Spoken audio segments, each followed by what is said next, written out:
We live. They waiting on us. We a little late. We live. We live.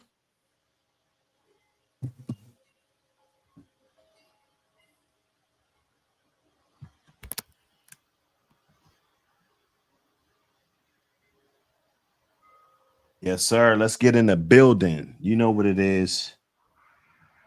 Y'all know what it is. Let's get it in.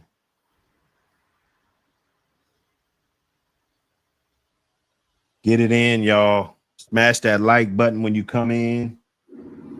We got special guest O.G Loco in the building. OFRN Godfather. You like that one? I like it. I know, I want you to be like, no, don't call me the Godfather. Shit. That's what I was telling someone. I tell my nephews that. I said, OG's a title. You got to come take it.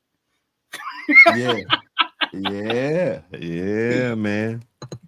Yeah, man. Ramadog 1 in the building. Salute. Bloodthirst in the building. Everybody get in here, man. Smash that like button. Let's get a little bit more in the building. We got a good show for y'all, man. We got OG Loco in the building. And we're going to be chopping it up, man. We're going to be chopping it up about some topics that been going on all week and some new topics. Tuesday night special. We on a Tuesday night. We had some real good temperatures. What's the weather down there, OG? Hot. I think it's been like in the hundreds.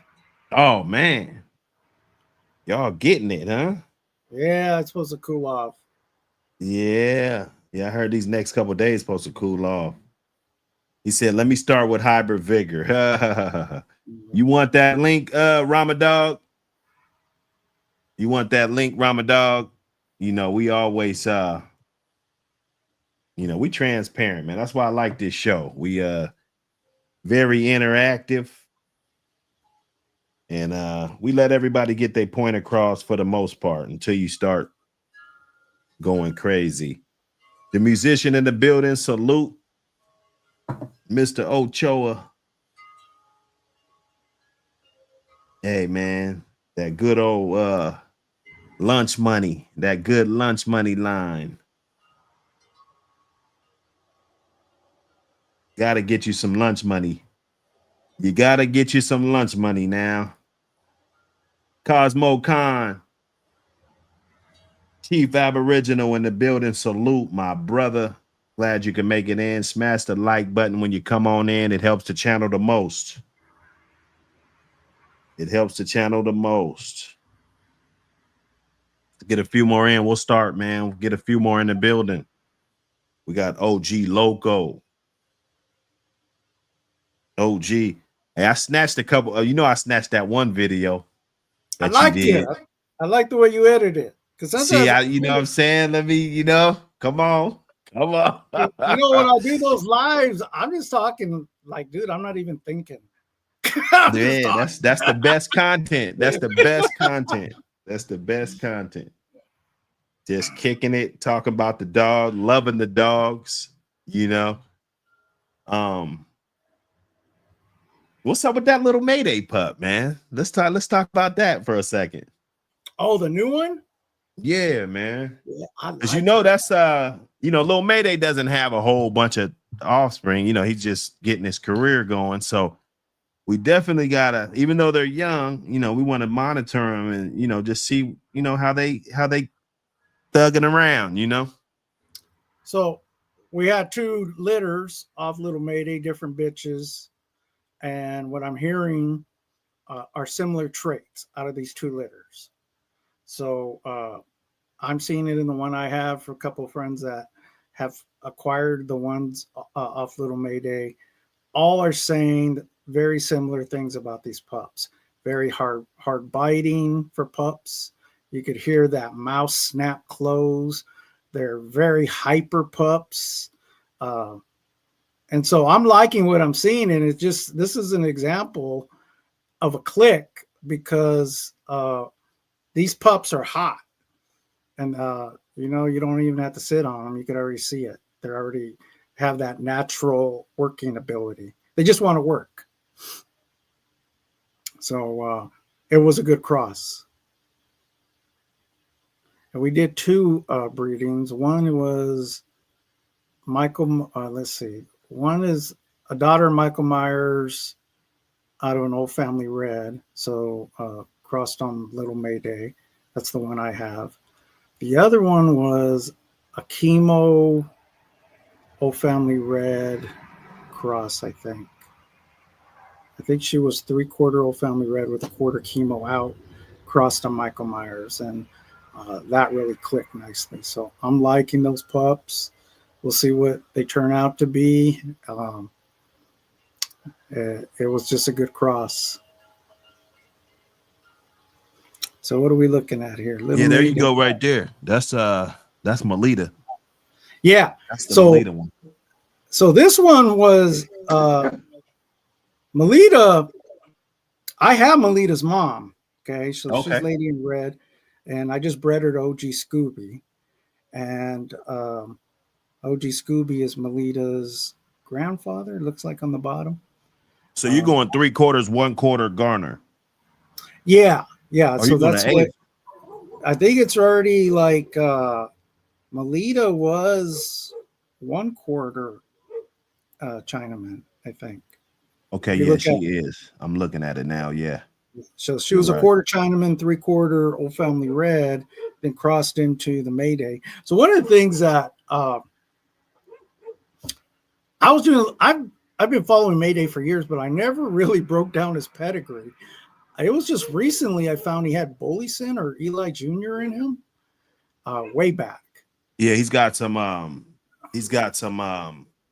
boomerang back there.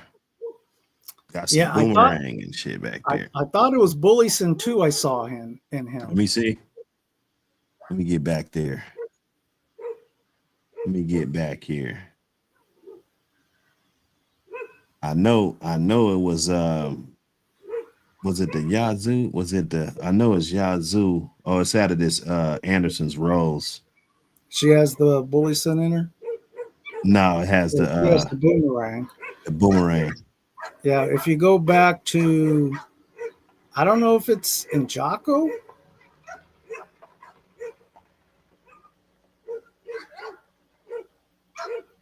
Yeah, he's all the Mayfield, all that stuff. Does he have the bully? One of those dogs had Bullison in him.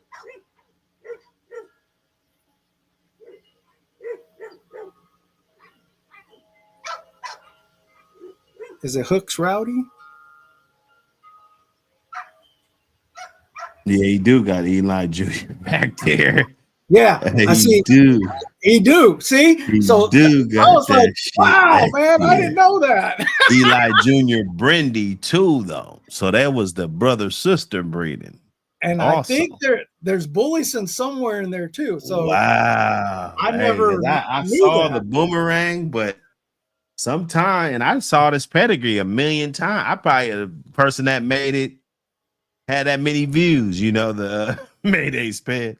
So it's But coming through that Indian pocket right Sandy. there, I never saw. Yeah, That's Indian crazy. Sandy. That was an Indian Sunny breeding. Okay. So the reason I think it's clicking, and this is where I was going with the conversation, Okay. uh, was the chemo dog is heavy on the Eli Jr. blood. Okay, so genetically, I'm thinking that now that Mayday carries Eli Jr. blood and clicking it with the chemo blood that was in Melita, I think is what's clicking and why those dogs are showing really good vigor and working ability. Because on paper, there's nothing that really sticks out. Right. But when these dogs, for some reason, this is what we can't read our genetics because we don't know how genetics really work. But we do our best guess, and when you see something that clicks and working, then you go back to logic and common sense. Is like, well, Mayday does carry Eli Jr. and Melita does too, so you do have a common ancestor in there. Wow. Okay. Nah, but that's got me. I'm about to be checking that pad out a little bit more because that snuck that in. That was a nice little. left hook right there. You know what I'm saying? So if you go, let's take the Red Boy out of this. Red Boy and Jocko. Well, we can leave the Jocko in there. Let's so let's go back to old Carver and new Carver blood. Okay, so in history, we used to call it old Carver before Carver added Bullis and Eli Jr. and Brendy. He used to run these old Carver dogs off of the Ironhead dog. Okay, and that's the boomerang stuff and all that stuff he used to run. And then he created what we call new Carver, is when he got into the Eli dogs and he started blending in the Eli dogs into that. So you have old Carver and new Carver. Typically, the Patrick dogs and the LG dogs and all the Texas dogs, a lot of those dogs are what we call old Carver, boomerang, stuff like that, because they don't carry any of the Eli blood. So I always considered like Mayday having that old Carver blood through the Patrick blood. And then when I caught this, which was the Eli Jr. and Brendy we just saw, I was like, oh, he does carry Eli. I didn't know that. So that is new information that I just discovered in the last year. Yeah. I bet you a lot of people didn't see that. As he just ride it off as a Patrick dog, you know, miss the Hollingsworth bitch. You know, you just kind of writing it off. I saw the boomerang, but I swear I never saw that Eli Jr. in there. I never saw that. And I'm a Mayday connoisseur. And that's one of the things I've been doing lately is the three-way cross, the Chinaman, Mayday, Old Family Red. And really what I'm doing is trying to capture those old Carver genes, okay? The Carver genes in Mayday and the Carver genes in the Chinaman dogs. And now they both have a shot of Eli in them. So, and they're working, they're clicking. And I think that's my opinion why I think it's clicking. Right. Well, since we're talking about clicking, we might as well just go straight to here. This Hybrid Vigor. Welcome. Yeah. Hybrid Vigor. This word has been going all over the community. It's only right that we get your take on it. And you know, if you use it, you know, maybe a couple examples, or you know, if it's necessary or not. How have you heard about it? So really understand Hybrid Vigor, you got to understand inbreeding depression. Okay. If you don't understand inbreeding depression, then you don't understand Hybrid Vigor, how it works. But I've experienced inbreeding depression, okay, firsthand. And I've done outcrosses which clicked and added the Hybrid Vigor. So I saw the difference. I mean, I physically could see the difference, what Hybrid Vigor brought to my dogs that were suffering from inbreeding depression. So when you're breeding tight, okay, and when you breed real tight on your dogs, they're gonna go to the average, okay. They always level out to the average. And at that point, they're pretty much brood stock. So what you saw with the Old Family Reds, what happened, they were inbreeding them for so many years. Just Hempfield, Geronimo, Red Dixie. That was the thing. I mean, generations. And these dogs basically were just brood stock now because genetically they didn't have any outs. So they're suffering from inbreeding depression now. They're just not as active, they're not as hyper, they're not as much prey drive. They're just dogs. Basically, they're just dogs now. They're a good genetic source for a breeding program, but they had lost a lot of their working ability. And if you don't know how to breed them out to add Hybrid Vigor, basically you just got a dog. You got a yard ornament. Okay. So when I ran into inbreeding depression, I saw it in that I was at 80% 44 Magnum. Okay. And it wasn't real bad, but it was enough that I had been working with these dogs for so many years. I go, oh, I lost that fire. You know, I lost that prey drive. I lost that extra step that I had in my previous dogs. Right. And at that point, I needed to add fire back into my line. And I needed the outcross. And it wasn't that Harley was a bad dog. He was just an average dog. Okay. He was just like, he didn't want to work. He just wanted to be a dog, and he wasn't popping at the end of the chain. He was just a dog. But he was a hell of a producer when I crossed him out. Okay. So genetically, he produced well because he was heavily bred. When I crossed him out, now I got hotter dogs. Okay. I got that vigor back. Okay. And that's what we call hybrid vigor, is now by adding new genes to my tightly bred dogs, it loosened up the gene pool, it clicked. And as a result, I got better dogs because now I'm getting that fire back. I'm getting that prey drive back. I'm getting all those things I had before that I had lost or I was losing. So this happens with any line of dogs. I don't care what line of dogs it is. You could only inbreed pure for so long before you need an outcross, because you're going to start suffering from inbreeding depression. And you could continue that way, but these dogs aren't going to be able to compete with the best in the world. They're just going to be dogs. Right. But if you're trying to breed working performance, high performance dogs, then you have to look at blending in new genes to your gene pool. One, to loosen up your gene pool a little bit. Two, to add new traits. And three, to add hybrid vigor, so you have hot dogs and prey drive and hard mouth, all those things that you're going to lose in inbreeding depression. Does that make sense? Oh yeah, definitely. Yeah. And if you don't understand that, then it could definitely seem like one of those projects that they give you in school back in the day that you didn't want to do. Right. Like, damn, I'm just trying to breed the dog, So I think that's the difference between getting familiar with your bloodline and kind of knowing what to expect.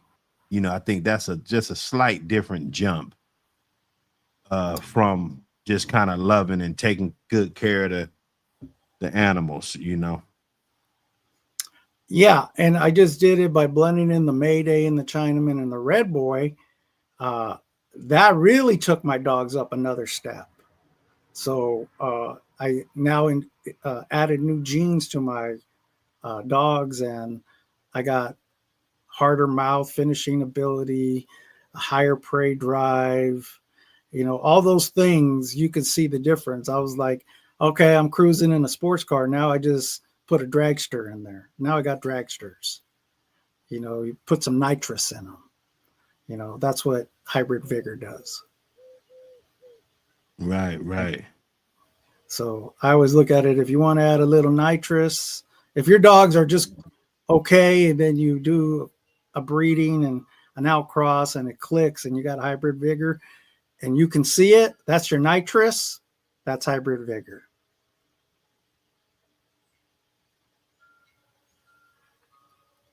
Yeah, you gotta love it. You gotta love it. Hey, smash that like button. We got O.G Loco in the building. Everybody get in the building, smash that like button. You know what it is. We're getting it in. So this like I said, I don't know if you've been popping your head in, but this one stirred up a lot of controversy in the community, man. There was a lot of people that said that old timers didn't use that terminology and nobody used that. And what does that have to do with a good dog and all this stuff? I understand it very well. It goes to show, like when I was first trying to build my line, when you first starting and you got dudes that already know they line for 7-8 years and stuff, like you really had a disadvantage, straight up, because you got to learn the line in so many different ways for you to know how to manipulate the breedings and so you can get the right type of stuff you need. If you're knowing that it's too tight, you're experiencing the depression and in the genetics. So, man, that's huge, man. He said, Ochoa said, you're explaining it perfect. Yeah, there was one of the, let's not to go off topic, but let's go back to we're starting the breed. Let's pretend we're starting the breed back in 1800s, 1900s, okay? And we're using different dogs, different mixes. We're trying to figure out that perfect fighting dog for the American Pit Bull Terrier breed, okay? And that's what a lot of the early timers were, is you don't know what they were throwing in there, but they were trying to capture certain traits for the perfect fighting dog. And deep gameness was one of them, okay? So I always wondered, is like, okay, is deep gameness a gene, a trait, or is it a mutation? Okay. So if you're breeding dogs and you're trying to capture gameness, these guys are like, well, no, we got good fighting dogs, but we want deep game dogs that won't quit. We're trying to find that gene, okay? And certain dogs, they captured it, and they were known for deep gameness. So my question was, well, was it all these dogs just sort of one dog popped out and it was a mutation in the gene pool, and this dog happened to be extremely game? Let's say you find that. We find it. So now we line breed off it, because that's the trait we're looking for, man. We wanted that deep game dog that's going to scratch to his death to add to our breeding program. And you line breed off that. And what you're hoping is that mutation or that gene you captured is transferred to future generations, because now you're line breeding off that dogs. So if you look at the way these dogs are bred, okay, they're all going to go back to a handful of breeders, because all those dogs in your pedigree were tested by fire. So you bred match dogs on top of match dogs on top of match dogs to get the dogs we have today. It wasn't like they used a dog that wasn't a proven match dog to have the dogs we have today. They were built on the back of match dogs. So that means the genes in those old match dogs that are in your pedigree are your dog today. If it's representative of the American Pit Bull Terrier traits, it's representative of its gene pool, because it's built on the back of match dogs. And what we're trying to capture is that gameness. So that's what makes the pit bull different than any other breed. It's gameness. And without, if we lose that trait, then we got Tosas, we got Shar-Peis. I know you were talked about, but in the 80s, this really was an issue, that the Chinese fighting dog, the Shar-Pei, could beat the American Pit Bull Terrier. And there were people that believed that at one time. No, for sure. And because what I heard, let me tell you what I heard before you say it. Okay. I heard that it's because their skin was so stretchy that once the pit bull would get a hold of them, the Shar-Pei would have enough leeway to go in and do what he needed to do. Now, I don't know how true that was, but that's what I heard. But I think that was one of the things. It must be in their history or breed standard on how they match those dogs. They were able to, their skin was so loose, they were able to get around and take hold. Right. But those dogs were nowhere in the same league as a pit bull. No way. Yeah, no way. Unless you want to throw your money away. If you want to give your money away, there's guys that'll take your money. Yeah, sure. If you say so. Right. It's like there's a sucker born every day. And there was a lot of suckers. There was a lot of people back in the day that, I got something that'll take your pit bull. I got this that'll take your, okay, if you say so. But history has shown that there is not a superior fighting dog anywhere in the world above the American Pit Bull Terrier. And there's a reason. Yeah. They used to match Boston Terriers back in the day. And they were called mini pits. But if you look at a lot of the old publications from the early breeders, they were matching both pit bulls and Boston Terriers. And Earl Tudor matched whatever he can get his hands on. He didn't care. It's like there's difference between breeders and dogmen, gamblers. A dogman, a gambler doesn't care. He's a dogman and he's going to bet. He'll bet anything.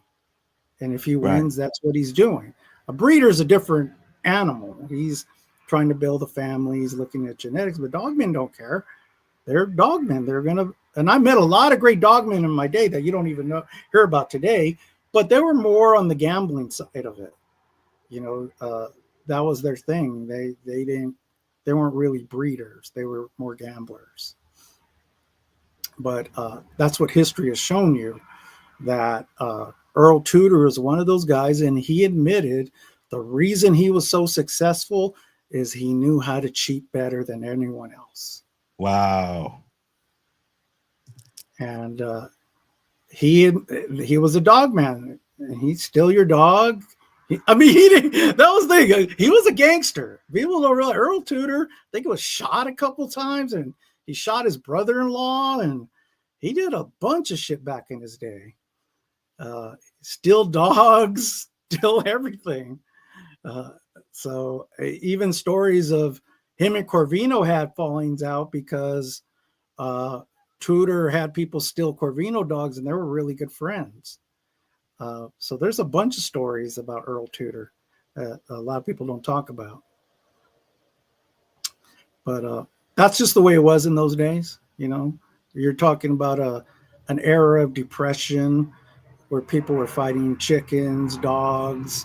They were doing bare knuckle fighting. They were doing whatever it took to earn a buck, because it was oppressed people that you know, they were trying to make a living. That's how they lived. That's how they made money. And you know, that's part of this history. And what people don't, you know, we want to attack something that was legal in this country for over 100 years. And, you know, it was part of American culture. It was like, it's just what people did. And now today, to even the thought of someone doing it is, oh my God, you put them in prison, hang them and shoot them because they're hurting these poor animals, when their grandparents were probably like, that's what you did back in the day. You know, and it's just the culture, and American culture has changed. But the dogs didn't. The dogs genetically are the same. So here's a story. I don't know, maybe people know this one. Ramadog, what up? So back in the day, there's an old match. It was published. Leitner had 2 strains of dogs. Okay. He had his old family red-nosed dogs, and then he got out of them because they were running too big. And he went to Colorado, and he started a totally different line of dogs. And these were black dogs. Okay. Smaller black dogs.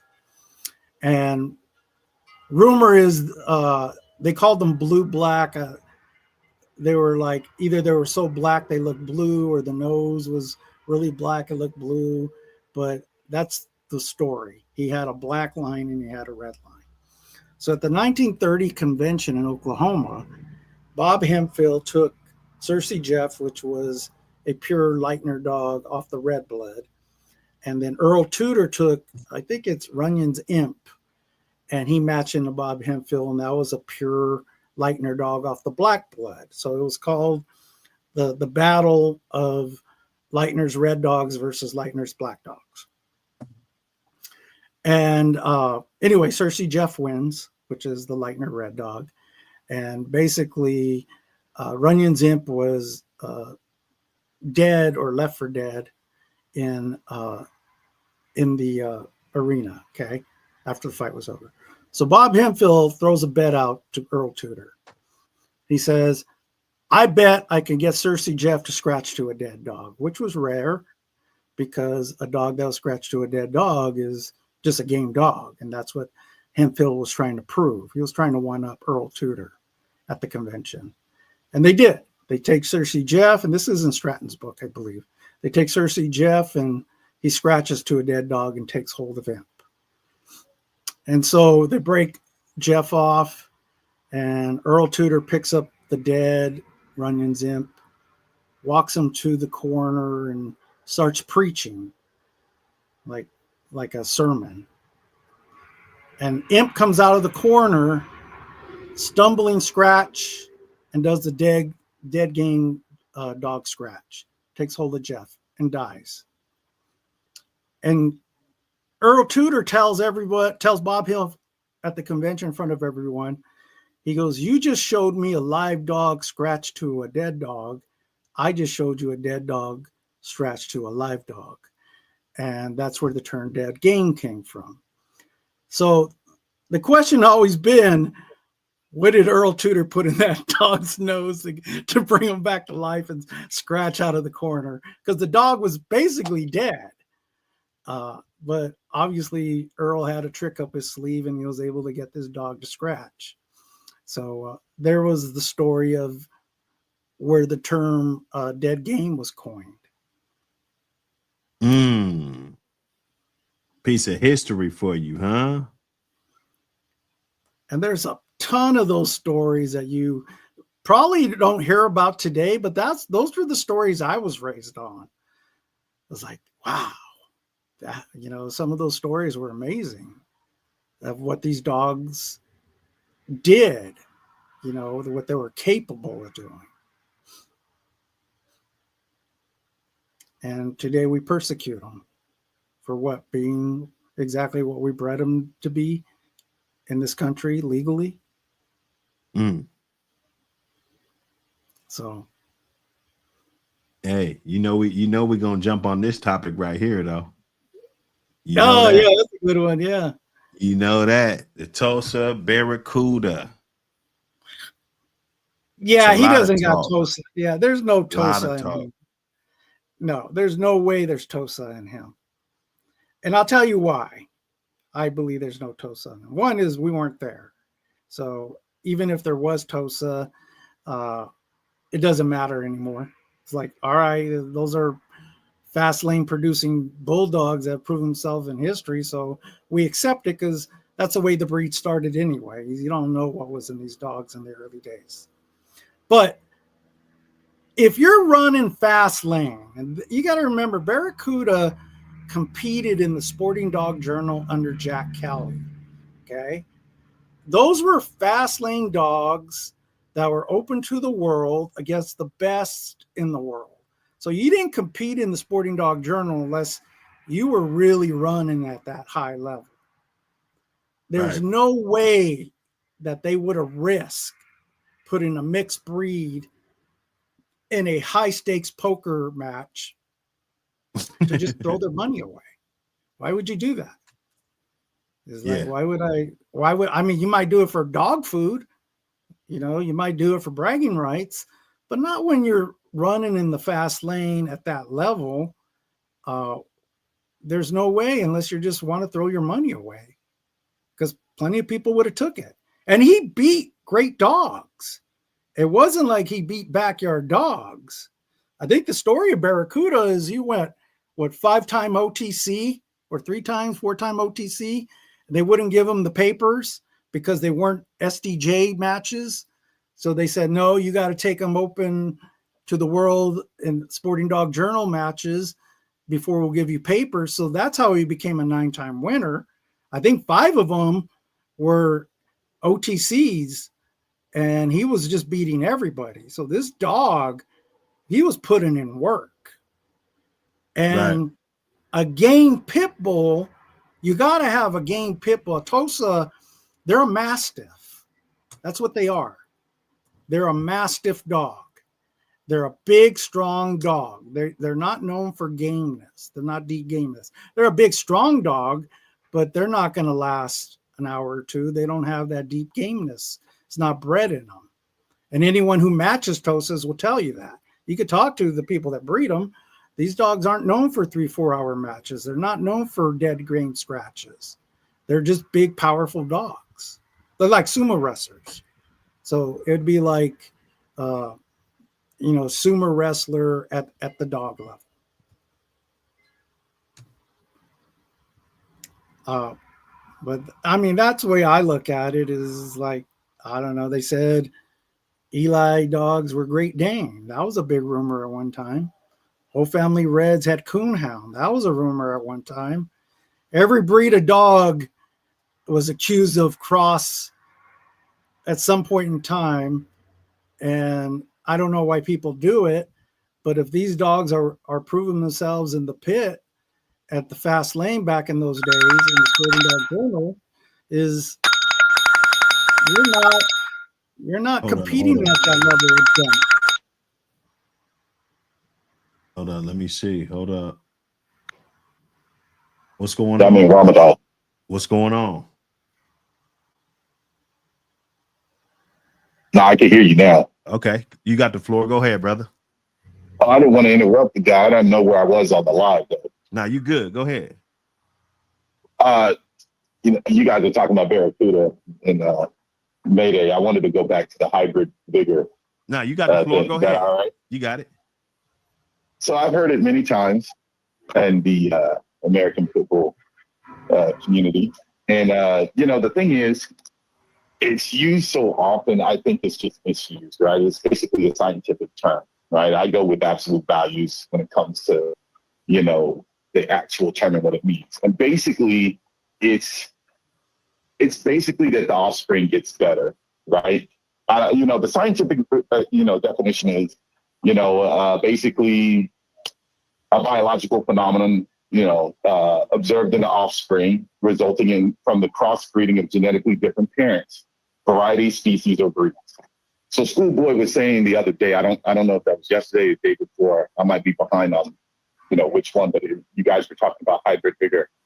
And it was said, I think it was said that it can't happen between two different species. And then he said breed. He was using breed and species interchangeably. I think he was talking about breed because he was mentioning the Rottweiler and the Pit Bull.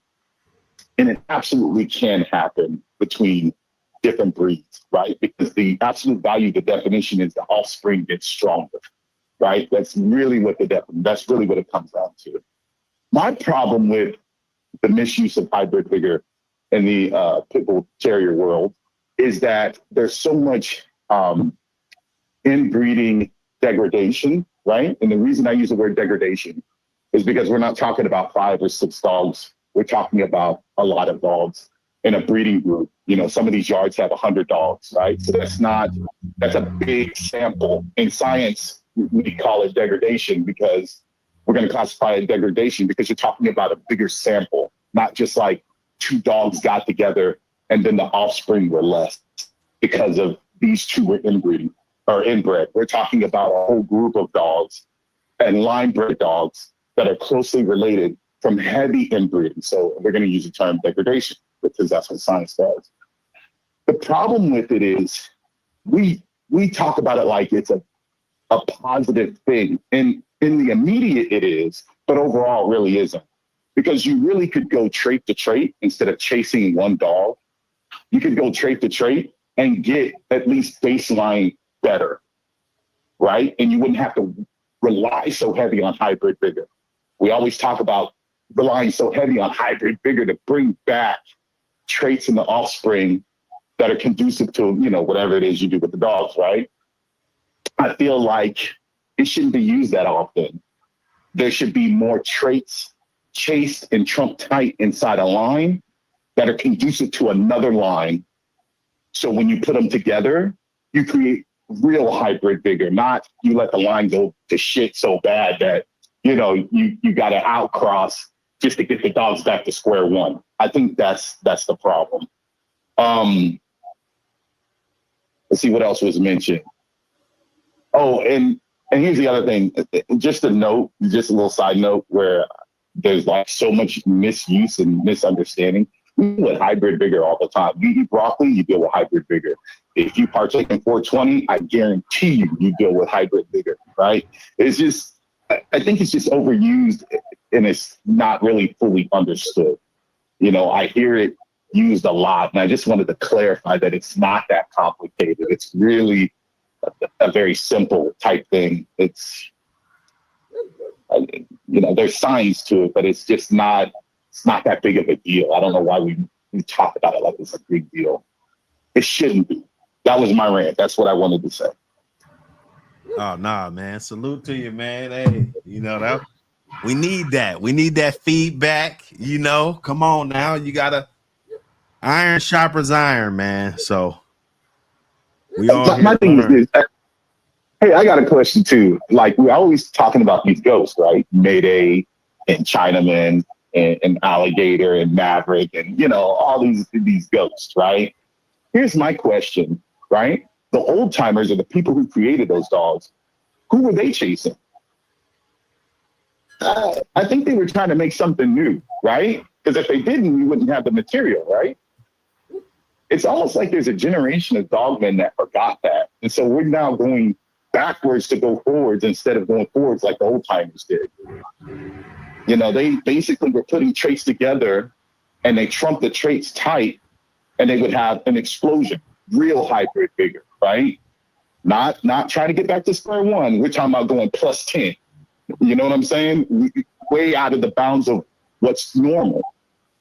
But because we're chasing these ghosts and nothing new has been created, But what it's almost do like you it's gone mean? What do you backwards. mean chasing ghosts though? Like let's break this down a little Well, bit. Mayday is gone, right? He's a ghost. Alligator's gone. He's a ghost. Chinaman's gone. We talk about these lines, right?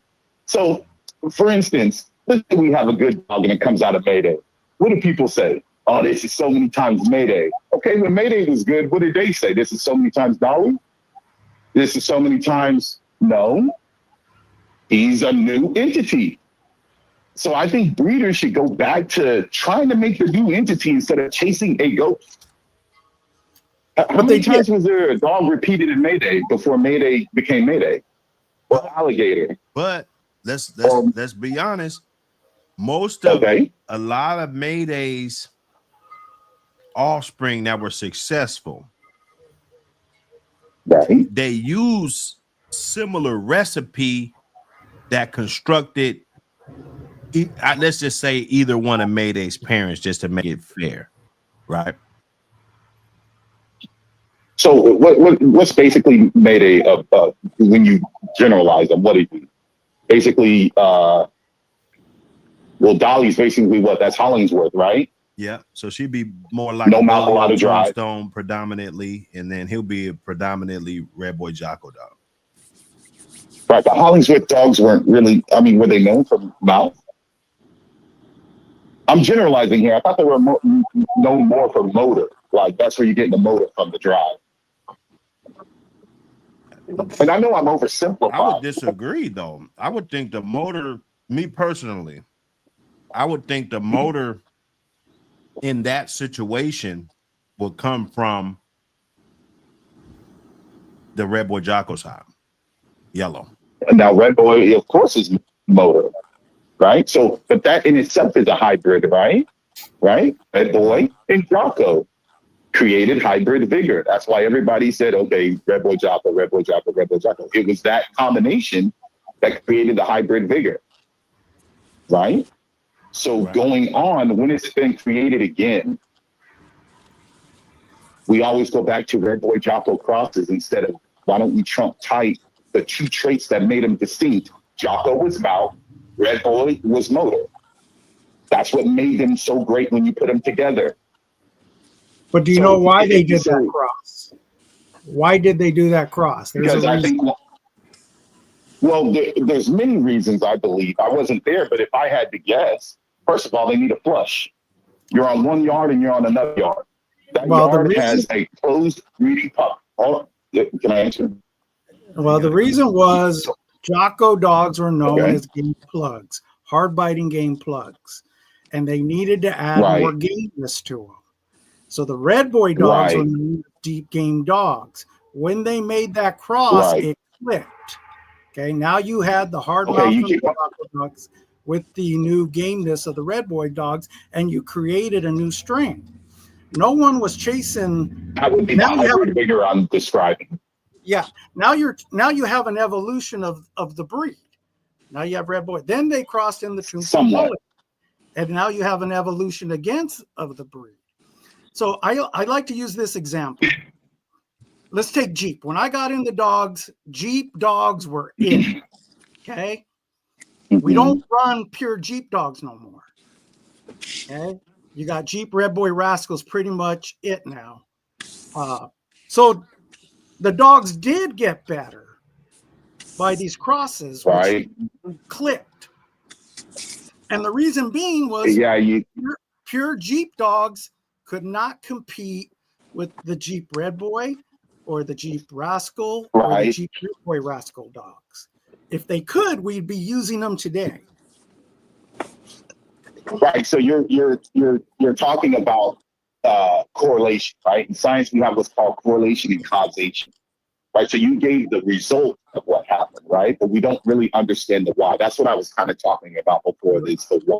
The why is the most important thing, right? You asked me the question, I was going to answer, but then you answered for me. I was going to tell you what I thought. I thought, let me go back to my original statement. I thought because basically they bred themselves in a hole or in a corner for their individual yards, right? So the Jocko side probably had a lot of, now this is how I was going to answer before you answered for me. So I don't want you to think I'm piggybacking, but a lot of what you say is what I was going to say. One side was mouth and lost what I call motor, and the other side was all motor and lost mouth. And so since it was so tight on both sides, which is science, we say that's called, like, if you have something trunk tight, that means there's so much of the same genotype in the blood that you can breed it to anything and it's going to push. You know, it basically it follows the progeny. Like, it just continues to go for a couple generations. You have to breed it a couple times to get rid of it, right? So that means that the Jocko side could stand some Red Boy, and the Red Boy side could stand some Jocko without losing something. Matter of fact, it created something new. That's what you were saying. I was saying Hybrid Vigor. My question is this. When you go back to that, I think people have to, and I think it works by proxy, meaning because you follow a certain formula, it comes out more, but it's not as potent as it was when it first started. And I believe the reason why is because the traits aren't collected the same way.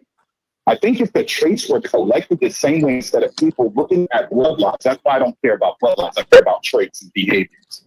If you just collect the traits and separate them and then compound them, you could do this every single time. It wouldn't matter what the name is. It could be dog A line and dog B line. If dog A was only collected for motor, and you did this for so many generations, and dog B was collected for mouth power, glycogen storage, how strong they are, how they use their mouth, and you cross those two, you would kind of make some of the same thing that you got of a Red Boy Jocko. It would happen again. That's just how science works. If you put two strands together, you create something new. It's just how science works. It's an absolute, it's not magic, it's science. And I think that's the problem. We use these scientific terms, we don't really know what we're talking about. You know, it's not till we dig into it and really get into the meat and bones. This stuff is not magic. It can be repeated. It can be done.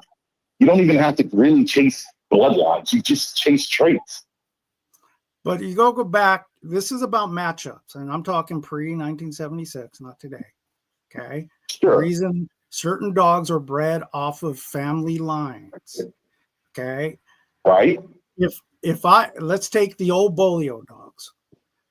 If I'm going in the fast lane and I'm running a Bolio dog and I'm looking for matchup, okay, what I'm looking for is, okay, how do I offset the strengths of an Eli dog?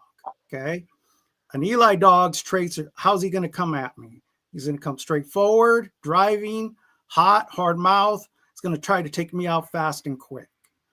In the matchup, the Bolio dog, what I'm saying is, I believe my Bolio dog, who's pretty much going to ride an ear or nose, he's going to be very smart, intelligent. He's going to make that dog carry his weight. And as soon as that dog, he's going to hold him out till that dog gets tired, and then he's going to take over. Okay. It was about matchups in those days. Today, we're not breeding so much on matchups, but that's why those families were created. Was certain people said, if I'm going to match, I'm going to bet on my Eli dog's going to take him out in 20 minutes. And the other guy's going to say, well, I got a dog. He can't get to him in 20 minutes. I got him in 40. And that's what you bet on. Right. But okay, so those are things that happen inside that what science would call the experiment, the box, right? The outcome, right? All right. That's what, That's yeah, those probably dogs were true. bred. Yeah, that's how they were bred back in Right. the So day. we're talking right. So we're talking about the results of something. Okay. And I agree. That's the history. No one can change the history. What you're saying is absolutely true. But the point, the object here is to duplicate that in high numbers, right? And that's the subject I'm talking about is how do you duplicate the environment where you could just pick a puppy out of a game bred litter and 7 out of 10 are going to get this versus today we make a big deal out of one that gets busy. We make such a big deal out of it. Where back in the 70s, 80s, 90s, early 2000s, nah. There were litters that 6 out of 10, 7 out of 10. Now, when I say good, right? Now, hear me out before you jump on me. I'm not saying you are. I'm just saying when I have this conversation with game bred dogs about game bred dogs, everybody jumps on me when I get to this part. Dogmen look at, now I'm going to say this word, and just let me explain, finish. Now, when I say finish, I'm not talking about the traditional finish of a dog finishing and then another dog exhausting itself and dying. What I'm saying is finishing meaning in result, the result. This dog won, this dog lost. So the problem is when you do that, you don't look at intent. You only look at finish. Finish is number one in dogmen. Finish. You breed for finish. And I don't mean in a traditional sense again. I know what the word finish means. I'm using the scientific term. Let's just say results so I make it easy. You breed for results. The new way to do things is, and I believe moving forward, and I believe the old timers did this too. They just didn't tell anybody. You know, I believe that they bred on intent and result, not just result. When you breed on result, there's no way to be able to tell. I mean, you could, but you have less of a chance to tell why this happened, where it's coming from, because everybody's eye is different. They see something different. But if you're able to put things in categories, right? This dog is prey driven, this dog is defensive, this dog is fight driven, or this dog is rank driven, right? The dogs work in so many drives.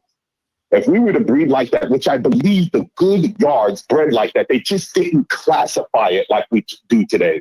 But they had an eye for it. They were able to break it down and know, hey, I'm going to breed this line of dogs because all these behave this way. And I'm going to breed this line because all these behave this way. And when I cross these two behaviors, I get dynamite. I think they did that back then like that because the numbers were higher. The numbers today are not as high. And so that means something changed, right? When you look at it in science, something had to change. And it's not just the fact that they weren't going to the boxes often. I think it's more than that. I think the breeding practices, what was collected, how dogs are bred, it's completely different. I think we chase families too much versus back in the day. Yeah, they chased families because the family was established. It wasn't just a name. It was a trait in a name, not just a name. Where today it's just a name. Sometimes it's a trait in a name, but most times it's just a name. 17 times this. Okay, but it doesn't act like the original. So what's the point? But go back to history, okay? Let's talk in history. These dogs, the American Pit Bull Terrier is refined by fire, okay? These guys that were competing in the fast lane were competing against the best. So when you're competing at that level and you're betting big dollars, you're looking for the best blood to compete with. And let's go back in history. Hemphill and Colby Leitner dominated the pit for 40 years till the Daibo dogs hit the scene in the 50s. They could not compete with the hard-mouthed Daibo dogs. They were getting wiped out in the pit. So Hemphill and Colby started adding Daibo blood to their Colby dogs and their old family reds so they can compete at that level with the Daibo dogs. That's the evolution of the American Pit Bull Terrier. These dogs are tested by fire in the pit, and you have to be able to have dogs that are competitive of that level. And that was the evolutionary process that we are today. The dogs today are an evolution of those old dogs because the dogs today are better than those dogs were at those time. But that's how come they keep evolving. That's why we keep doing crosses. There's a cross out there today no one's thought about that's going to be better than anything that's out there today. No one's hasn't proven it yet, but I believe it's out there. I just have a question. What was Red Boy before he was Red Boy? What was Mayday before they were Mayday? Red Boy was a dog that was found at a restaurant, according to rumor. Okay. Oh, okay. Right. So that's the story on Red Boy. That was a very common story. Mayday. I'm sorry. You said, No, were you talking about Red Boy or Mayday? No, we're talking Red Boy right now. Okay. I've heard different stories of Red Boy. Today, it doesn't matter. Red Boy dogs are game dogs, whatever, however he was bred. But when he came out, it was a story that he was found at a restaurant. Now, they believed he was Old Family Red because he was found where Bob Hemphill, in the same area where Bob Hemphill dogs were. Okay, that's one of the rumors. Okay. That's why the Red Boy dogs on paper should be white dogs like Colby dogs. They're not. They're the only Colby bred dogs that are red nose. Okay. You can take it what it means. If you believe with genetics, that means Red Boy had a red gene somewhere in them. Colby dogs didn't, but they produce it. The other story about Red Boy is Herb Storm, Vera Storm's husband. And this was written by NORAD. NORAD said this. That Herb Storm brought Red Boy from the West Coast, and they were running those Christy Go-Go dogs and off the Storm stuff. Those were Ross Red Devil, Christy Go-Go, and he took it out because they have family in Tennessee. And that's another story. And that's why NORAD said he bred the Red Boy was because of the Red Devil blood in him. I don't know. That's another story. Or you could just take the story that the papers are true. So basically, it's unknown and the rest is hearsay, right? No one really knows what the breed is. Let's just say that. Right. So my point is, even if we looked at a pedigree and it started right there, he's the trait promoter, right? He's the one that we can isolate it instead. Yeah, they isolated Red Boy. And see, you got to remember, Red Boy himself, it was the inbreeding off Red Boy that worked. Okay? Right. When they started inbreeding off Red Boy, they started producing these really game dogs. Do you know why, though, that happened? I don't know why. I don't know why they started. Because you're compounding genotype and phenotype expression. That's why. That's exactly why. But right? Here's another story. Leads me to the point. Katie Marlowe advertised Red Boy as an Old Family Red. And it is known Katie Marlowe did breed them to Serona dogs. Now, the question is, why did she advertise them as an Old Family Red? Was she trying to produce Old Family Reds? Did she know he had Hemphill blood? But you go back to the old publications, she advertised Red Boy as an Old Family Red.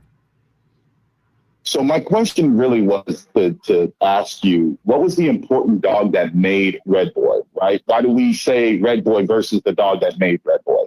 Because it really doesn't matter. That's the point I'm trying to make. Yeah, he was a producer. Hey, hold that thought. Hey, hold that thought, fellas. Hold that thought, fellas. We got a quick commercial, and then we're going to get to the other two guests real quick.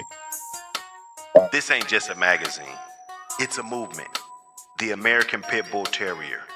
Real dogs, real yards, real history. From legendary bloodlines to modern breeders, keeping the flame lit. Yard spotlights, breeding knowledge, controversy, culture. This is for the ones who walk it like they talk it. No fluff, no fakes, just dog man, dog woman, and dogs. Grab your issue now, support the culture. Because the legacy don't live online, it lives in print.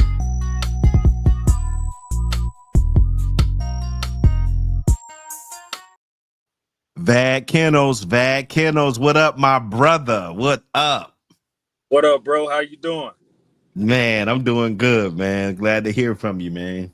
Oh, man, likewise, man. I appreciate you extending this invite out to me, bro. Oh, no, definitely, man. You know, we got to give you the red carpet, man. You know what I'm saying? Doing good work.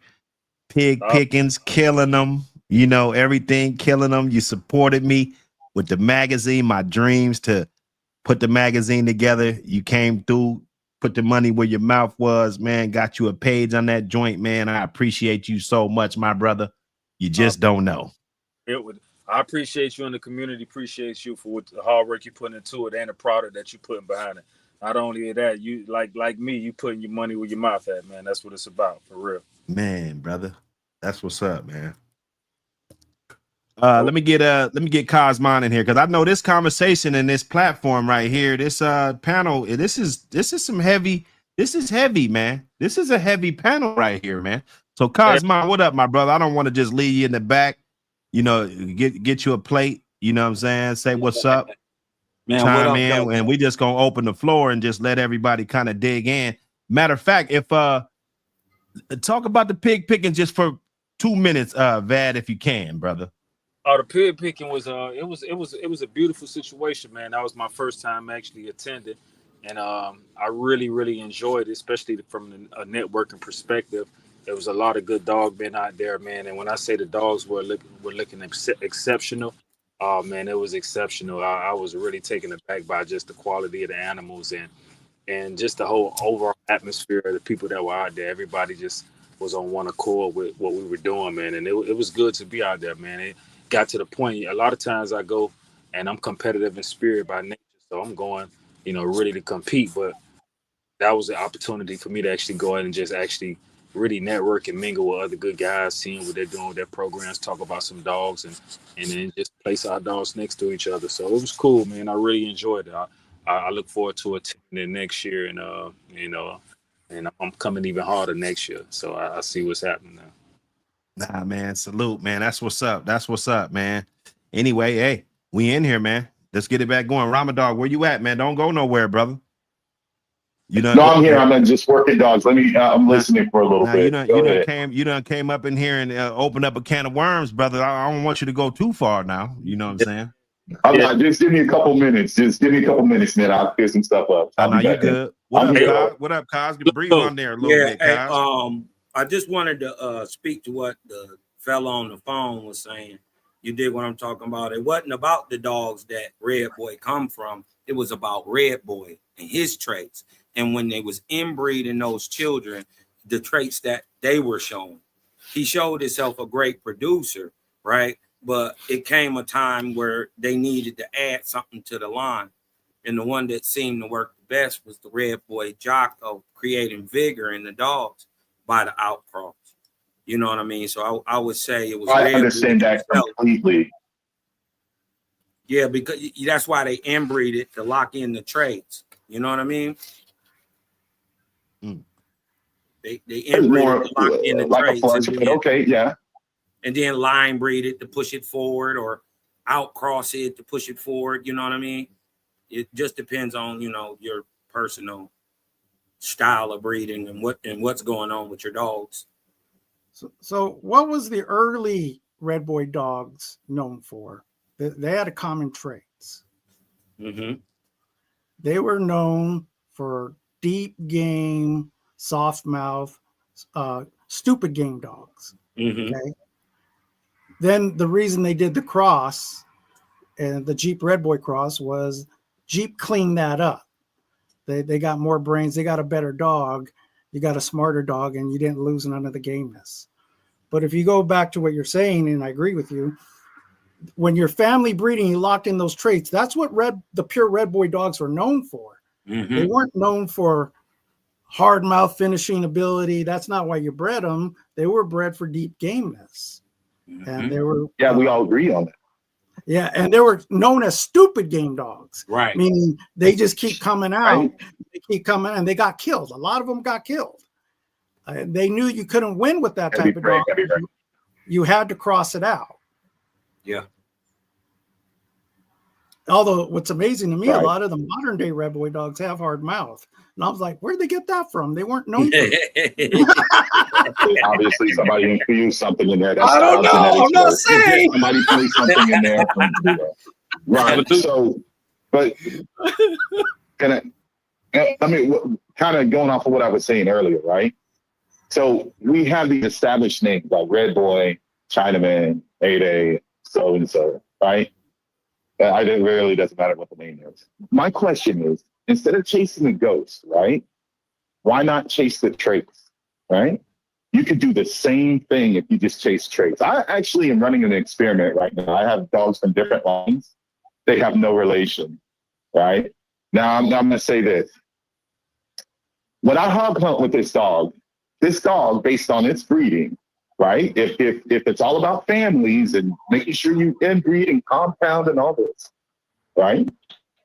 When I go in the woods and hunt with this dog, with the hogs here in Texas, I shouldn't even see this thing. It shouldn't even do anything, which I know it's not going to happen. I can tell you right now, it's going to do what it was bred to do, right? And so, since this dog is a hodgepodge of different dogs, like I believe, is it Mayday? Who were you talking about the other day that was a three-way cross or something like that, and it was a good dog, a famous dog? I think it was just yesterday, Buck. Oh no, there's a lot of those. I think Three-way cross. Mayday That's- Okay, but it's a, cross. But okay, let's talk about Mayday. It's perfect. So basically, Mayday is a culmination of what you said. I mean, you said a four-way cross, right? Yeah, that's what he's considered. Right. So he's a culmination of a four-way cross, and here we are chasing him still. But he himself was a culmination of four-way crosses. That's interesting. Why can't it be done again? It's I think done people all- are doing it. Yeah, Yeah, people are doing it. done. They are It's been doing it. done. It's been done. There's been dogs better than Mayday that come after him, bro. Hello. That's what I wanted to hear right there. Many That's people what I said wanted that. to hear. Okay. Yeah, Then because why? I mean, other than just him being the favorite dog, I get that. Nah, that ain't my It favorite feels like dog. No, That ain't but my they're- favorite Oh, dog now. it feels like Don't why do they that. call they're not Don't do that. Okay, all right, cool. All right, I won't do that to you. But Hey, I'm well- saying it feels like dogmen go to these conversations because it's like that's where we stop. No, it's not. No, even if it was, no. That's why I don't get on the oh well, Chinaman's this and Red Boy's this. I'm like, what trait? I'm looking at him. What trait is this line of dog's gonna give me? Okay, the smart dog, man, and I know I'm not the only one who knows this. I'm sure many people know before my time have known this, but I'm telling you what works for me. I know which opposing traits, when bred together, if it's trump tight in the line, produces some really nice bulldogs. And that's the point. The point is not chasing ghosts. That's all I wanted to say. It's not relying on hybrid vigor all the time. Sometimes you can just go trait to trait. And because they're traits that are conducive to each other, like there's a marriage there. It's not so much hybrid vigor. It's just that, this dog has a defensive state of mind that's forward. And this one is very, very high prey, right? But the lines are that way, meaning the dogs behind them are just what you're looking at in dog A and dog B. I'll make it really simple. When you cross it, dog C has a combination of both, but it's in their good because behind him, both parents had that individual trait trump type. That's where I'm at. That's where I'm at. So let me. Yeah. I understand what you're saying, but let's take this theory. What you're saying. If I bred for just hard mouth, okay, if that's what I'm doing, You're gonna lose something. lines, that's all I'm breeding for. Hard mouth. I don't care about any other trait. So I'm going to breed my hard mouth male to my hard mouth female, generation after generation. I have one-dimensional dog now. Okay. Yes, you do. That's all I have. Mhm. I don't have gameness. I don't got wind. I don't got speed. I don't got intelligence because I ignored all those traits just to breed hard mouth. And this is why I say selective breeding is so important. You got to know what you're looking for and know what traits that you're trying to push forward. You dig what I'm saying? You don't just breed just because the dog got a hard mouth. You know what I mean? You want an all-around dog in the line in and of itself doesn't really matter, especially if you're outcrossing. But the dog itself, shows the particular traits that you are looking for and that you like and want to continue in your family of dogs. You dig what I'm talking about? You don't want it to not click. For me, So selective breeding is for always. me, go ahead. I'm done. You dropped the mic. I think that's the question. For me, the only reason I would look at pedigrees and families is if the breeder did the actual work, right? So for me, sometimes all-round dogs, like let's say, I think Mayday could do it all. But look at his offspring. Who's the father of the Macho Buck? 357.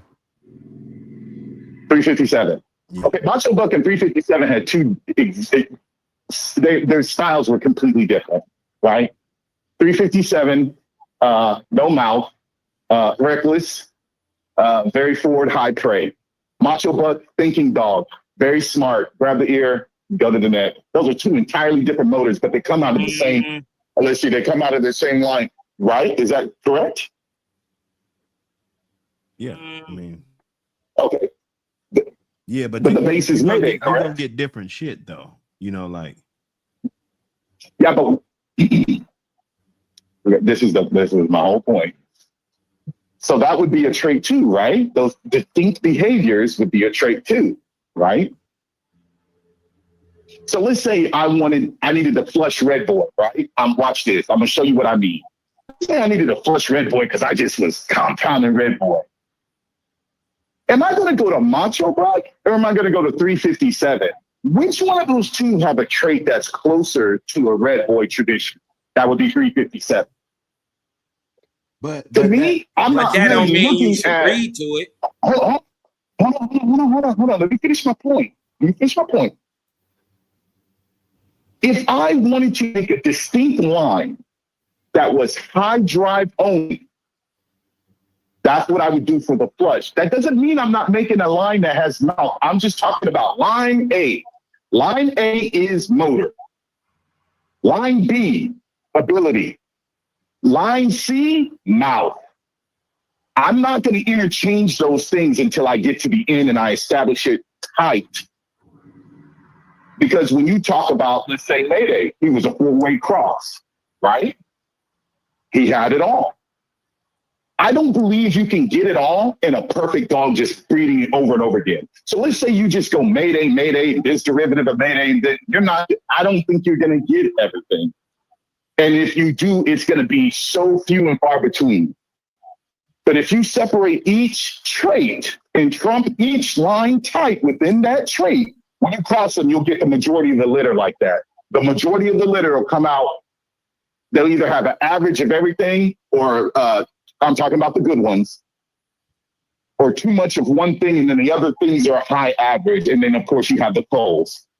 But because each trait is in there so tight, your numbers are higher of usable dogs. You don't get a dog that is shy like a motherfucker and scared of everything. And this one over here is littermate's high drive. And this one over here wants to be by itself and can't stand anybody. And this one over here is, you know what I'm saying? It's not a rainbow, a kaleidoscope of different puppies in a litter. They're all going to start to be uniform. Yeah, that's what I believe. You do it correctly, yeah. I would agree. Right. And so when I look at these breeders that say I have 30 times Macho Buck or whatever, it doesn't mean shit. That's why I say pedigrees don't mean anything. Yeah. You know, I'm looking at the trait of the dog. I don't care about the name. If you do it right, then the name should tell me what the predominant trait is. Just because this dog was a great dog doesn't mean that he produces everything. He might produce one thing really well, right?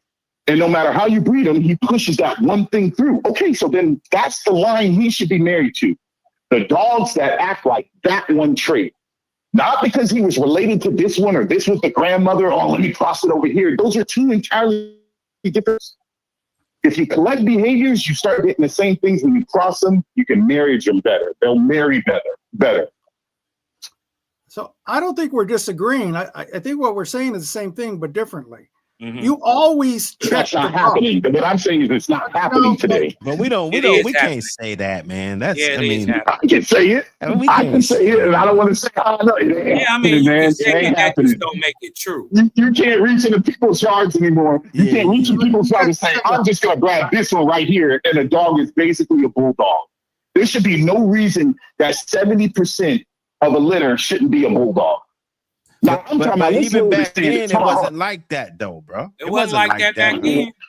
Not on every yard. Man, there's some Not on dudes, every yard. man, Not on every yard. that never won shit. I mean, if we're gonna, let's say The 1975. thing we're talking about ones that don't know how to breathe, right? Let's go back to 1975, and we competing with these dogs, right? So there was dog men that never won a match ever. So what are we talking about right now? I'm talking about traits. I'm gonna give an example. Let's pretend like I went up to. Now we're gonna use the term. I mean, because this is true. You know, hey, I'm in Texas. We hog hunting. Now let's just say I had two dogs come out of Victor's yard, right? Victor don't know me from anybody. I get two dogs from a random litter, both of them from different litters. Them dogs are acting the way they're supposed to act, and by 15 months, they're stupid. They'll hit a hog straight on. You got to put a cut vest on them, or they will, they'll be gone. Okay. Let's say Tom's yard. Let's say I've had 4 Tom's dogs, right? And I'm using a very low standard. You guys, you hear what I'm saying? I'm saying hog hunting, right? That's grabbing a pig by the ear. It's squealing for 1 minute, maybe a good hard fight between the dog and the pig. You come up, cut the pig, he's gone. You pull the dog off. Just that. Now, please read in between the lines, but just that, okay? I can go to Garner's yard. Shit. Let's say I've been there 4 times. Hold on. Let's say I've been there 4 times. And of course, everything I'm saying is hypothetical. And I have picked from random litters. All 4 of them will do that. All 4 of them will do that. Now, let's pretend that was 10 years ago.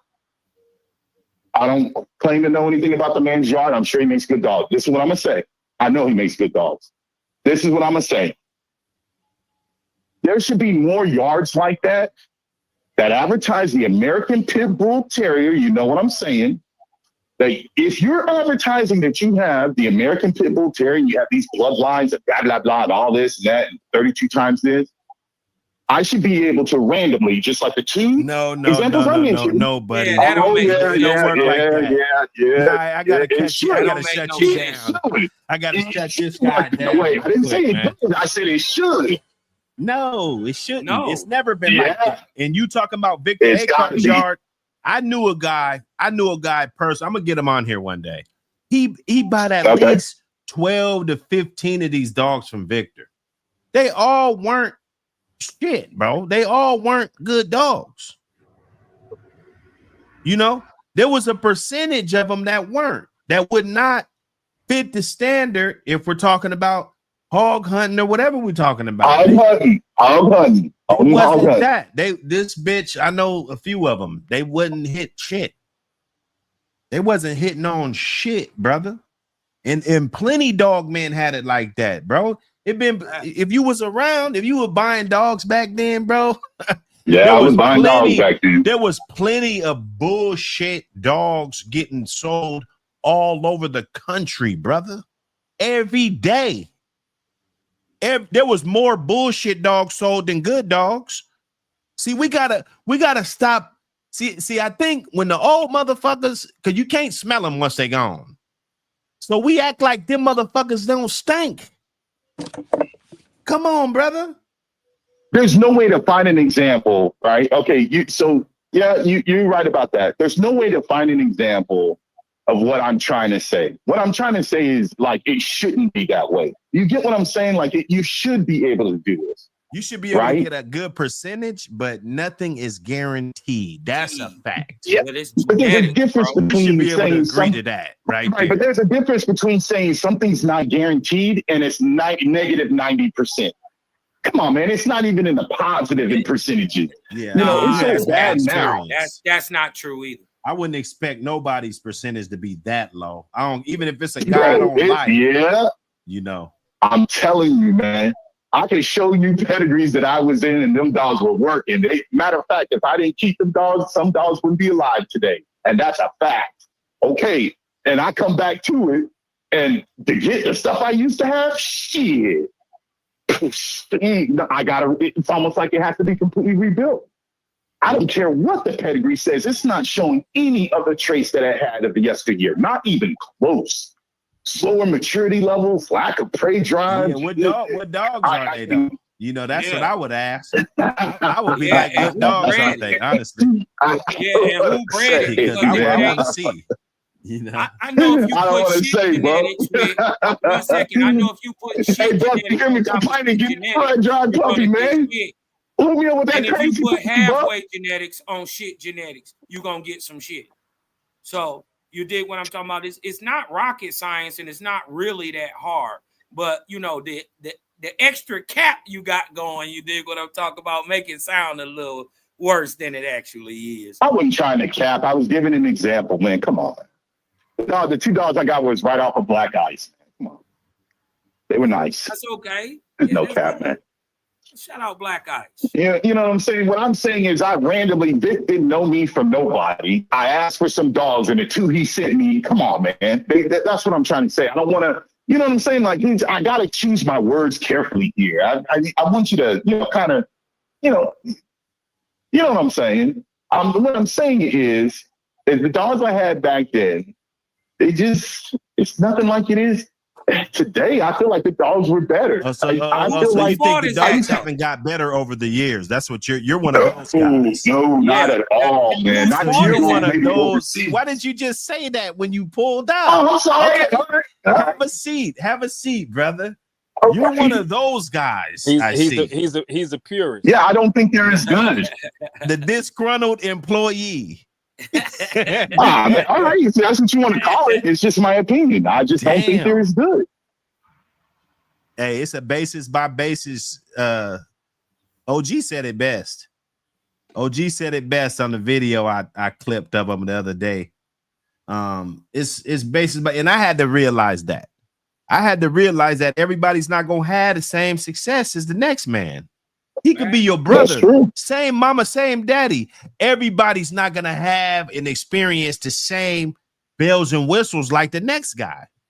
So that's true. My thing would be, I would like to troubleshoot and look at some of those damn pedigrees in the back street. If you don't mind, I ain't trying to put nobody out here. But it might be some common denominators that I tell people to watch out for on this channel. It's some shit that I tell you to watch out for. Me personally, the new stuff. If you had to buy one dog, if you only could buy one damn dog, it's the last dog you could buy ever. What are you gonna get it off? And the common denominator is those dogs that you're complaining about. I will bet before I even see the pedigree that they are lacking this characteristic that I just asked. Right? Because if this was your last dog, you're gonna make sure that this dog is a good clip of dogs. So if them dogs that you about to send me these pads later on the back streets, if they're not, the mom never had pups before, this and that, like, bro, what do you expect? What do you expect? You know, I don't think it's that simple, Buck, man. I just don't think it's that simple, man. I think it's more the quality of the dog that you're breeding to. Because if you could produce one good one, you could produce 2. But one motherfucker that never produced shit, be able to produce 70%. Ain't gonna produce shit. I think you should be able to produce 70%. Yeah, I just don't think not without 70% producing dogs. I don't agree with that, man. Well, then there you go. I don't agree with that. But then this is why you don't think. That's why I don't know how you think vigor works. Then. What do you mean? I know exactly how vigor works. I don't know how you. I'm saying we shouldn't have to rely on it. What I'm saying is, how could the dog possibly get worse if everything that you saying about these crossing the lines and making vigor and pushing all this stuff to the forward. I was giving an example. That wasn't done. It might have been done in the. Hold on. Pause. Hold on. Wait. The example where I gave A, B, C, and D. That's a hypothetical, man. Yeah, it may have been done in the hypothetical past, is but I don't done have every access to that. day. Every day. It's not hypothetical. Okay, well, I don't have access to it. You're just unaware. So what I'm saying is these type of breedings happen every day. And this is why the dogs are getting better. This is why there are more and more new family lines, because people are crossing lines that were, What new family lines? Hold on. What new family line are you talking about? Because I keep on hearing the same old family lines, the same basis family line. What new family lines are you talking about? Well, every time you cross dogs that are not generally related to each other, you create a new line. Related. Mm-hmm. Yeah. I don't know if it's a line, but okay. It is a line. When you cross a red boy it's not a line until it reproduces itself. With a bolio, it's not a line until it produces itself, bro. You can make it. Hold on. Let me explain something to you real quick. Hybrid Vigor doesn't always carry. Hold on a minute, bro. No, that's not true at all. I know that ain't true. Listen, brother, fall back for a minute. Just chill. When you mix a red boy with a bolio tombstone dog, you create a new line. And guess what? When you take that red boy bolio tombstone and cross it with G, you got a new line. And then when you take that and you cross it with some rascal, you got another whole family, a familial. So line. Can I comment to that? So, right. So you're using the term new line. Like I could have bred it red boy to a Rottweiler and made a new line, right? You're using it in a very like a layman's term, right? And so if we're going to use it that way, well, I don't want to consider something a line until that specific dog reproduces itself, right? Going forward. I mean, like 3 generations afterwards, then you can say, it's a line, right? Did you create? Can I answer? You created Hybrid Vigor, but Hybrid Vigor doesn't. You have been getting your fair share of the conversation. Okay, well then I can't answer. But when somebody accuses me of something I can't answer to it, man, that's not fair, bro. You've been cooking, brother. It's not fair if I can't answer to it. I mean, he can accuse me of not knowing it, and I can't answer to it. Okay, then. I fuck with you, come on, man. That's not fair.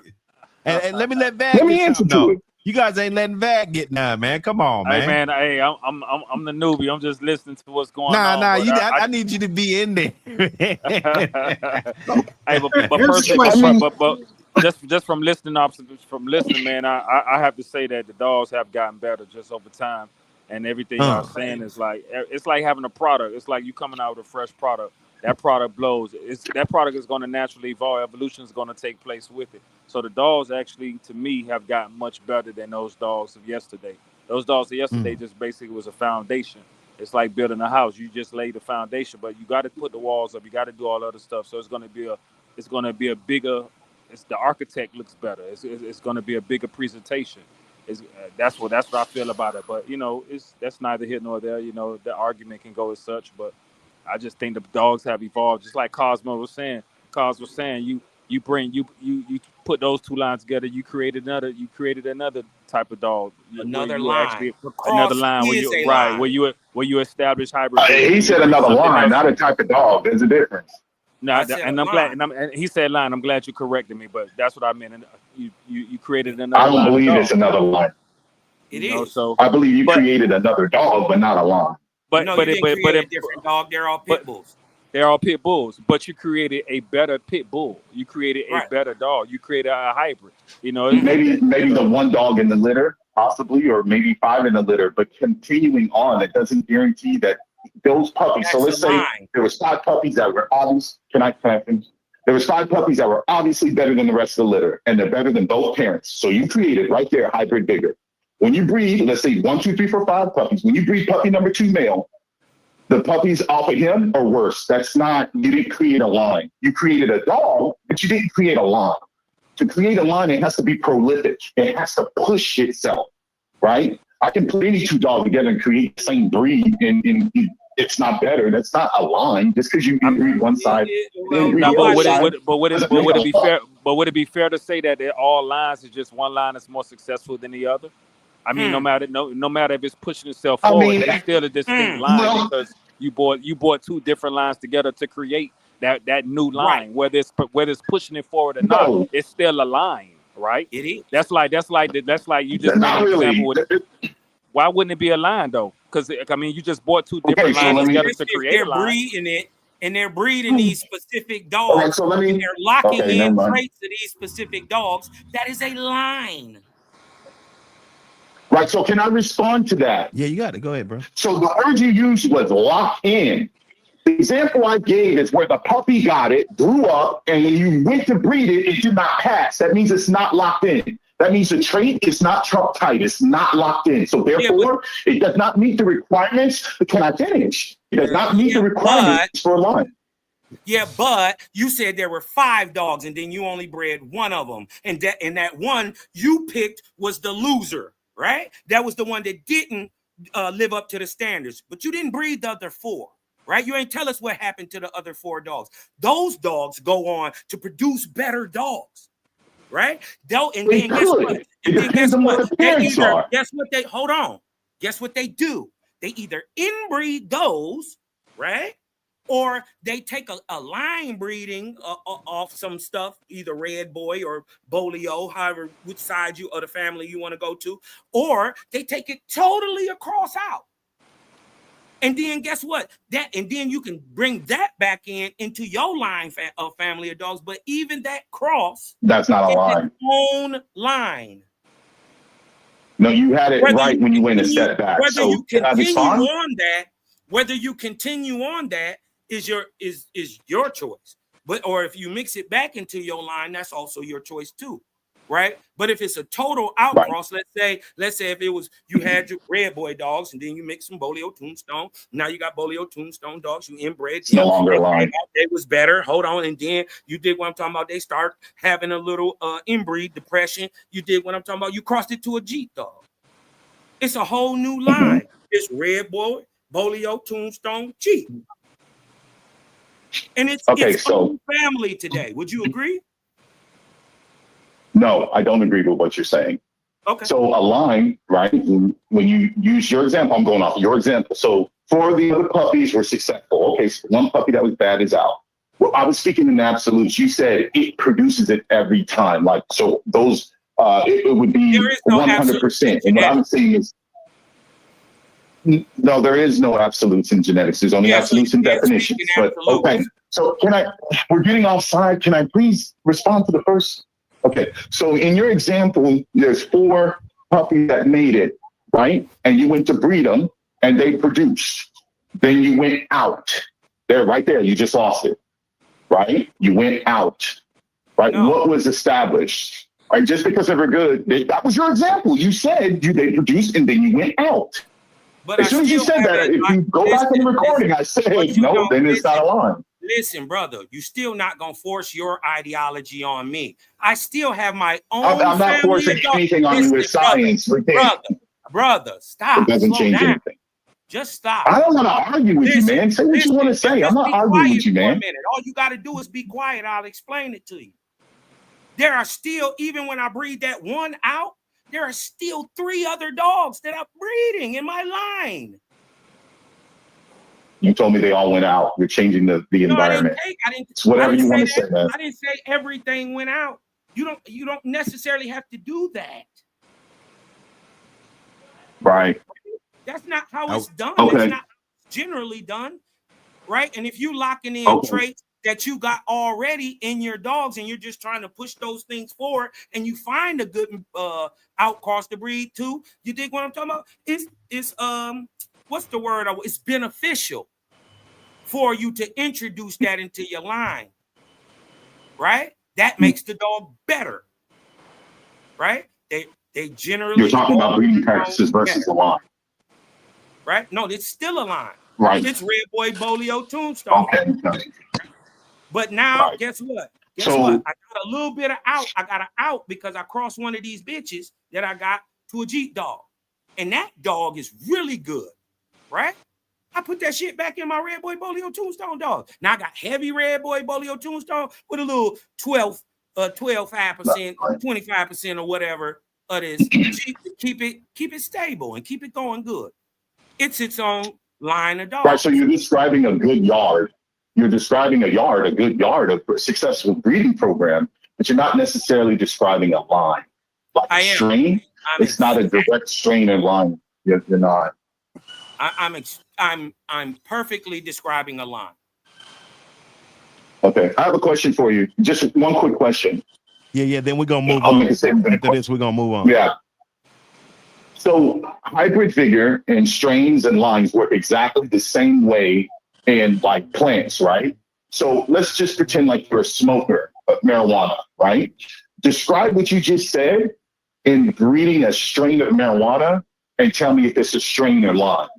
The answer would be no, because strains and lines have to be established, right? Wrong. Once you create you're northern absolutely lights, wrong. hold on. Can I please finish? Can I please finish? Can I please finish? Go ahead. He got to land the plane.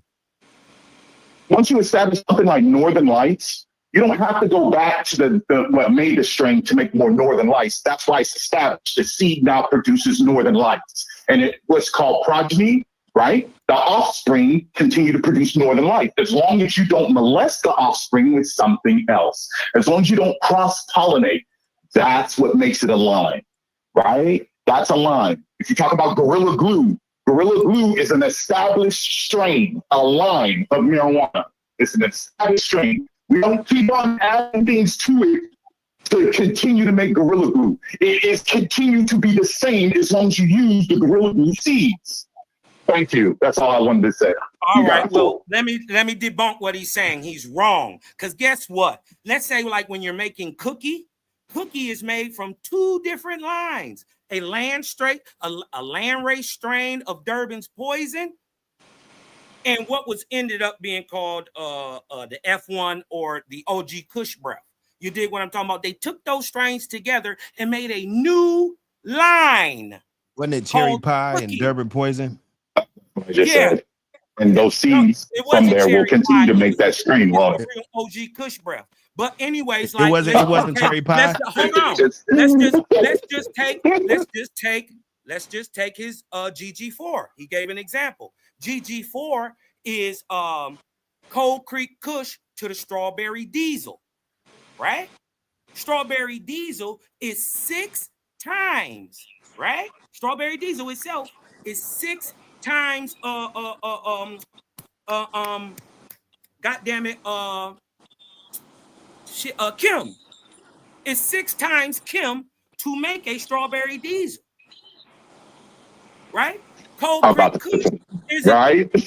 Creek Kush is its own strain, right? You guys, coming from landrace strains, Hindu Kush Pakistani. So when they took the Hindu Kush Pakistani strains to the 6 times Kim, they don't even know what Kim is, like Red Boy. When they crossed it together, it made a super plant, a hybrid vigored plant called GG4, and it is no line. And guess what? Unlike animals, plants, you take clippings and clones of them, and they grow replicas of themselves. So unless you pollinate it, right, and only if you pollinate it, right, it will make a different strain. And even when you pollinate it with itself, right, GG4 to GG4, right, it makes a back cross strain that's different than the original. Hey, kill it, because I'm gonna let him rebuttal and then we're moving on. All right. Yeah, in science, there's something to be. Oh, I'm sorry. Who was the rebuttal? Go ahead, you rebuttal, and then we're gonna move on. In science, you can look this up. Google, ChatGPT. It doesn't matter. To be a true hybrid, it has to reproduce itself. It doesn't matter if you're talking about plant species, animal. It doesn't matter. It has to reproduce itself. If it always goes backwards, then the offspring experience hybrid vigor, but it can't be a strain. That's okay. How do you take clippings? How do you keep a strain? No. Hey, we're gonna save that. We're gonna save that. Hey, Van, you want to touch on it, or you want to? You good? We moving on. I'm good. We're moving on, King. Okay, boss. Hey, so we back here, man. This Barracuda and this I know everybody want to get mad because I put this up on here and all of this. We gotta talk about this, man. I want everybody to chime in, you know what I'm saying, and get they uninterrupted spilly out, especially the new guys, O.G Loco and Vad and Ramadog too. Because I don't think you chimed in on this either. So talk about it, man. Talk about it. You got Barracuda's pedigree? Yeah, I do. Hey, Vad, you got to Are we talking about his pedigree, or are we talking about whether he's a Tosa cross somewhere? Which one is it?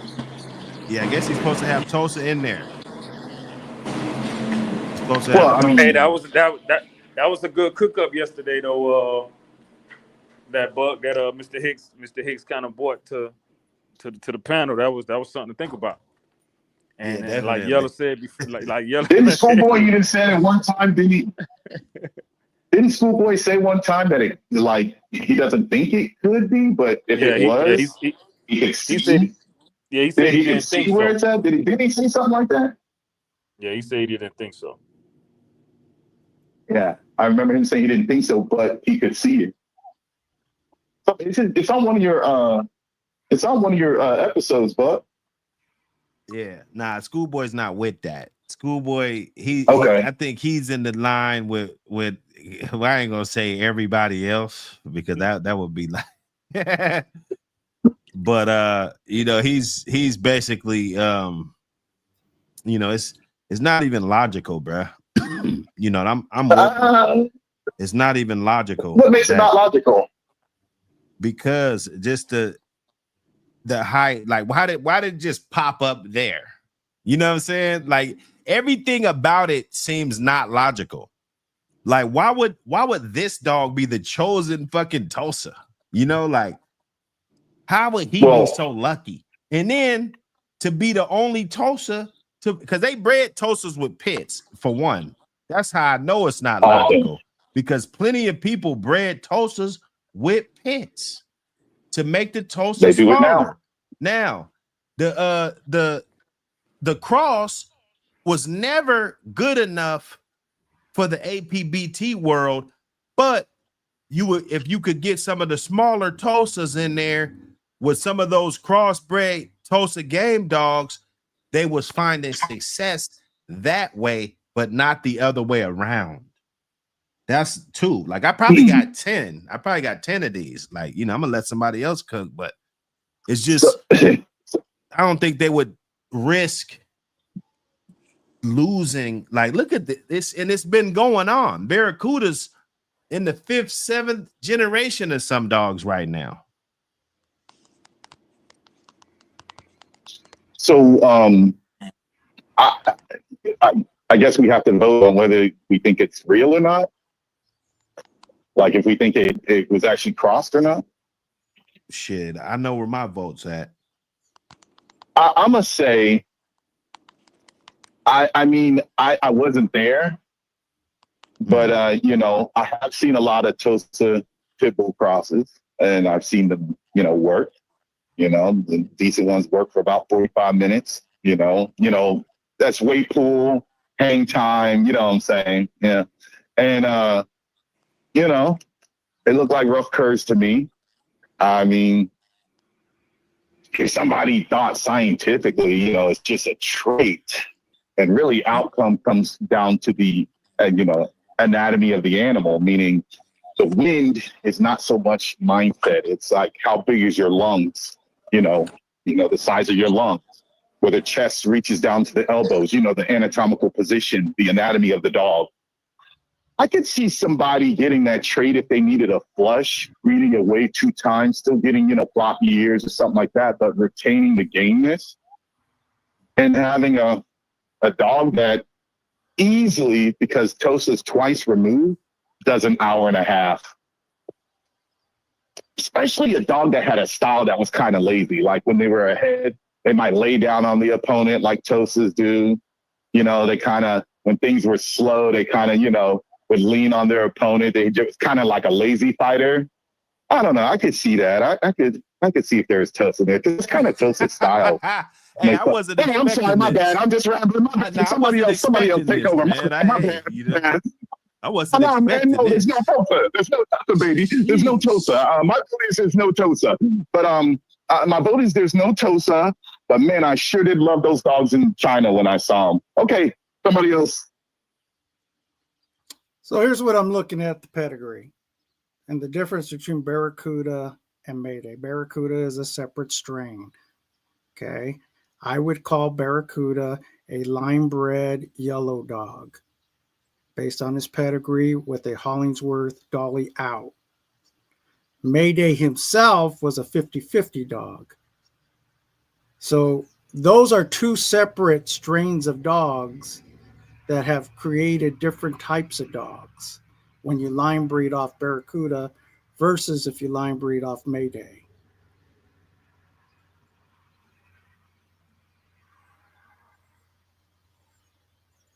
I'm waiting on somebody to show me which dog is a Tosa.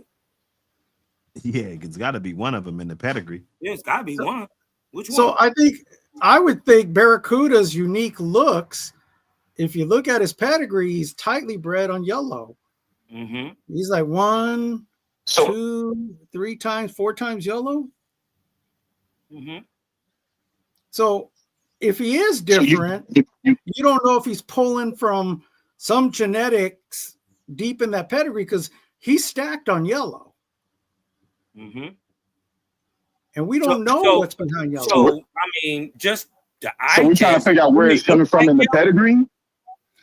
No, if you look like take yellow. his pedigree as true, if you take his pedigree as true, I would say Barracuda's. Oh, you said if it is true. Okay, gotcha. Yeah. His phenotype is pulling from yellow. Yeah. I mean, does he look like yellow? Well, I don't know if Yeah, he they're looks both like kind of houndy looking. But the pedigree, if it's true, it would say that 3/4 of the genetics pulled from yellow. Mm-hmm. I think it's Big Sombrero. If it's true, that's good. Big Sombrero El Capitan. I just think people was getting their ass whooped, and a rumor started. Possible. But if you look at his ears, I think they get that from Dolly. Doesn't Dolly have the hound ears? Mm-hmm.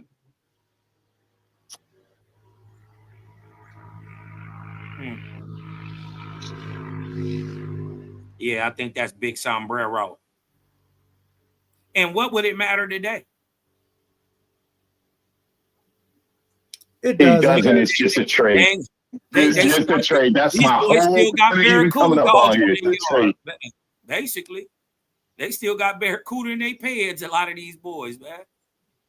Whooping stuff. So, I mean, hog hunting and jumping walls and pulling weight and jumping off docks.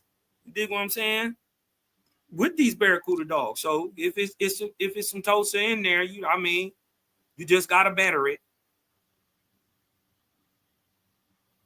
A Tosa would be a band dog if it was a cross, and it wouldn't be able to perform at this level. Nah, sure wouldn't. Yeah, I tell you what, I have a friend that's overseas. He's got those crosses, man. Yeah, man, it's a weight puller, 6-time champion, 6-time winner. Weight pulling, it's crazy. It's crazy. I don't know. But if you look at Barracuda, what he went through, I mean, you got to look at his record and who he went to and how he did it. You had to be a game dog to do that. It wasn't, and I think that's what we're not really discussing. I don't know if you could pull up his record, but look what he did. 9 times. And he beat great dogs. He's 9-time, man. Right. Yeah. Right. A Tosa, a band dog would have occurred. Facts. Right. And I do believe Barracuda is a different line than Mayday, but that's my opinion. Hey, can I ask you something? Did anybody know Barracuda's shortest match? Wasn't it in Sporting Dog Journal the matches. I think is where I read it online, SDJ online. Because if all of them were over like an hour and 30, I'd be like, you know, man, and you know, those short matches, those 45. We talking about history and respect to the past, and you know, like yes, history. It's we talk about history. It's probably, I'm just throwing it out there, probably 70 to 90% of the dogmen that ever got into this shit that probably never had a champion ever. So you mean to tell me that somebody's just gonna fucking mix a Tosa and just get all of this when you got dudes that use purebred dogs and go 40 years and they never had a champion before? Can you imagine that if somebody was like did that and it actually worked and everybody sat around arguing whether it had Tosa in it or not, but they went trait to trait and did it anyway and it was successful? That'd be crazy. It's crazy. See, we're putting it on a different level. Like, let's say it's just in the hood, but way back in the day, just in the hood, scraping up on hood dogs and being the bigger dog and scraping up on dogs in the hood. That's one thing. But for you to be matched that many times against actual competition with real full professional keeps and shit, bro, we're not just talking about I see this dude at the corner store getting some Swishers and then all of a sudden we talking about real shit. Real we work. about to meet up in 45 minutes. You know what I'm saying? Like, we're not talking about that. You know? We talking about dogs and keep. I know what you're saying. I mean, I ain't gonna say all of them because you know there was some off the chain going on, you know, but still at some point, like, you're not gonna make it to grand champion status and then produce offspring and kids, grandkids, great grandkids still succeeding on that high level like you would do if somebody didn't fool around with the blood. Like, when you don't fool around with it, that's the heights that he reached. So why would he get some type of good results for foolery? It doesn't make sense. I mean, here's an offset question, right? So let's say we consider it foolery, right? But like, why in other countries do they, you know, they do it, whatever. And you should see like the setups, man. We're talking about the government must give grants for these type of setups because you're talking about multi-million-dollar setups. I mean, some of these yards are like, I don't know. Tom has a great yard, but it's like Tom's yard 30 times over, you know? And then, you know, postal yards and, you can find, you know, if you get with a breeder, you can find where you can see the dog doing weight pooling and that kind of stuff. And they'll show you the whole, you know, weight pooling event and stuff. But my thing is like, why are they doing it when it's big money for people that come from Croatia and Poland and, you know, people come from Amsterdam to go to these places and kind of weight pool their dogs, right? You know, within weight limits and stuff. They weight pool their dogs, but, you know, everybody kind of knows that there's like Tosa about 3 generations back or 2 generations back. Looks like a pit bull. It's a little bit too blocky, a little bit too square in the head, but it's got Tosa in it. I mean, it's just an offset question. I'm just saying that, you know, I'm not saying that that's what Mayday is. I'm just saying it's like, it's kind of common. Just because, you know, we don't see it, it's really, really common in other countries. Like, really common. It is easy if you have a VPN to find videos of weight pooling, you know, long events too, weight pooling. And they're definitely have no problem showing you that it's like Tosa 3 generations back. It's just done. I just it'd be crazy if somebody was really smart and did that long time ago and just didn't say anything and lied about the papers and stuff. That's the crazy part. I'm not saying that's what happened, but I just find it like weird that people today do it in high numbers for a lot of money. Just saying. Now I can send you the kennel, but I'll see you on the back street. So I'll send you the kennel. Take a look at it. What year did the Tosa become an established breed? That was in the 1800s, I believe. I have no idea. Yeah. I don't know. but they've always been for that work. Yeah, There's nah, never, they don't it's an have old dog. Tosa on it. It's an old dog. You know, we got supercomputers in our pockets. Let me see. Yeah, it don't take nothing but just to Google that shit, right? You know. Yeah, right. Here. I think 1800s though. If I had to take a wild guess, well, not a guess. I remember hearing that. I'm gonna go for 1900s. 1900s. The Tosa. Yeah, okay, you're right. The Tosa dog was bred. The 1850. Tosa dog breed was created starting in the mid 19th century. So 1800s. Yeah, so that means it's in the 1800s. 1850s, 1860s. Yes, sir. The breed originated in Japan, specifically the Tosa region of Shikoku Island, which rules out the American Pit Bull Terrier being an additive. Yeah, just because of the establishment date. Just going off of that. Now I don't know. I don't think it was added. I don't think it was added then. I think later on they maybe it was a rumor. Yeah, for sure. For sure. That, Later on, for sure. Now that their shit, yes, because it actually made their dogs better if they could keep the size on them, because it was still a size thing. Like we're talking about 140 to 200 pound dog. Hey, you know, this ain't. They got some 90 pounders, but I mean that's a small one. A 90 pounder would be considered a small Tosa, bro. Yeah, it say they get busy around 104, 105. Native Japanese breeds like the Shikoku Ainu with the European breeds like Bulldogs, Mastiffs, and Great Danes. What's the size on them joints? Big as hell. That's where I saw one. Out of the 160 pounds, bro. They're about $180, 200. Yeah, that's what I'm saying. They're huge. Yeah, this easy. Yeah, they're huge. But when we talk about in the what do you call it? When they're traditionally working, they use a lot smaller. I don't know. So no, I just and then the continuation of the line being good, like that's the recipe for ruining a line. You know, let's say I did add some shit, some Tosa in my shit 3-4 generations down. Like I wouldn't have to be surprised if my dogs didn't work anymore. 130 to 200 pounds. You see what I'm saying? Sheesh. They huge. So that's why I said that 90 pounder would be considered small. That's a small one. If he's 90, he might as well. I don't know, man. Traits. It's not about believing. The traits kind of hold up. Well, if you ain't big enough, like they do add the pit for the gameness, but if you ain't big enough, you still ain't standing no chance. Because I think them joints is catch weight, bro. Yeah, I think they're just straight catch weight, bro. Bears. They're not. We're not going at 193 and shit, and all of this. No, them joints is just straight catch 20, weight, bro. 5.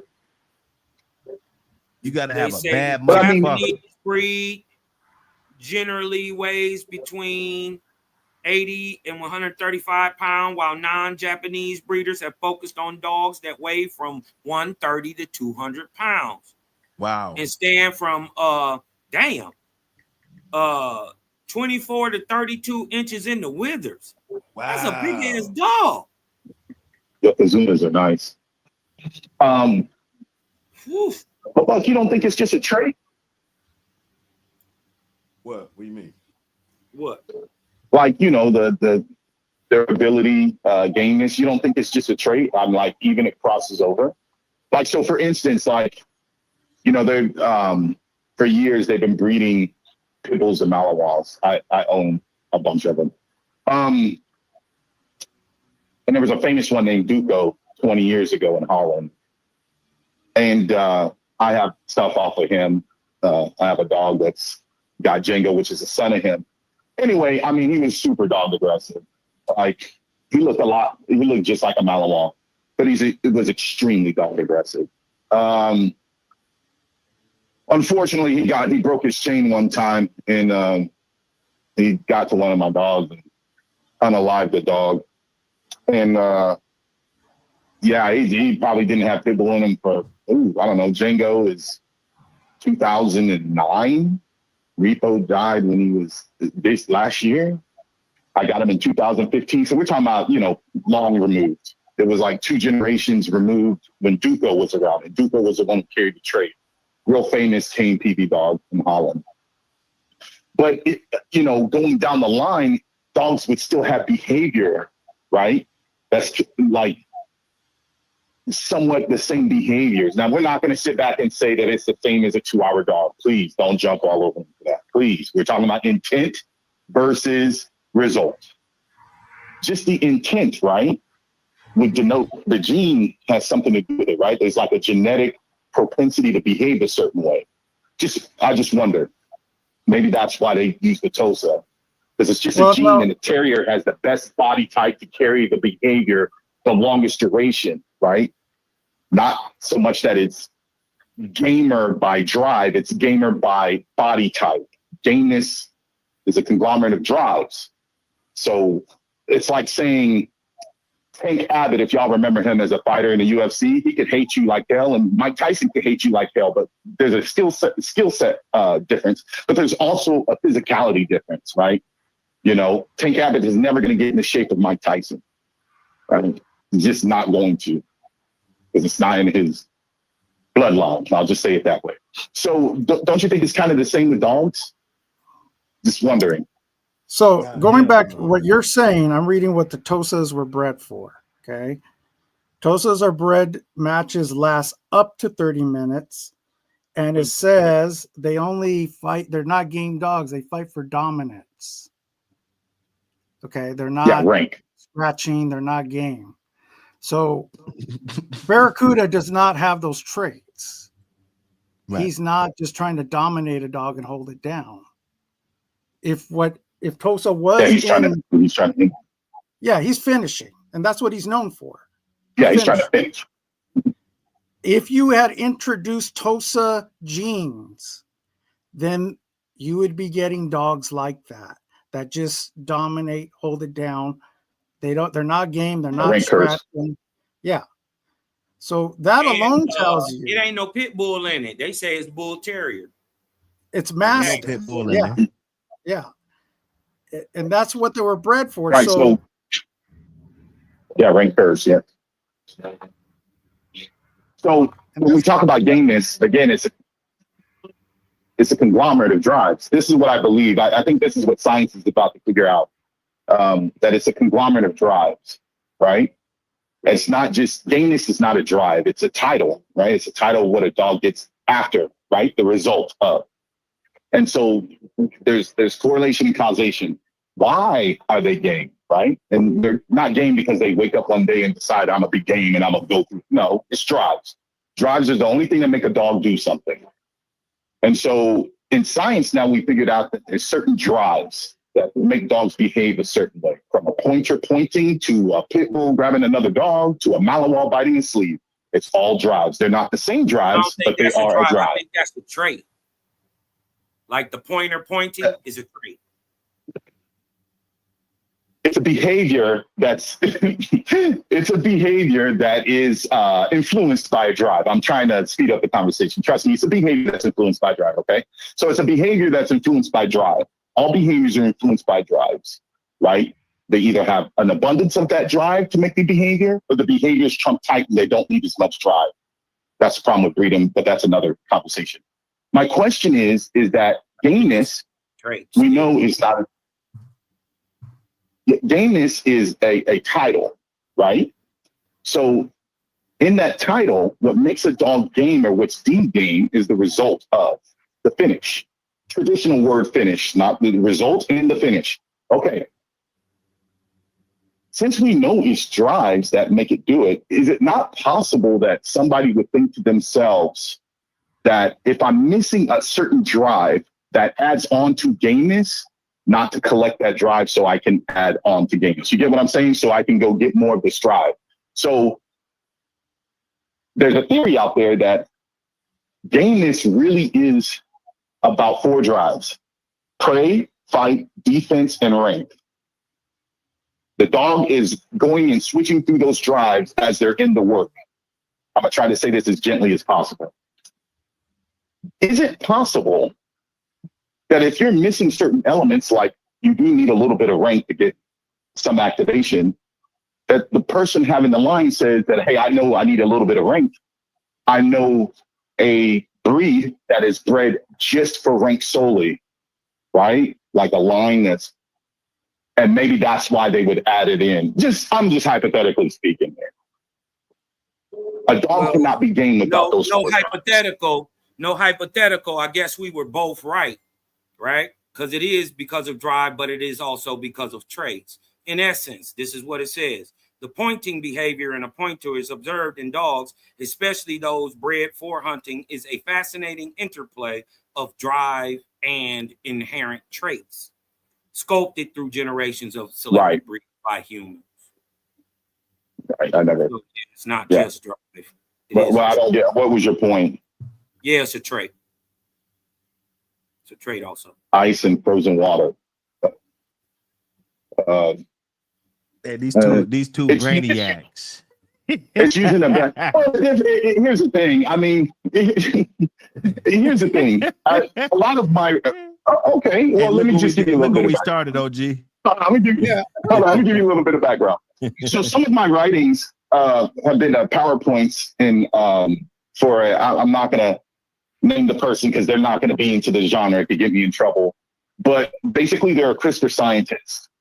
And what they're trying to do is they're trying to find a way to isolate drives in dogs. And they're very much so interested. And they're getting grants for this, guys, now. This is true. For why a pit bull is a pit bull. No much. Just saying. Ooh.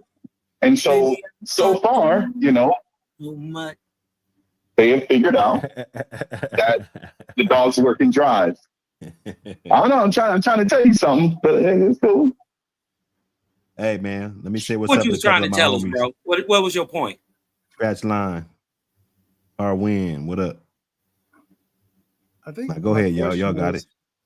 Do you? What I'm trying to say is the farmers were really good at isolating milk cows, but science was really good at telling them why we have the best milk cows. Just like what dogmen do, you're very good at what you do, but science is now interested in why it does it for military. Anyway, it's very interested in why it does what it does. That's why you see a lot of derivatives of game bred pit bulls being used for something untraditionally bred for.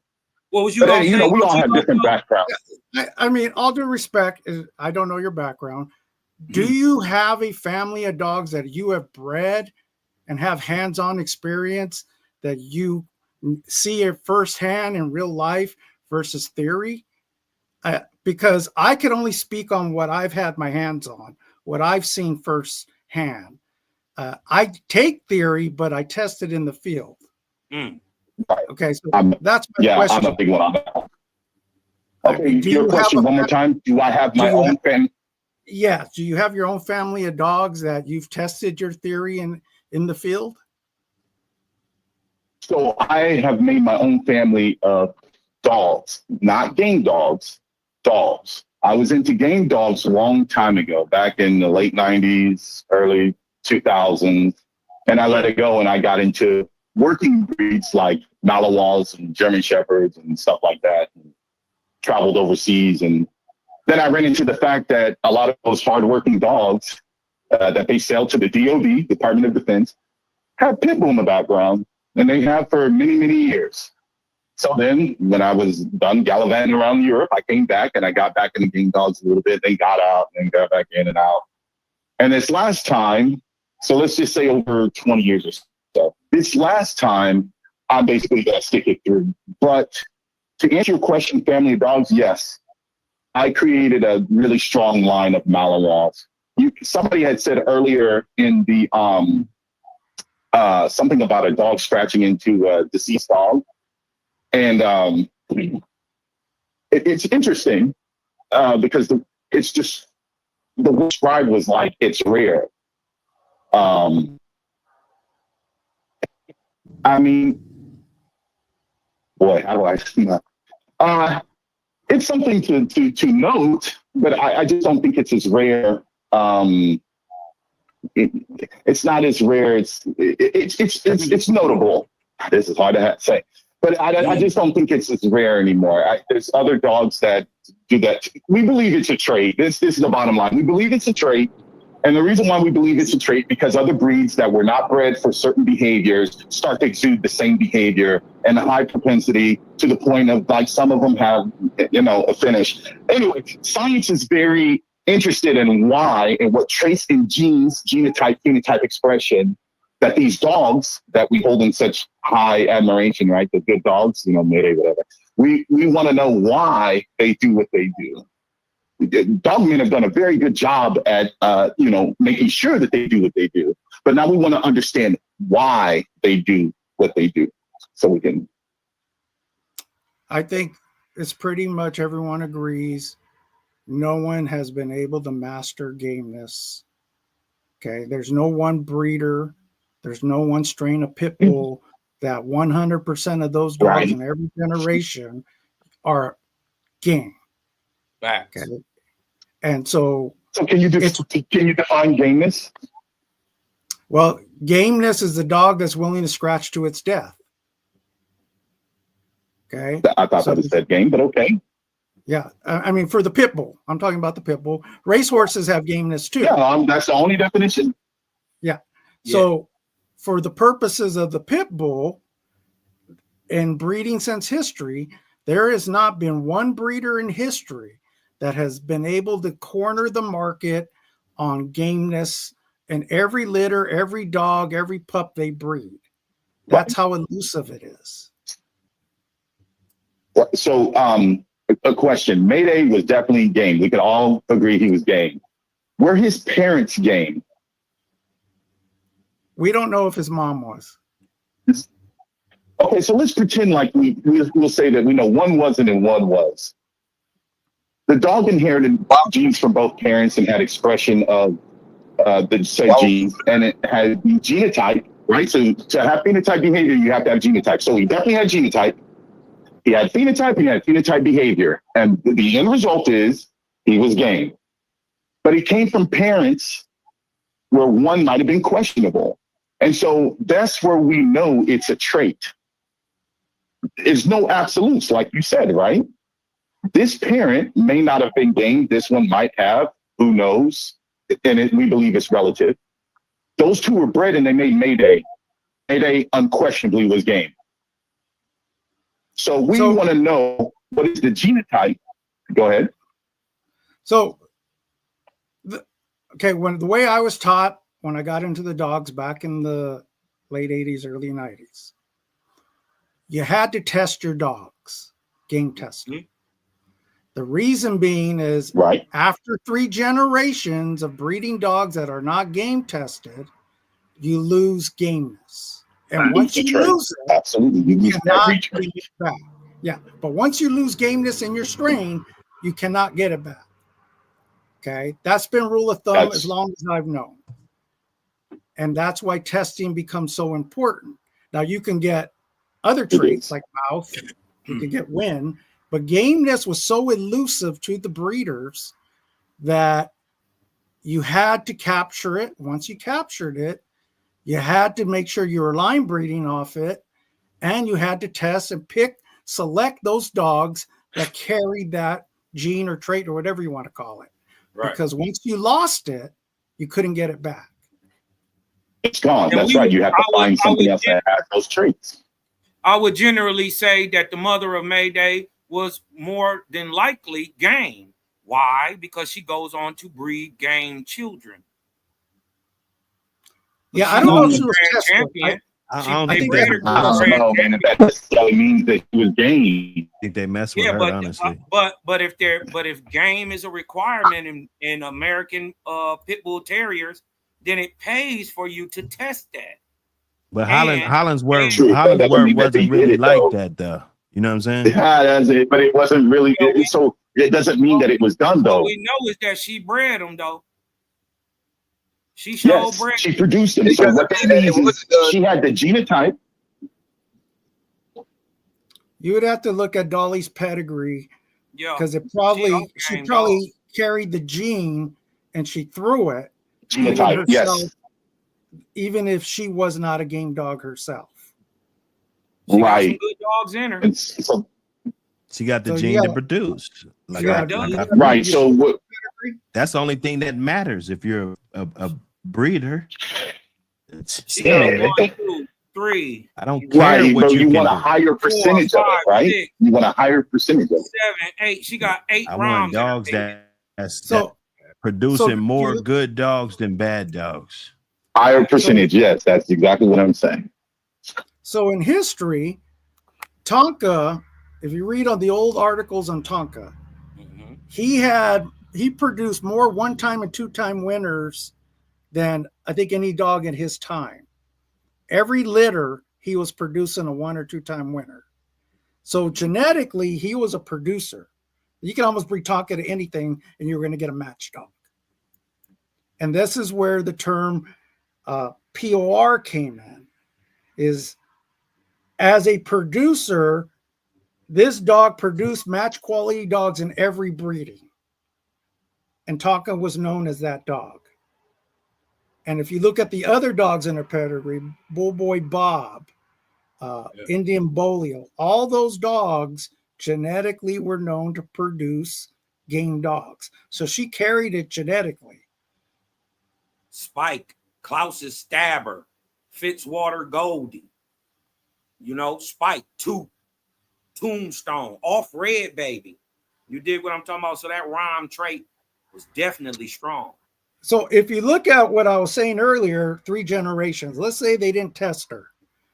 We do know Tater was tested. We know Red Dog was tested. We know Bull Boy Bob was tested. We know Tonka was tested. We know Rowdy was tested. We know Tombstone was tested. So there is a genetic source of game tested dogs right in her 4 generations that she carries the gene. Little Tater was game. Yeah. So even though she may have not have been, genetically she would throw it because it's right there. Yeah. And I think as breeding, I believe that we could get away from that, right? Then Where little you're Tater using dogs that it's being allegedly Buck's daddy, right? Which one is allegedly Buck's daddy? Little Tater? Tater. Little Tater. That's what Pat Patrick said. So if you read the match of Buck versus Sandman, okay, and you know your genetics, if Buck fought like a Tombstone dog versus he fought like a Bolio dog, he should have showed those traits in that match. And I think you can read the match and show what type of traits was he demonstrating in that match.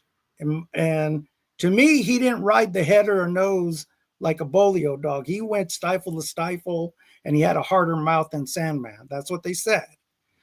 That's not a typical Bolio trait.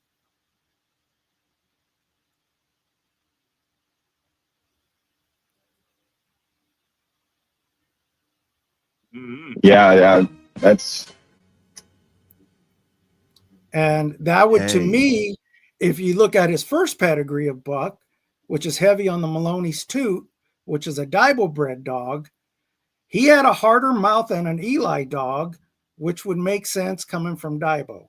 But that's just my analysis, objective analysis of the 2 pedigrees, that Buck demonstrated traits in his matches more typical of a Maloney dog versus a Bolio dog.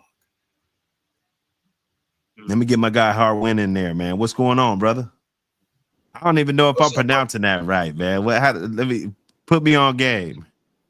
R1. Okay, got you. See, I'm fucked off. Close though. What's going on with you, brother? Good to hear from you. What's up with you, man? What's up to the panel? What's happening? Oh man, salute to you. I'm Talk all to us. good. I'm just trying to find out, like, I'm learning a lot, first off. But I'm just trying to find out, are we trying to say, like, it's possible that these Tosa dogs were game? Because he's asking, what does game mean? Like, we don't know what it means when it applies to APBT. Like, what are we saying? I'm trying to understand. So if I understand better what he's saying, then I can comment. I can't really comment because he kind of double talking. Yeah. So can I respond to that? So Yeah, I want to know. I'll listen. I understand what gameness is. I understand what gameness is, and I know what is deemed game, and I know why it's deemed game. Okay, I have to tread real light on these kind of conversations. I understand it very well. What we're trying to get to is the science behind it. Dogs don't wake up one day and say, I'm game. There are genotype, phenotype behaviors that result, that end into a result. Just like a pointer points, just like a greyhound races. Any animal that was bred for a specific task has a lot of genotype, phenotype expression, right? So expression sits on what's called a phenotypical scale, right? So I'll make it easy for you, like color, right? When we talk about race, white being 0, the blackest black person being 15, I believe. It's a 0 to 15 scale. Albinism, okay, whites are 1, sorry. Albinism is 0 in every race, but it's on a phenotypical scale. So it's whites got pale melanin and blacks got U melanin. They two different chemistries. Two different kinds. It still sits on a phenotypical scale. Let me just go with this. I don't want to get outside, but let me just go with this, please.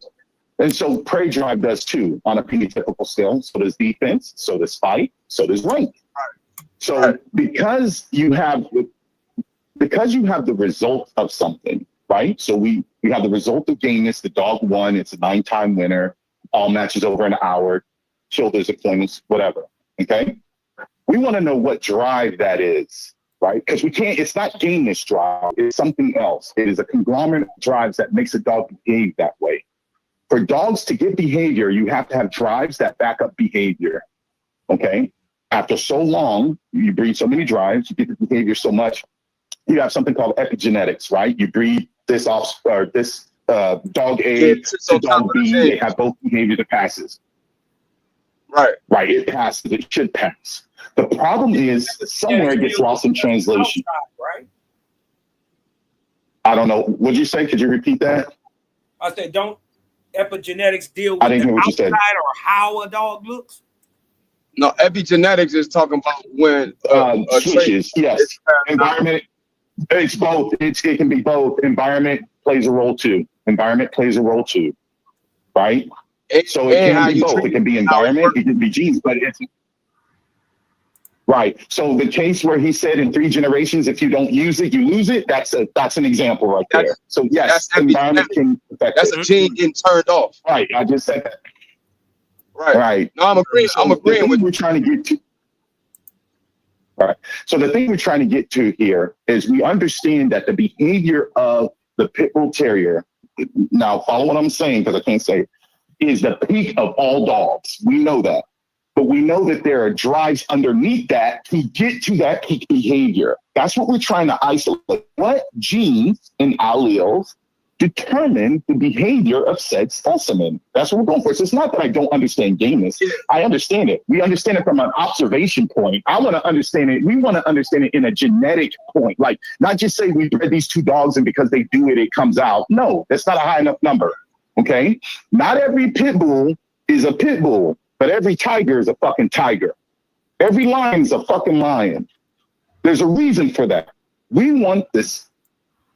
We want to isolate we want to find out what we want to find out what genes where the Wait a minute. Lions curl out too, though. Hey, repeat that again. That's every right. pit bull ain't a pit bull.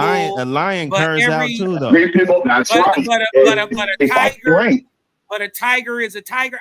You guys are going again. We're having a conversation of causation and correlation, and until you understand the difference, it's hard to explain this.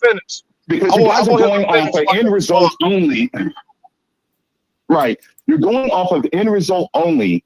And see, this is where it's flawed. And I'm gonna just be honest. Let me just say this. If you have a dog that won because it went 2 hours, what do you say about the dog that stopped at 1 hour and 59 minutes? You're gonna say he's not game? That's silly. He is game. Had the one that went 2 hours beat him by 1 minute, tripped, fell, didn't get back up, guess what? He would have been the loser. So instead of sitting around and saying the end result, because when you breed end results, you do not yield good examples. It's a hodgepodge. But if you breed for drives and intent and end result, you're going to get higher percentages. We know this. All right, this is where science is taking over. I'm not saying science is getting in the game, dogs. Yeah, because the It motherfuckers don't make ain't him not a produce turd. shit. but He did the stop. Okay, issue with I never hear you, mind. but the issue. Wait 1 second, bro. The issue with I hear you, but the That's right. issue with what you're saying is it took like the dog genome hasn't been mapped out like the human genome. So this is a whole hypothetical It is combination. being mapped out. Yes, it has. Yes, It has been mapped out. It's been templated. has. Yes, it has. Okay, Yes, it okay, has. so You're behind, sir, wait, man. okay, if it has, which genes control gameness? Because epigenetics is some Okay, genes being listen. switched You're on at, and off. come on, Which come on, man. specific? Come on, come on, come on. You're at, Hold on, bro. I'm asking a legit question. Which genes okay, but control keep it to one gameness question at a inside the time. pit bull? Wait a minute. Wait, you answer my first question. Now I can respond. You already answered my first question. So now I'm asking a second question. I only asked one question, bro. Answer this one, please. Go ahead. Right? Right. You saying it's completely mapped out. Okay, cool. I don't know if that's true or not. I never seen no scientific data on that. But if you say it is, tell me like if you was to ask me what genes control speaking in humans, I can tell you it's the one of the genes is the FOXP2 gene. What gene or combination of genes inside the pit bull? Because all these dogs are the same species. So, but what gene inside the pit bull? If you're saying the genome of the whole pit bull is mapped out in all dogs, I understand mapping, please. I understand what you're saying. Oh, but I haven't answered the question yet. Hold on, let him get it out. You gotta let me get the. I'll let you rock out, bro. Anyway, me letting you rock out, now I understand what you're saying. So now I'm responding accordingly. What specific gene or genes control gameness in the American Pit Bull Terrier? Which one, so I can Google it real quick? Okay, let me respond without. I want to know which genes, bro. So okay, so your question was, did we have it mapped out? We do. No, right? no, that was me going with. Please, I'm here to that. Okay, listen, man. If you bro, you telling me that's not my question, though. You gotta let me answer, man. Come on, man. No, because that's not my question. Please let me answer. That's not my question. I'll get to it, man. Let me speak. I heard your question, man. Let me speak. I've heard your question. Wait, don't act like I didn't let you just speak for like 5 minutes, bro. I'm just saying. All right, listen, you're not when you answering ask me a question, man, if you interrupt me again, I'm not going to answer. Go ahead, man. Okay, cool. Hey, Buck, if you ask me what gene in humans control us to be able to speak languages, I would say, yeah, bro, look up the FOXP2 gene. Now, simple question. If you say that the gene has been completely mapped out like it is in humans, which gene in the American, or genes, because it can be multiple, which gene or genes controls gameness inside the genome and the American Pit Bull Terrier? You got to look at the fight or flight gene. Right. So can I answer now?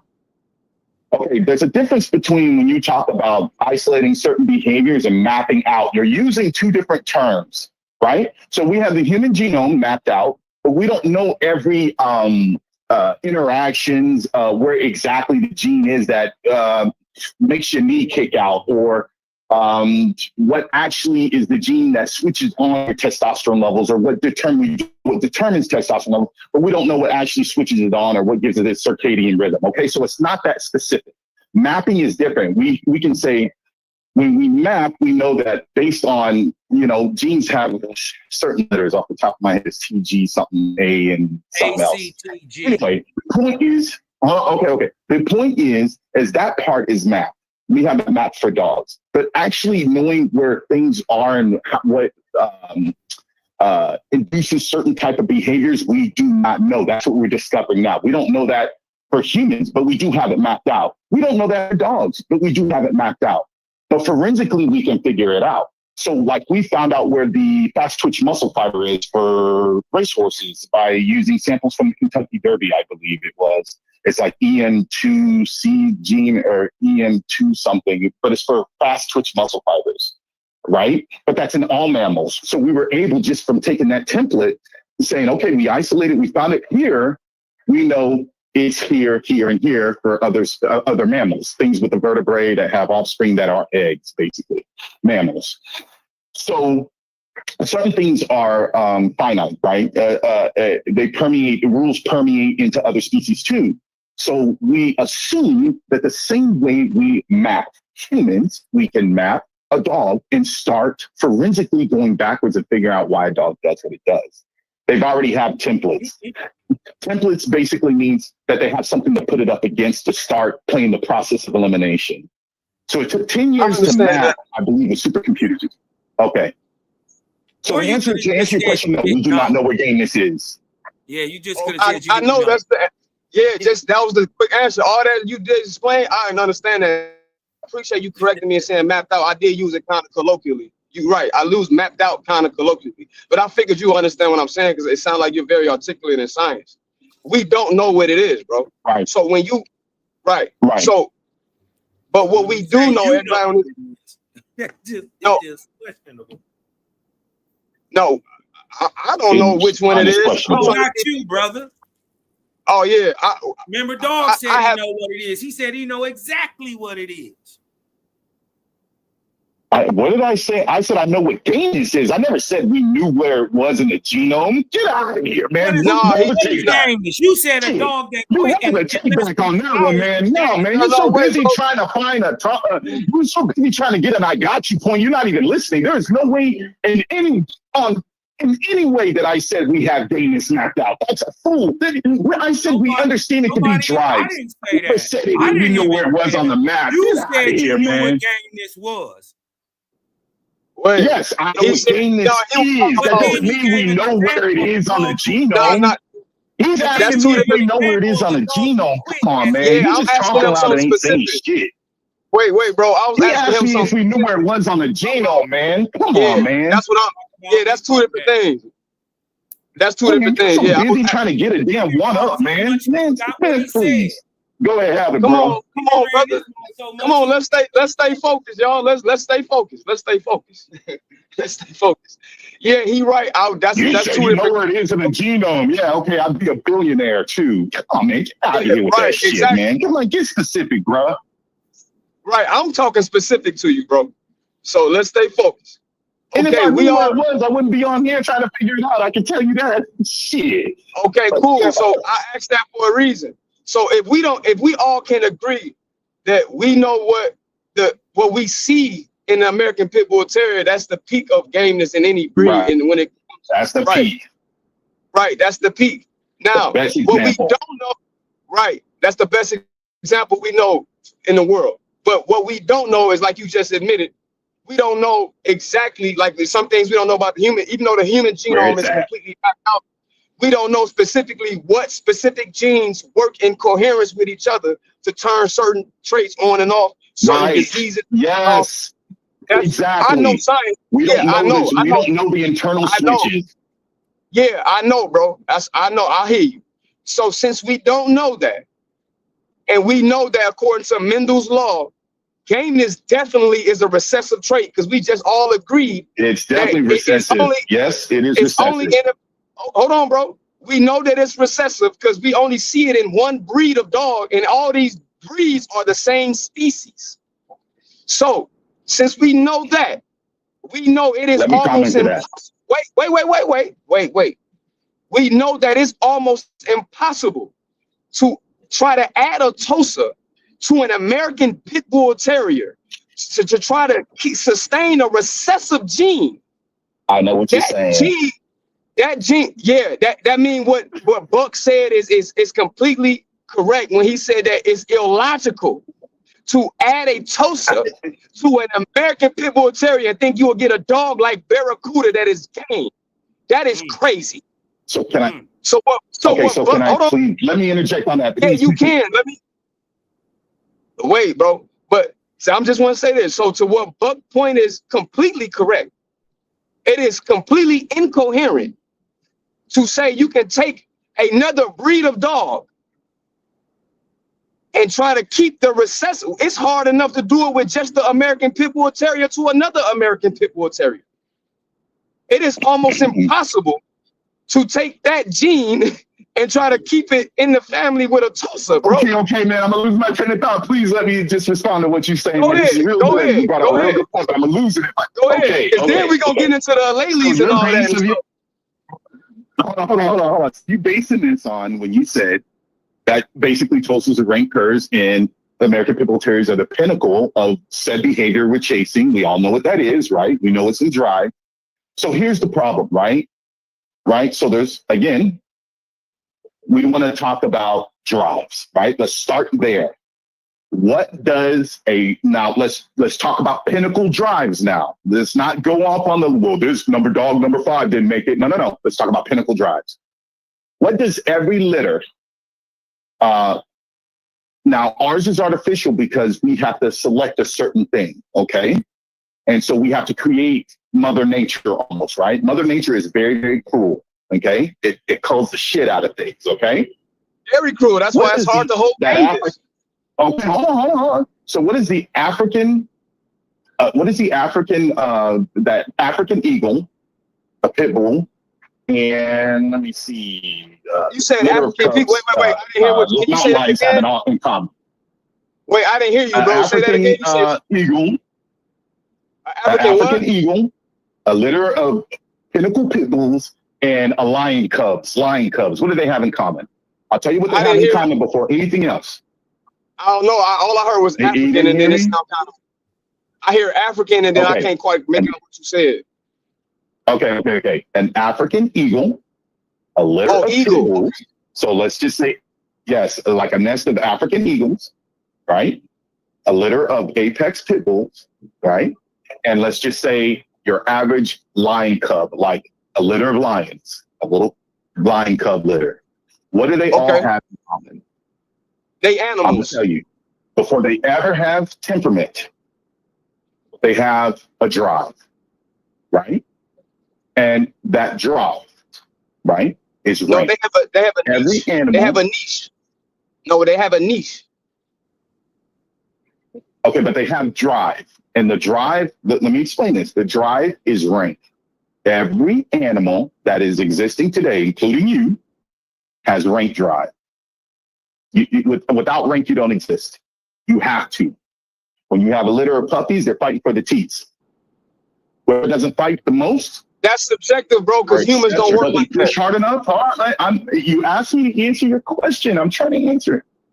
No, you already asked. I didn't ask you no question. I made a statement. I said that what Buck said is correct. It's incoherent. I only asked 2 questions, and we answered both of them. And I'm rebuttal. With rebuttal, you interjected something right now. Yeah. You ain't rebutting. You just right. Sure. We don't believe it's correct, man. Please, let's not on the form of MLA format English. Okay, I'm just rebutting. Okay, so the thing is, ranked. So what we're looking at is all three of those animals are going to get to a point of sexual maturity and they're going to have it out, period. And rank is an umbrella drive and sexual maturity is underneath that umbrella, right? The behaviors of procreation, right? You got to fight and have conflict to be able to mate and procreate, all right? And continue on your progeny. Okay. We've bastardized that just like we bastardized prey, just like we've done other drives for our usage. The pointer points because it is a behavior, but it's actually a bastardized form of prey. It's an incomplete chain of prey. It is. You can look up in the biology books, you'll see. Anyway, so we know that the peak behavior of conflict has rank somewhere in there. It cannot have, there's 2 things it cannot have. There's 2 things that has to be there, and that's rank and defense. It has to. For a dog to engage, whether they're defending themselves or they started the shit, they have to have at least one of those 2 drives. Now, we obviously know that those 2 drives makes a lion quit and the other one take over, makes the 2 gazelles stop banging each other's head. One wins. The 2 rams that bang each other during mating season, one's going to win. The other one's a rank cur. Okay, we know that drive is rank. It exists in canine also. Now, man has tried to domesticate to the point of making pets and removing that rank behavior where game dog men by proxy and finish, are you listening? Has cultivated some interspecies rank. Oh, You I call the understand ones what that you're have outer species rank. Right. You call the ones that have outer species rank, meaning they start turning on you and looking at you like they're going to grab you. You call them. So the rank stays interspecies based on how you do it. Okay, so interspecies rank. So we know rank is one of them. We now believe that rank and prey drive makes what I'm going to get torn up for this. Man, man. We believe that's what makes fight drive. That's what's being studied. That's a belief, but that's not a confirmed fact. Continue.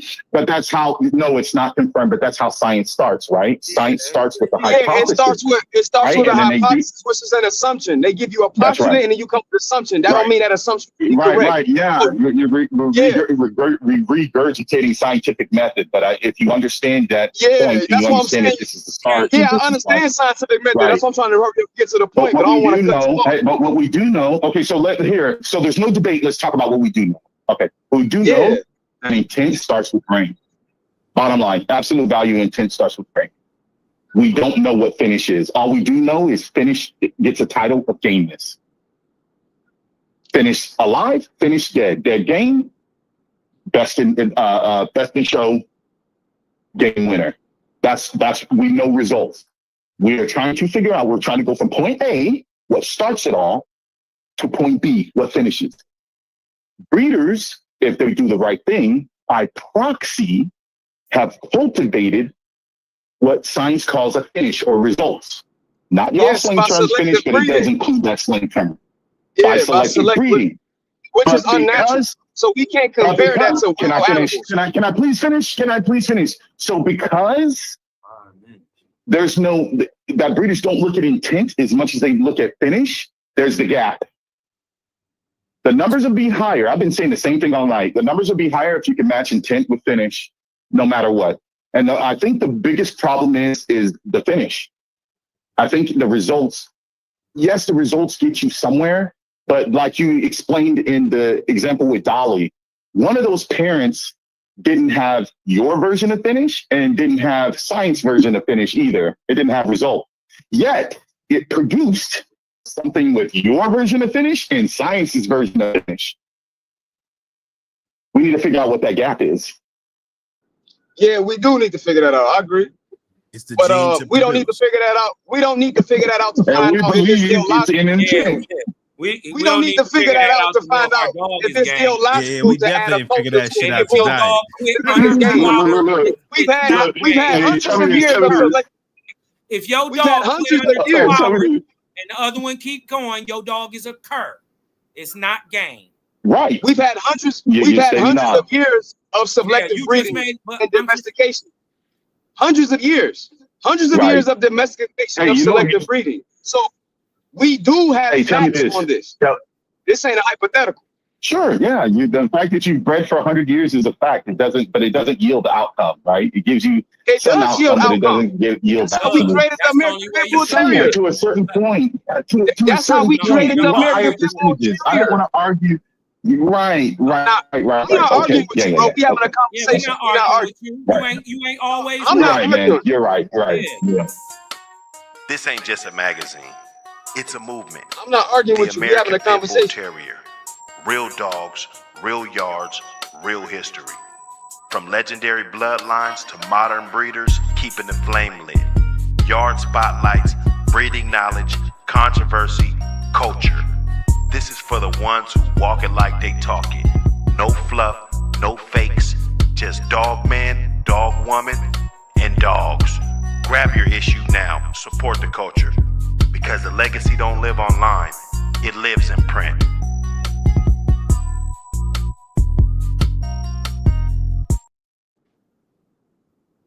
We back. Hey, that commercial hard. Appreciate it, brother. Appreciate it. OG, man, I really came to hear some of that old family, because these old family dogs. Hey, man, I just seen one online today. Man, that Loki, OG Loco, that Loki dog. Man, that dog looked good, brother. Yeah, I think Loki came off Kratos and to his daughter. Yeah, man. It's a nice one, man. They're Beautiful out there, man. specimen. I like Widow. Widow, he's my buddy, man. I love that dog. I just love that dog. But we lost a real good one, and we never got pups off him. But he was one of those rare ones that what we see in these family dogs, we're starting to see, and what we're hearing on hogs, they're biting as hard as Eli dogs now. Man. And this one we lost, he was one of them. You see this? You see this little pup down here in the pig? Uh-huh. That's your stuff. Who's that? That's Milo. He's off Bingo and Daphne. Oh, I love those dogs. Yeah. Hey, he just went up. My partner got a little thing, where you go hunting, and he got some hogs out there.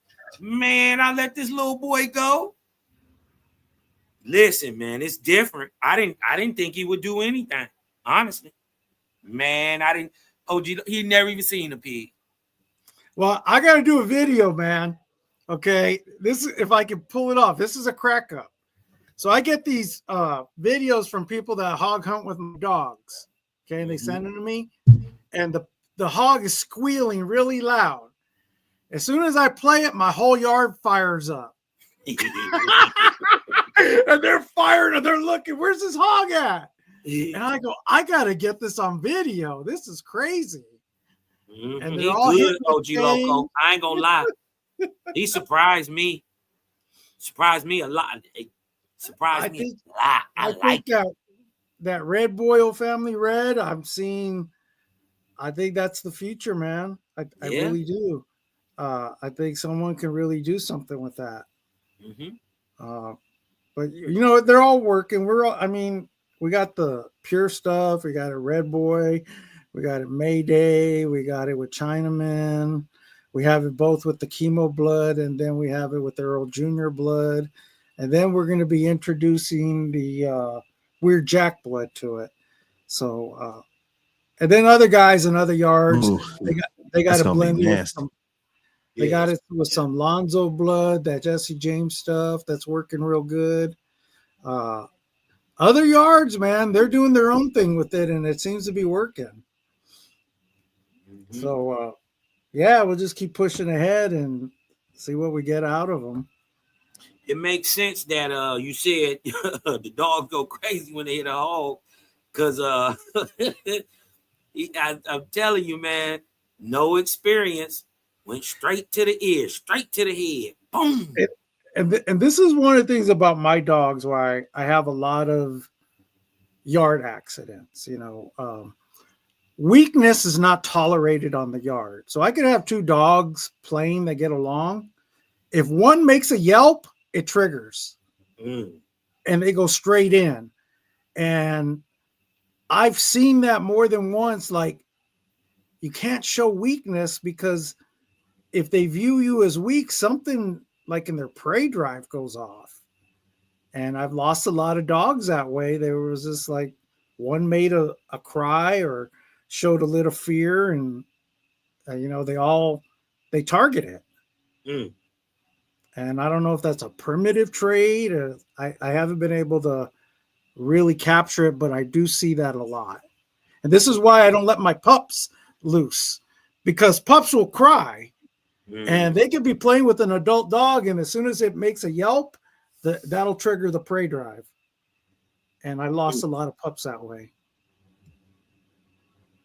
Matter of fact, my son. One thing I noticed, OG Loco, historically, the old family was, known as a soft mouth, really game dog, but they were really big, right? Now, when I see a lot of your dogs, they're like shit brick houses. They're not really, really huge, but they're more, compact. You know what I mean? Why is it that your strain of dogs look different than what was, what has been commonly seen throughout the 70s, 80s, early 90s? Okay, and this is why I call mine pure OG Loco O family reds. This is why I don't call them pure O family reds. Okay. Mhm. So historically, the pure O family reds were the pure Hemphill dogs. Mhm. Okay. Those dogs, when you breed them pure, tend to go light boned, long, tall, very thin, refined dogs. You tend to see that in the Wilder, Hemphill Wilder dogs. Okay. My dogs are Hemphill Klaus, have a lot of Klaus, a lot of stabber blood. I believe they get the compact and the heavy bone from the Klaus blood.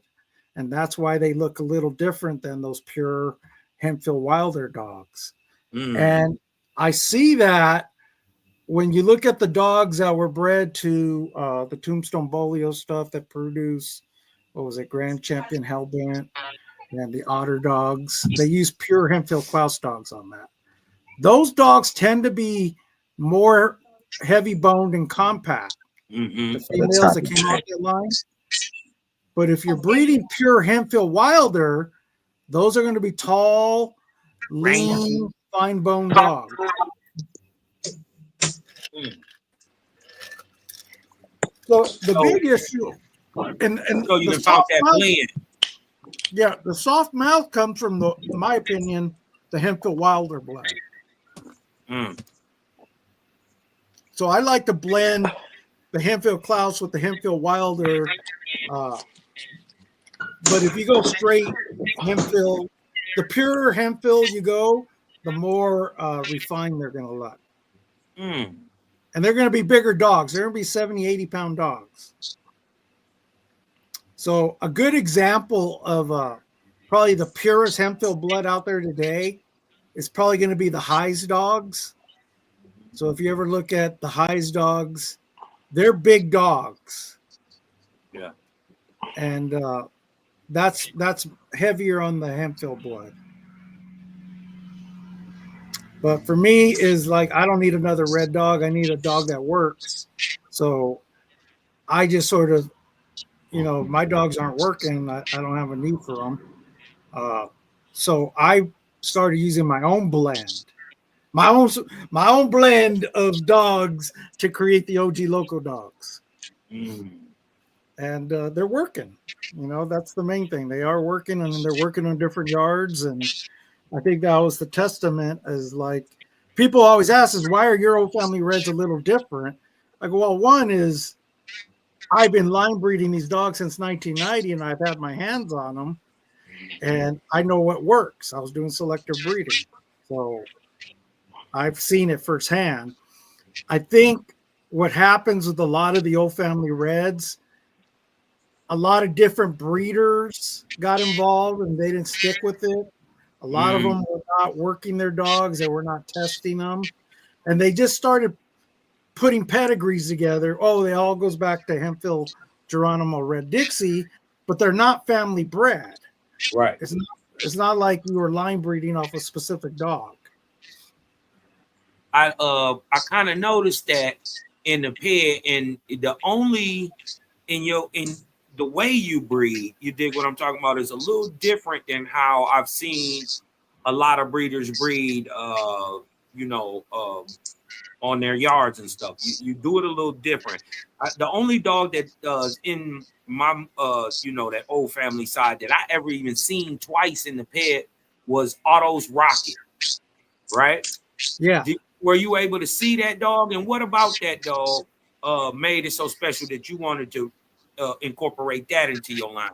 Because it's a beautiful looking dog, by the way. Yeah, I got to give you a little backstory on that. Okay.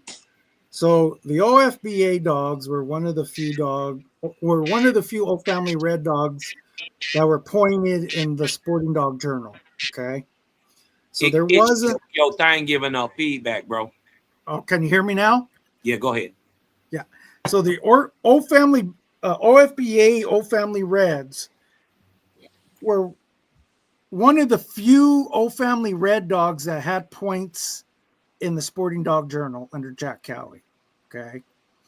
And they were using them crossed on Serona. They were using them crossed on some other stuff, but that blood was working. Okay. So what happened is they got dissolved in 2000 under a federal raid. Okay, so OFBA got dissolved, ADBA dissolved it. They got out of the dogs because of this federal raid. So when I was looking for an out, I was looking for that OFBA blood because I had some of it in my dogs. And the closest I could find was a judge, a UKC ADBA judge in Washington, had one of the few registered OFBA dogs off OFBA's Copperhead. So I found her. Okay. I went up to Washington and anyway, small world. We all sort of know each other. Hey, And I was Itchy, able, your I mic, was bro. able, Your mic giving feedback, Itchy. My yeah, mic, can you hear me? Yes, your mic. So I ain't even I was said able, nothing. Let me mute it then. Yeah. so I was able to purchase a daughter of Otto Rocket, and I saw Otto Rocket. He was there. Now, Otto Rocket was a pure OFBA dog that Kim Ellison, she did a couple things that why Otto Rocket was a good cross. One is those dogs weren't papered. Okay. OFBA didn't register their dogs. So she was able to have a UKC ADBA registered OFBA dog, one of the few. They didn't really register dogs. There was very few. So one, he was papered. That was a big for me. Two, he was an ADBA confirmation judge under Stratton, I believe. Mm-hmm. So he was a champion, and he was a weight pull champion. Now, I knew Kim wasn't a dog woman, okay? But what I was banking on was that Otto Rocket was off of Copperhead, who I knew was a bulldog. And I knew all those dogs behind Otto Rocket. So I was like, all right, I was able to find the closest thing to a pure OFBA dog, 2 with papers and 3 off blood that I knew. And I was able to get a female and breed it to my stuff, and it worked. But that's Otto Rocket. Who else? I'm sorry to cut you off. Who else bred to that dog where they would say that it worked? I heard differently about the Auto Rocket dog. I don't know who else bred. I think most of the people that bred to him were show people. Okay. I'm about to mute my mic back. So I don't want to muddy up the show. Yeah. I'm one of the few that kept it working. That's why you always buy from the breeder, not the pedigree. Like, there are some pure OFBA dogs out there that are strictly show dogs that I wouldn't use them because I know they haven't been worked in generations. But on paper, they look good.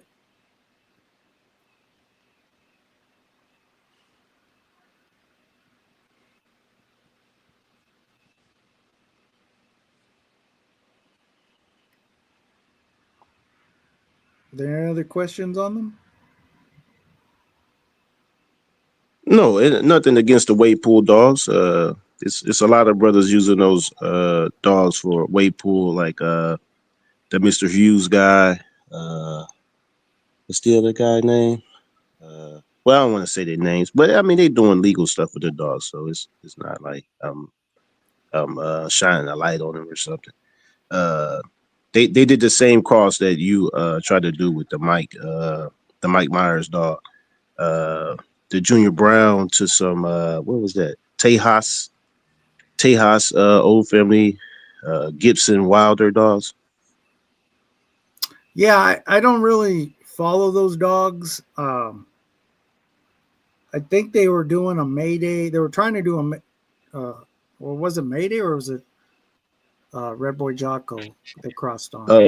Well, Junior Brown is like Macho Bear to Yellow Man. Okay. Yeah, I don't know much about if those dogs worked out or not, or if they're working. I haven't heard anything or seen anything posted on them. But the stuff that's working, and this is what, it's like any strain of pit bull. There's going to be those strains that are working, and those strains that are just show, or those strains that are just family and pet. Now, when I do an outcross, I do my research. And I researched when I wanted to do the Chinaman cross, I actually researched which Chinaman dogs were producing really well. And I went with an inbred Garner's chemo dog, ROM. Okay. But that's what I was looking for. I wanted a working dog, Chinaman dog. And then I did the same thing with Mayday. That's why I chose Michael Myers. And then I did the same thing with Bingo. I found a haymaker dog, and so I go after a certain type of working dog when I'm doing an outcross to blend into my dogs. And the same thing works the other way. Not all old family reds are working dogs. You got to find out the breeder. You got to find out if those dogs are working. And then you got to find out if they're working on different yards. Yeah, I mean, that's commendable, trying to keep your bloodline going. I ain't gonna hate on the old family red nosed dogs. I had the same kind of idea that you had a few years ago, but I just didn't want to take on that task. Yeah, I gotta tell you this story though, because a lot of my friends hog hunt in the woods with friends that have other strains, and they rub it in. Your hog just got beat by an old family red, and they're ruthless about it, and they clown them because they already know they're the underdog. They already know people are already, clowning them because they're bringing an old family red. But these are old family reds, and I think that's what I saw in my program. I think when I started off, it was like, yeah, I have good dogs, but yeah, I felt they were good against competing hunting hogs with other old family reds. But we now know today that they're as good hunting with other strains of pit bulls. So that was the big evaluation. We had a couple, yard accidents. A pure old family red, I think last year, killed the best fast lane dog they had on the yard, and he was on the chain. And that's something like I wouldn't have thought was possible 5-10 years ago. So when we're saying these dogs are evolving, and what we're hearing is these dogs are now showing working ability in hard mouth, and they're saying they're biting as hard as Eli dogs. Man, I'm telling you. So it's telling you, pressure is different when you see it. Yeah, I don't advocate dog fighting, but I think when you're dealing with these dogs, they are who they are. You're going to have yard accidents, okay? You don't own these dogs for 35 years and not have these problems. This is why I say they're not for everybody. But one of the things I saw in the evolution of my dogs was I had early yard accidents back in the 90s. And those dogs were very game, very aggressive. But they weren't, I wouldn't say they weren't killers. It's just a lot of tearing. It was just a mess. They were just messy things. What happened in like the early 2000s, I'd come home and I'd find yard accidents with 4 puncture wounds. That's all I found. I was like, what the hell? And that was pure pressure. Those dogs died strictly from internal injuries. There was no blood. It wasn't messy. All you found was 4 puncture wounds. And that started to become the trend. So something in my genetics changed. And I was able to see that. Now that's what I'm hearing, that these dogs are biting real hard now. They got them on hogs. Most of them ride the nose. They crush a hog's nose. And a couple have killed hogs just on a nose hold. And we're like, okay, where's this coming from? But I think when you're line breeding and you see the evolution of the dogs, and we're seeing this in pure stuff too, not just the outcrosses, that they're showing traits that I haven't seen with the dogs I started with. Mm-hmm. And that's why I think it's when we do outcrosses, like on the fast lane blood, the working blood, it's like they're bringing something to the table now. It's not like you're going to lose something. They're going to bring something, and it's going to complement that fast lane blood. Okay, you seen those Serona dogs from Canada? Yeah, I know him. I know them all. Trust me, I know them all, and it's Old Family Red was almost like a sub breed within the breed. So if you're running Old Family Reds, a lot of us know each other or have known each other for years, and I wouldn't say we all get along. Mm-hmm. That's why I don't like to talk about other people's dogs, because it's just better not to comment. Yeah. I know what you mean. Whenever I had bought a pair of them or whatever, one gentleman inboxed me with conversations or whatever. But I never judge a dog by the bloodline anyway. It's the individual dog that I got. It may be trash, it may be good. I ain't gonna disrespect the whole line because somebody else might got a good one. Yeah, and I think as a breeder, and I think this is what Buck was talking about.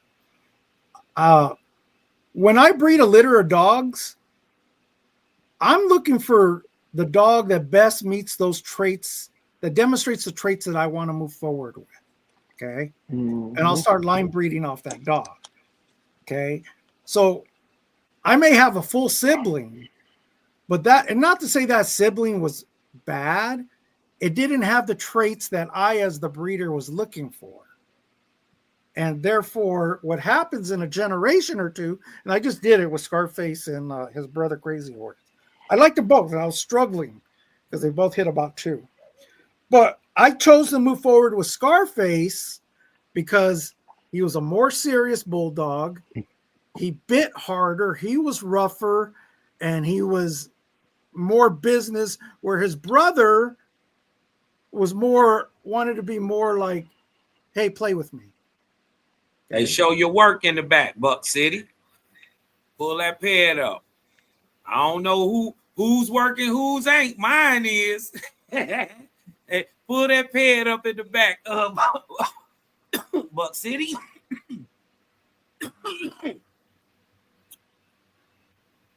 Is that Daphne on your picture, Cos? Yes, sir. We're trying to do a breeding with her, trying to put something together. Uh-huh. I got the right one for you, too. Well, we're going to have to put something together. I'm doing a lot of stuff, man. Yeah.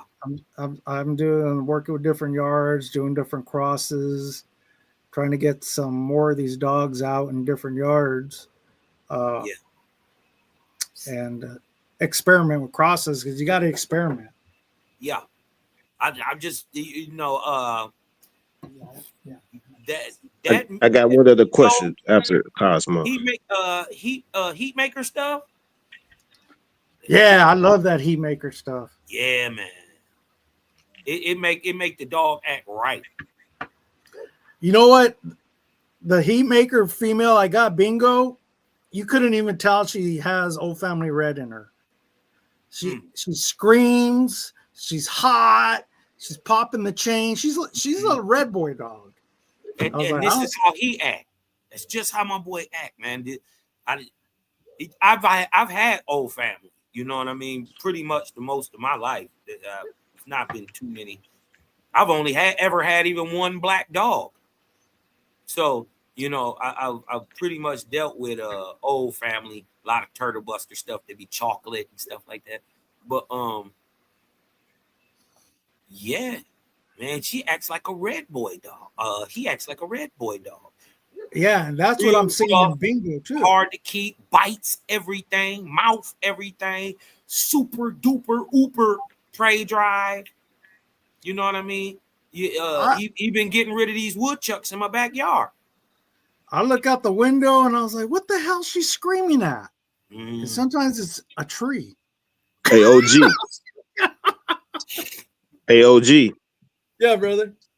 Why so many people cross the red boy with the old family dogs when Daibo was basically an old family dog? Why they don't use Bolio Tombstone versus the red boy strain? Well, I'm I was talking to a buddy the other day. I feel the next cross we got to try is Tombstone Bolio. Okay. Mm-hmm. And It's the red black. yeah, and It's there's the a CP. It's the Daibo old family cross. Yeah, And Daibo was a red dog though. one of my buddies has a line bred CP dog. And we were talking about it. I go, nobody's really tried line breeding off the Tombstone Bolio old family red yet. I haven't done it. And we were talking, we need to try that because I think it's going to work. And a lot of it, if you go back to the Tombstone Bolio dogs, who's the one that was down in Mexico? The Morphin dog. Forgot his name. Anyway, he was a Daibo old family red cross. Mm-hmm. And so that Daibo old family red cross, if you go back in all your pedigrees, it started a lot of fast lane families. Most of them. Most Yeah. of the good ones. Yeah, he Mr. Morphin line bred off Booger. Is it the Booger Footnuts dog? Booger. Yeah, Footnuts Booger. Yeah. So I think his mom was, or grandma was a pure Hempfield dog. Mm. I think if you pulled up his pedigree, and then, And then you got a little Bolio in there. Bolio's litter mate, Gorus. Yeah. So the Booger dog was a good example. Here's another one that I found. It's both in Cottingham's dogs and Zebo, and it's a Puro family red. I think she's the grandma to Zebo on the bottom side. But anyway, the family tree broke off. Yeah, you think it's because people say red boy is an old family red nosed dog is why they cross those together because of the rumor? No, I don't know. I think I'll tell you my story, then I'll speculate on other people. One of the things I wanted to prove was if I could get these Puro family reds back to a high working standard again, that gave another pure strain option to Red Boy, because I felt everything Red Boy was getting really tight, and you needed another pure game strain to give as an out for some of these dogs. So I was trying to prove that, and we were able to do that. Is like now we have these dogs working again at a really high level, Puro family reds. And so I think the next logical was, okay, my reds are so tight now, I need an out. It only made sense to cross out with another pure red line that was also known as being a deep game line. So I wasn't losing anything. If anything, I'm going to make my dogs gamer. Mm-hmm. And that's what we're seeing. Mm.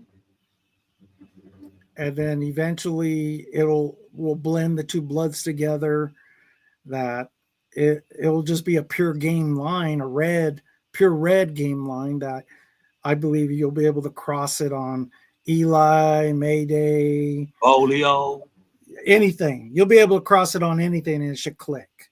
Yeah. And somebody just needs to do it. I could only breed so many on my yard. I was like trying to get you guys need to start experimenting. I can't. I'm I was like, my yard's getting full. Because I think a good cross with that line also as an out, because I wanted old family with a little bit of that red boy, and I wanted leaning red boy with a little of that old family, and I'm gonna twist those. And then once I get it how I want it, I want to take it back because I believe in this. I believe in the red black breeding, and I would take it to some really strong Eli type stuff, like a Pinaleros, that stuff that like Borderland got, that Eli bred stuff, man, that stuff. And it would work great with them dogs. And this is why I say don't reinvent the wheel. Just go back to these dogs they're basically Lightner dogs, okay? Mm-hmm. They're the pure form of the Lightner dogs that we have today. And if you go back to why did they start crossing them on the Daibo Bud? Well, Bob Hemphill himself admitted that his dogs were really game. They're very intelligent, but he needed to add more mouth and ruggedness to them to compete in the fast lane. And he published that I think in 1960. So if the original breeder was saying that, we should all sort of, if you're going to breed these dogs, he's already told you the solution to the problem. Keep them pure, then cross them on the heavy Daibo stuff. I know it worked. I know it worked, OG. I'm telling you, about to be a problem. We about to be a problem out here. Yeah, and that's what we're seeing is this is a problem. Listen, Milo is on y'all ass this year. Boy, listen. It's good. Listen, wait till I hit these ADBA shows. You dig what I'm talking about? I'm gonna pull the weight. I'm gonna do everything. Y'all call me whatever you want to. I'm gonna do all that. You did. Yeah, and I think it's what I like about it is you're always going to be the underdog. Okay, yep. And you show up, and you walk away with ribbons, and you're just laughing. So I'm gonna call it new family. Yeah, it's brand new. It can't be OG Loco after I didn't had it for 15 years. You dig what I'm saying? It's bred down from OG Loco, but it's got to be Kai's mine after that goddamn long. Yeah, it's yours. So check it out. I showed OG Kratos I was trying to get points on him for ADBA. And I went to a Washington show. This had to be 2015. Uh-huh. And Chico was the judge. Yeah. And anyway, Kratos, he placed Kratos second over 10 dogs. ADBA show dogs. Dude, they were protesting.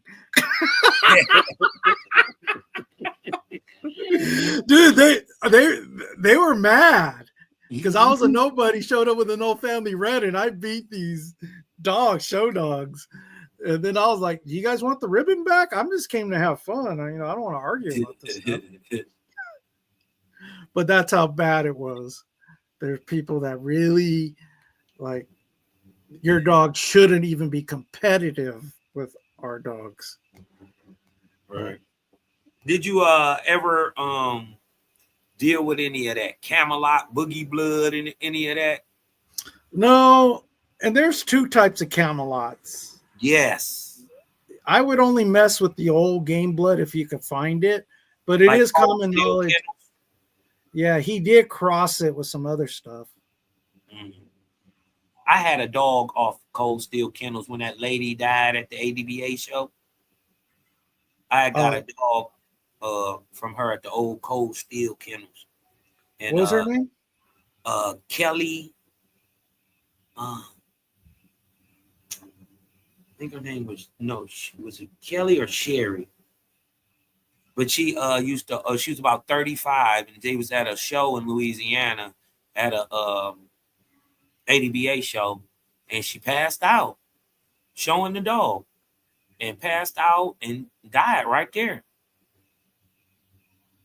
You dig what I'm saying? They say before they even got that woman body home, her dogs was being sold off. I had Cheryl. I can't forget it. I forget her last name. Famous, well-known show lady. She died of cancer a while back. And I was at a show one day, and I didn't know her. And her champion, ADBA dog, had 44 Magnum in him. And she goes, "I heard you know 44 Magnum." And I'm like, "Yeah, he was my dog. I'm OG." And she was like, "No, you're not, because 44 Magnum goes all the way back. He was like the great grandfather in her dog. Mm-hmm. And she was surprised that her champion ADBA show dog was carrying his blood. And then small world, we knew a lot of the same people from Southern California, yada, yada, yada. And we became good friends. But she was a pretty well-known breeder. I can't remember her last name. Hold on.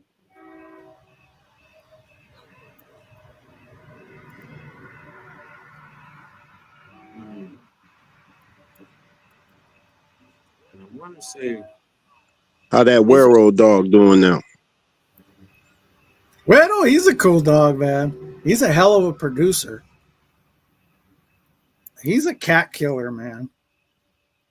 Every time I let him loose, he's going in the neighbors' yards trying to kill their cats.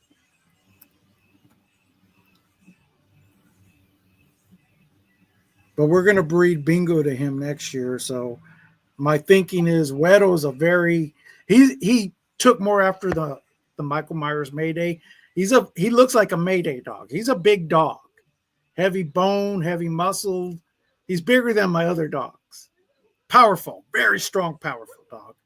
So what I'm thinking about by crossing Bingo to him, she's going to bring that hot fire to the pups, and he's going to bring that power, and I think it's going to click. I think I'm going to get these big, powerful, hard-biting dogs with a lot of fire. Tanya. That was her name. Tanya. The one that died? Yep. That used to own the Cold Steel kennels in Florida. Yeah. Not the new Cold Steel. You know what I mean? Not the one with them really, I don't even know what them dogs is. Yeah, the lady that I was talking about, Cheryl Kerrigan. Yeah. I don't know if you guys remember her. Yeah. But So, these are. Go ahead. Yep.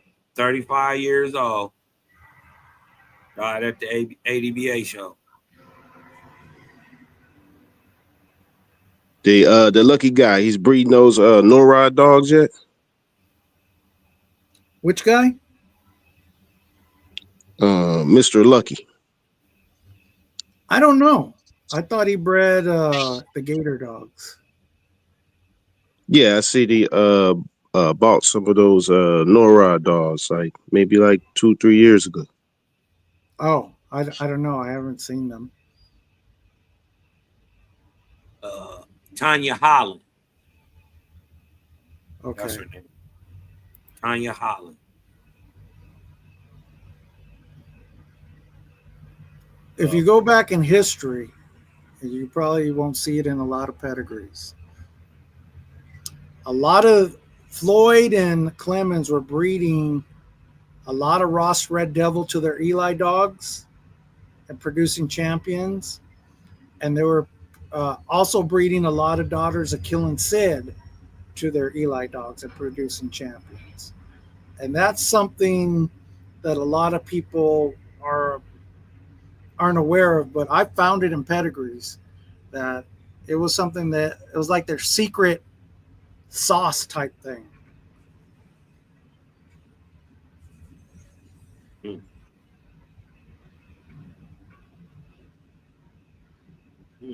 But if you're gonna go old family red, go Hemphill Klaus, man. If I'm going old family red. I'm going O.G Loco. Oh, okay. Yeah. I think you got the right program. If you just breed him the way you're gonna breed him, man. Yup.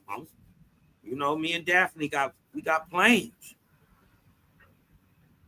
I love her. Yeah. I like her daughter, and she's off Scooby, right? And Jinx, I think, too. Scooby, yeah. Yep, and to Jinx. And Jinx was Wedo's mom. Mm. So Jinx was both Daphne and Wedo's mom. She must have been a good producer. How was she as a producer? We got some really good dogs. Actually, she did produce some really good working dogs. She actually got hit by a diesel in front of my house. Damn. I was out of town, and they called me. They said, "Hey, one of your dogs are loose." And then when I got home, she was flattened in my front driveway on the highway. And I couldn't even scrape her with a shovel. I had to put a rope around her hind leg and drag her and bury her in the front yard. So that was an unfortunate accident. I think it happened a couple of years ago. But well, we got that out of her. Yeah, and I had AI'd her to Auto Rocket. And this was my fault. So I AI'd her to Auto Rocket. She only had one puppy on the ultrasound. Yeah. And I should have took her in to induce labor, because when it's one puppy, it doesn't trigger delivery, and the puppy died in her. Dang. And I was like, still cost me money to take her to the vet. I was like, I should have just brought her and induced delivery. Man, I didn't heard so many just heartbreaking stories, bro. Oh, dude, if you listen to my lives, if I start telling every dog I've lost, I was like, I mean, I'm trying to be honest with people, but I was like, man, this is people are going to hear all your sad stories. You know what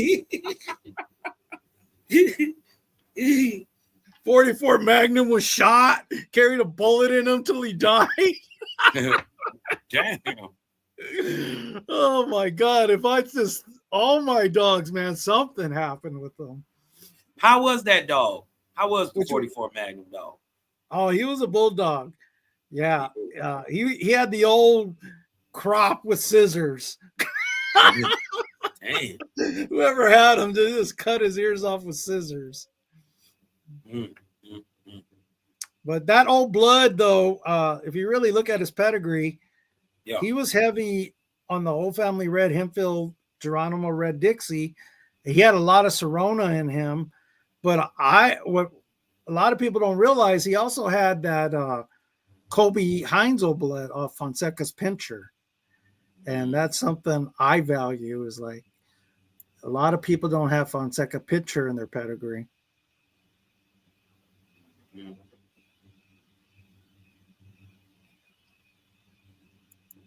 But those were all good dogs, you know.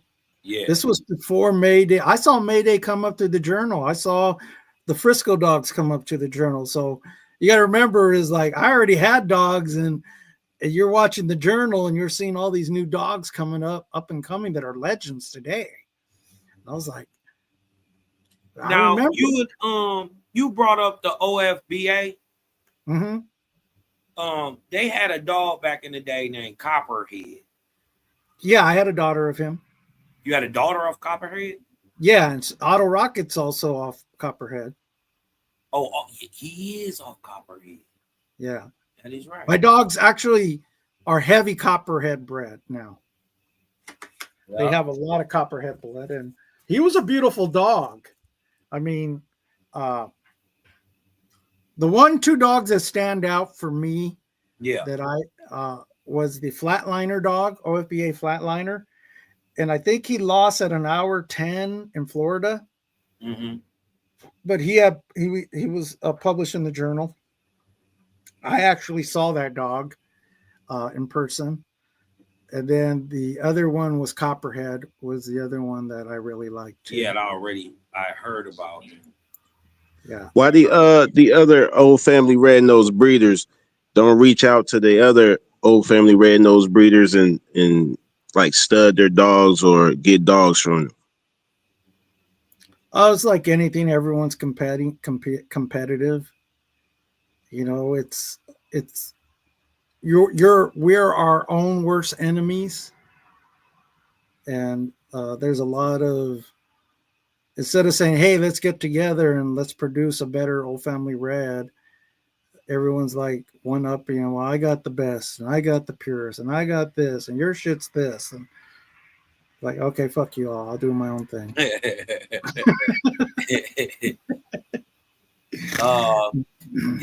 Speaking of OFBA Flatliner, I just pulled him up real quick. They had he was off of a dog called Champion Douglas's Dirty Harry. He was not a match dog. He was an ADBA champion. ADBA champ. Yeah. And they used him as an out. So what was happening, Wilder Red Satan was the purest Hempfield dog alive at his time. Okay. Yeah, he's like Wilder Geronimo back there. Yeah. So he was the purest old family red, probably the last pure Hempfield dog. But you're starting to see the genetic problems, and they needed an outcross, so they used the Dirty Harry dog to outcross. Okay. No. Okay. Those dogs, didn't even hardly breed him a lot. Flatliner. no, I wish I would have bred to him more. Hmm. You know, he was a good dog. And one of my buddies had him on the yard for like a year, I think. Yeah. So it was like I could have bred to him. I just never did. But you got to remember, those guys too, they weren't they were part of another crew too. So bomb squad. Okay. So the OFBA guys and the bomb squad guys were sort of one and the same, but the bomb squad guys were running a different line of dogs. Now you got a bitch in your pets that I see a lot named No Bones About It. Okay, she's the one I got in Washington. Could you tell us about that dog? You probably would have called her. But I'm a breeder and I know how to breed. Okay. But most people would have called her. So yeah, I picked her. She was just a genetic source for me. I was getting back into breeding. So I had to start from ground zero in 2010, 2011. And I knew it was going to take me 2 or 3 generations to get dogs back to a level that I wanted. Mm-hmm. So all I was really got bones for was for genetics. And she produced. She produced some good. She produced some hell of a dogs. Yeah. So when in hindsight, when you look at all the dogs that I got offered that actually were working and that were game, it was a high percentage. Jinx, Kratos, Bella, Ruger. There was quite a few. And now I wouldn't call, like, Bones wasn't, she was a working dog, but I wouldn't call her a game dog because she never, she never did anything, but she was a working fool. I mean, she was really a good working dog on like flirt, pull, and tug and hard biting dog. But she didn't have that, what I felt fire. Yeah. Yeah. But when I crossed her an O.G Bull, he was a serial killer. I mean, O.G Bull was one of those dogs that he can't get off the chain. It's like everything. Anything in his chain he killed. Anything he got loose he tried to kill. He was just that type of dog. Yeah. And so when I crossed him, it worked because he brought that fire and everything you want in a pit bull working dog. And she brought that really good work ethic. Yeah, because she's just tight. She was probably one of the tightest bred Hempfield dogs at that time. Yeah, I would say so. Yeah, and I was fortunate. Wilder at the bottom. Yeah, she brought in that stuff from Florida. Let's see, what's that? Not the Gibson. What's the other stuff? Annabelle, Red Apache. Yeah, all that stuff. Yeah, all the Galar's Red Judas, Klein's Red Daisy, Allison's Cold Red. Yeah, all that Wilder stuff. Woods Wilder Red Blaze, Annabelle, Wilder's Red Fox, Wilder's Red Apache, Wilder's Red Inferno 1. Now, Red now Inferno the 2, they in there. yeah, and the Inferno dogs did produce for Gibson. So they I think he used them a lot for his dogs. Yeah, and this is pure hemp heel. Yeah. Pure hemp heel. Huh. They look a lot. And I don't promote that. You know, I it's funny when I run into cats that I got the purest of the Hempfield blood. I was like, you probably don't, because Bones was pretty damn pure. But I don't live in the past. I'm just like, it don't matter. That was a long time ago. But the dogs all I have today are all heavily bred on Bones. Mm-hmm. But yeah, what you say? Old Copper Bull was a killer, though, huh? Oh yeah, he was. Yeah, he's a bad dog. Bull killed his sire, and Bull's son killed him. Mm. So it's a family tradition. That's why you call him Kratos. Yeah. Yeah. Actually, I thought Kratos, it happened when I was out of town and I couldn't find Kratos, so I thought he was dead. And he came out of his doghouse on 3 legs. Leg was barely hanging on, and he was blind to one eye, but he was happy, wagging his tail. And, you know, that's what happens when things like that happen. But you know, Kratos was a good dog. I really like Kratos. I really struggled at the end with him because I was going to put him down. Yeah. And I was like, oh man. And then he ended up dying like 2 months later in his sleep.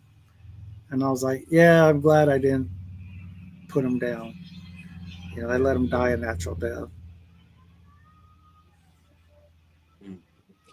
Did you get some breedings off Kratos? Yeah, all my dogs are heavy Kratos. Okay. Yeah, Scarface is a son of Kratos right now. And I think Loki's a son of Kratos. Yep, Loki. Dirt Road. Yeah. Shout out Dirt Road. Yeah, that one is. I had sent Kratos' brother back to Louisiana. So those guys are running heavy Ruger blood, which is Kratos' brother. And the stuff on the West Coast that I have is heavy Kratos blood, but they're brothers. And they really like the Ruger blood back. I know they hogging down there, man. Yeah, Ruger was a legend, man. I mean, there's some videos I have of him on a 200-300 pound hog by himself. He was a small dog, like 38 pounds. And he's just holding on to that nose, and that hog's like flinging him all over the place, but he's just holding on. And that was Ruger, though. You know, there's even a YouTube video on them. They made one. And it's amazing. I don't think I realized how good Ruger was until I saw a lot of video of hog hunting dogs that are quitting on hogs and getting tossed up on hogs, and hogs are just tearing them up. And I was like, Ruger was really good in hindsight.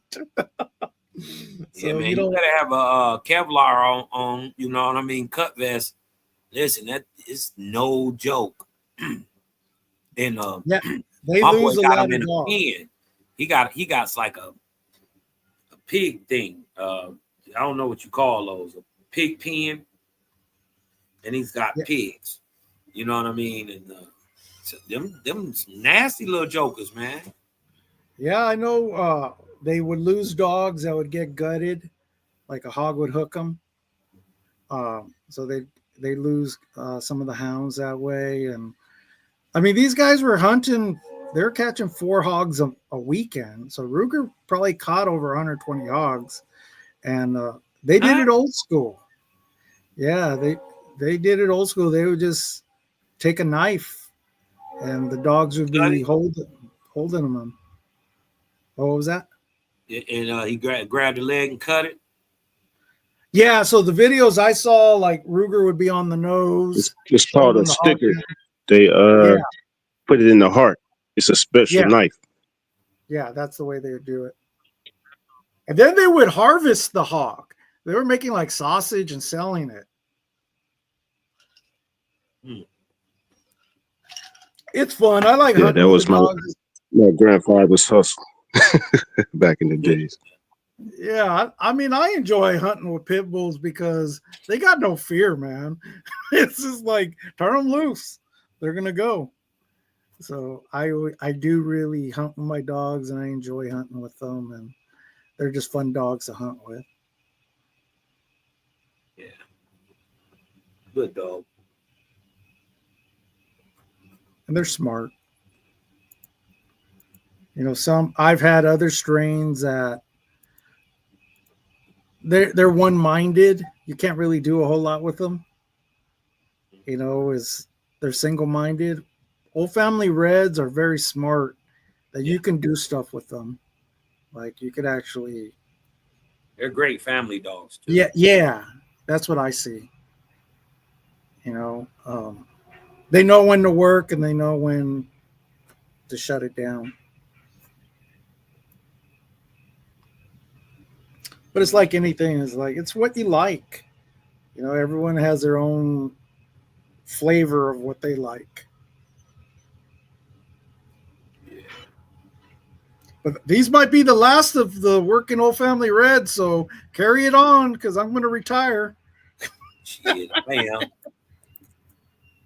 I had no choice, man. You done gave me a good dog. I got to go and keep carrying this on. I like it, and it's funny that it's just funny to me personally. You know what I mean? I've had these dogs forever. Like the old family is some of the first dogs I've ever seen. You know what I mean? The guy who, taught me dogging as a little kid. You dig what I'm talking about? Shout out to my homeboy dogman Chuck. You know, he had a bunch of old family red nose mixed with Hetrick stuff. So he always told me you get your old family red and you get your Kobe dog, a good Kobe dog, and you can always stack them on top of each other. You ain't got to go off your own yard. Yeah, I think 44 Magnum carried some Hendrick blood in them. Who had Hendrick blood? 44? Yeah, it's in there somewhere. Yeah. He actually has a shot of Tojo in him too. So you put that old family, that good Kobe stuff. It do what it do. Yeah, so if you look at what James Crenshaw did, he took a pure Hemphill Klaus dog. I think it was Kansas, Crenshaw's Kansas. And he bred her to Tojo, Rascal Jr. And that cross produced champions. And that's in 44 Magnum, but T. Martin's Honey, her sister started the Hardcore Kennels line. Mm-hmm. So all that blood runs in the Hardcore dogs and a few other kennels. A couple grand champions came off it. And a lot of people don't know that because it's old blood and it's not as marketed like modern day blood. Yeah. But a lot of that old blood was competing in the fast lane.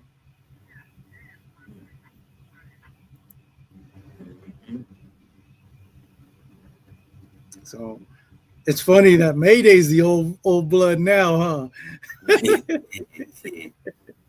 Somebody's gonna be breeding old family Mayday dogs one day.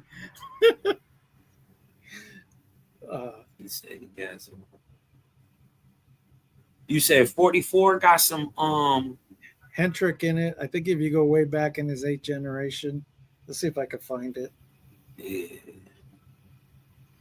But see, what I also found, 44 had Ellen's Muggs.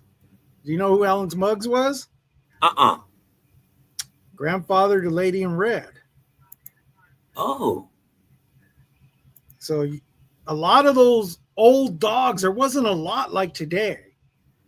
So a lot of those breeders, use the same blood.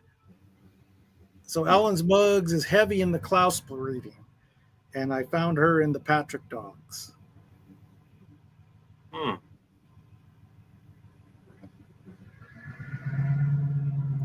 You had any experience with any up close Klaus blood?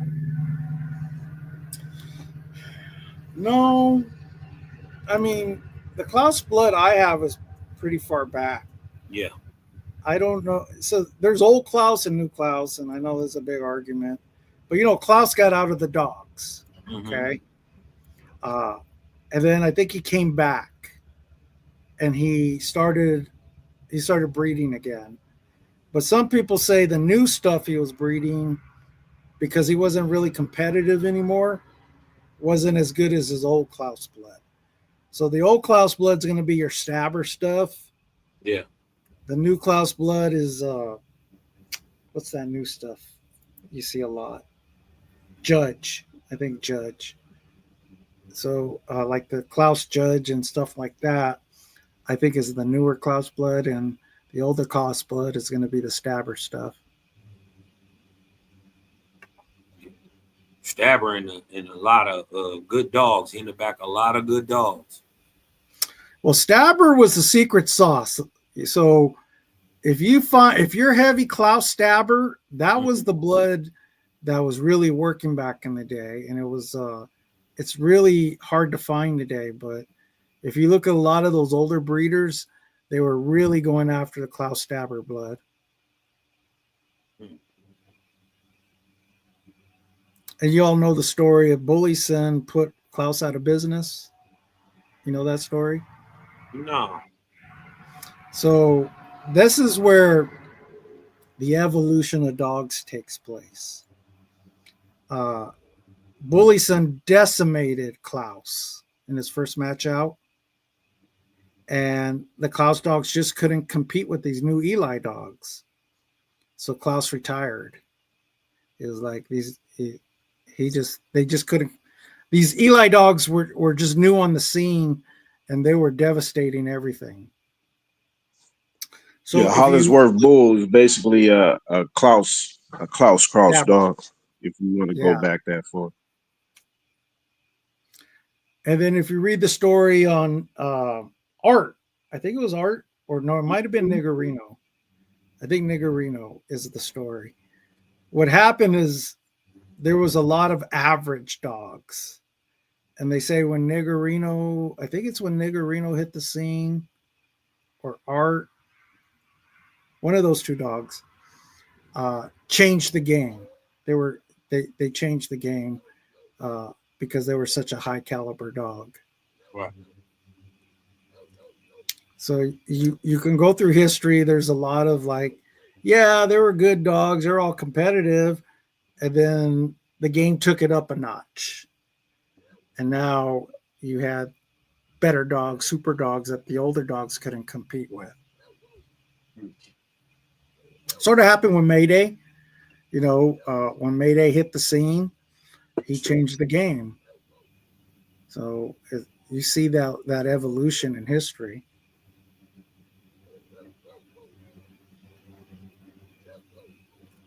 And then the next one, who's the next great one? I think that's what everyone's waiting for. Yeah.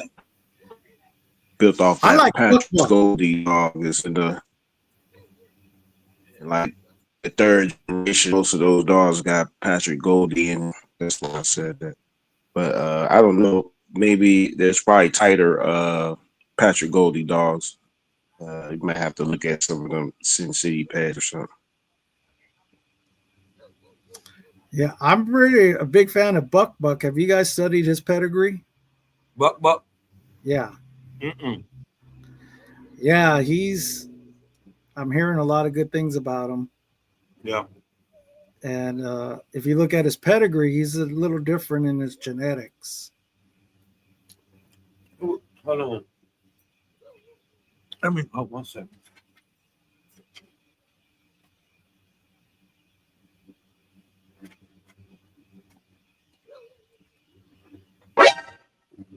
Oh man, it's been the ultimate cook up. Cook. We're scratching at 348. Hey, he started it early, man. Hey, he got that hybrid vigor. That hybrid vigor, boy. I can see that joint still got some steam on it. It's all good discussion. Yeah, It was a buck That is bear, what that Red Boy, Barracuda, Jocko man. Bolio, Tombstone, Andy Isn't it Cap, right? Dromicide? Isn't Buck have Dromicide in him? Maybe it's on the bottom. I don't know. Yeah. So if you look at Buck's pedigree, he's sort of a new blend that, I mean, he beat some really good dogs.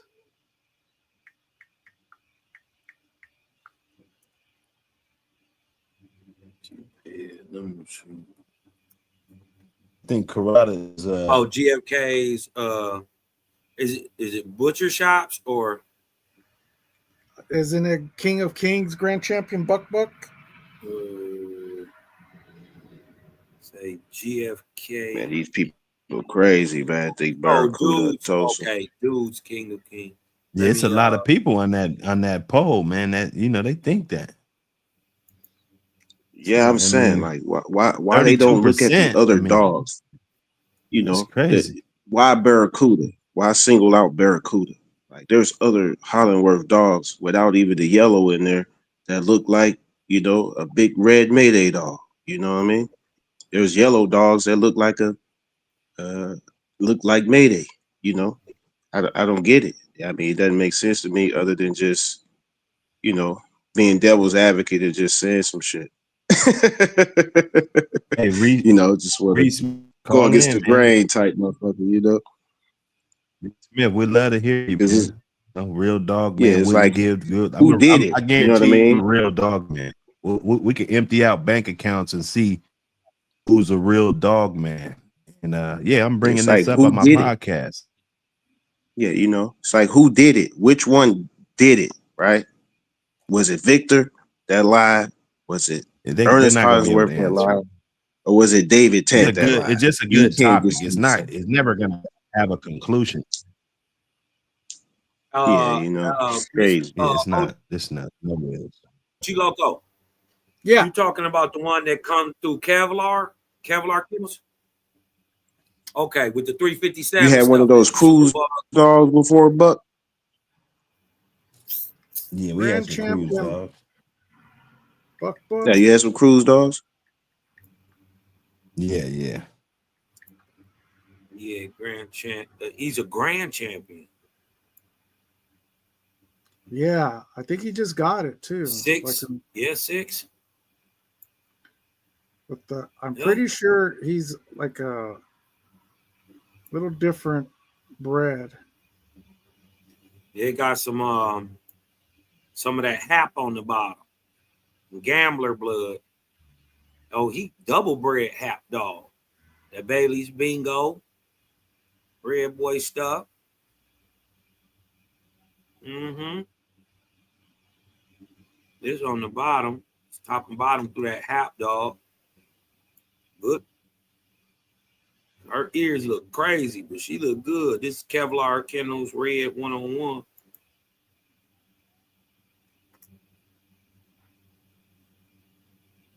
Okay. So they bred him back to his daughter. They bred Hap to his daughter, Shorty Q. What is this? What is teeth? Oh, it's some more Hap.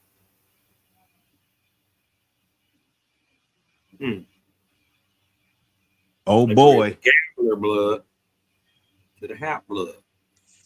And is what's funny is like, the secret sauce why you ain't crossing no Tosas in your shit. Right? We should all be doing it if we're gonna get Barracudas. Yeah, shit. It's just a good topic that gets Itchy, everybody you the one going. said you like the 30-minute dog, Itchy. You gotta get you a 30-minute dog, caught you some Tosa in that shit, bro. Yeah, right. So he could dominate you and hold you down. Even if I saw a picture of Mayday stuck with a Tosa, I still wouldn't think Barracuda is a Tosa, bro. Oh, hell no. Yeah, it's like, man, which Tosa strand, man? If you're giving the sauce, man, dig in. Which Tosa strand is it, man? So everybody can start sneaking it in their dogs or something, I think somebody got their butt kicked and they was mad. You know what I'm talking about? One of them victims got mad and started some BS, and you know how what they say a Yeah, I seen some young photos of that a dog. lie, what a organized lie defeats unorganized truth. You know, Yeah, it's an article that dog was in an accident at like 10 months or something. He sold it to that dogman J guy or whatever. Man, that dude was, that dog was a warrior, man. So you want to call it backyard boogie or whatever, until he got the little 5 after that. But that dog ain't gonna look like, that dog been through hell, man. There's a video of someone showing his teeth, man. All his teeth rot, man, from the top to the bottom. you talking about Cuda, Barracuda?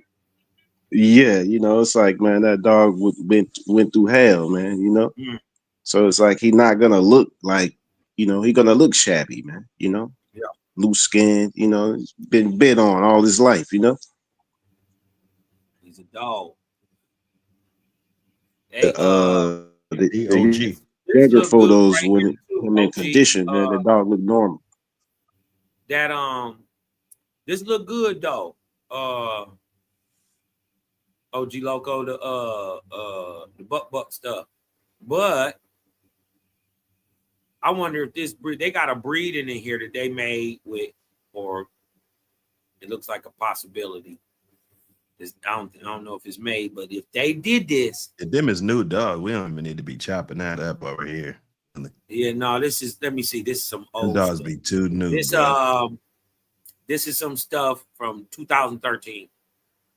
So the breeding probably got made, maybe, but it's Let me see if it's any offspring. Oh no, but let me see if they bred this girl. MSM Diamond. They was breeding that buck. Well, I guess they did. They was breeding that buck stuff to some Gastons. Top and bottom Gaston blood to the buck stuff. Super Kennels, Boy Junior, that Scarface stuff with the Gaston's Underworld Toby and Miss Evo, Loghead, Gaston's Boy. It's bred up. Champion Undertaker's Heartbreak. It's bred up. You ever seen a photo of that Richard Ramirez dog? Man, that dog look like a Mayday dog. He ain't got no Mayday in him, so is that Tosa too? Yeah, but that's Tosa now, bro. That's it. You just getting Tosas from now on. I think that dog about 50 pounds. He looked like a smaller. I mean, he probably about 50 pounds, but he got that big head. He looked like Mayday to me. You know what I mean? And he ain't even. It ain't even Mayday blood in the dog. I think it's like Banjo or something. I think he's off cold cheese. Man.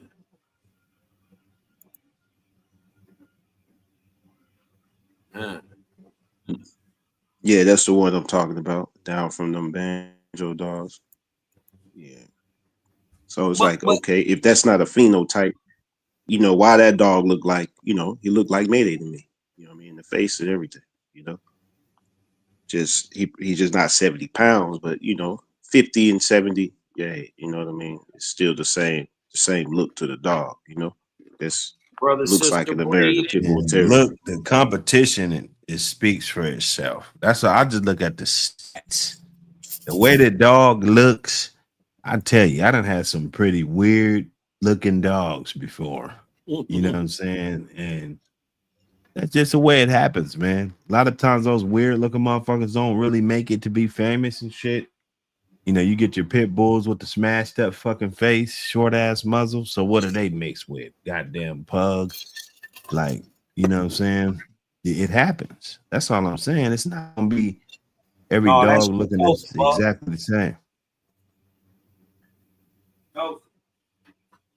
Even Dalmatians, they built different. You know, some of them be looking all funny looking and shit, and then some of them be looking like they could get in your ass. You know what I'm saying? Like, it's different types. Yeah, they all got spots, but they different, man. I had got a different device, but I had that old picture. I had an old photo of Barracuda. You know, he was like condition shape, man. The dog was slender, sleek. You know, looked totally different than the old picture that they showed the old warrior. You know what I mean?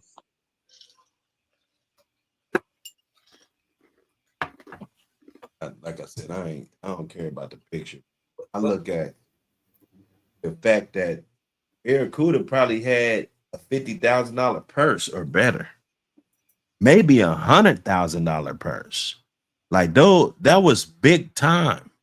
We ain't talking about no little 1,500 and 2,500, even 7 racks, even 10 racks, right? We're not talking about that. We're talking about $50,000, $100,000 pots, you know, for that motherfucker, for Mayday dogs, for, you know, a charade Mayday shit that, you know, came down off of Mayday that also had big pots, you know. So when you doing shit like that, even if somebody hears about that, like let's say that was your dog and you heard that and you believed it, you wouldn't be matching them for big paper no more, because there's a possibility that dog's in there and at the wrong time, that shit's gonna show up. And it might be the fourth quarter when it's time for you to pick up your money, and then that shit shows up. Then what are you gonna do? See? So and that didn't happen. He would have got disputed and we wouldn't be talking about his ass. You feel me?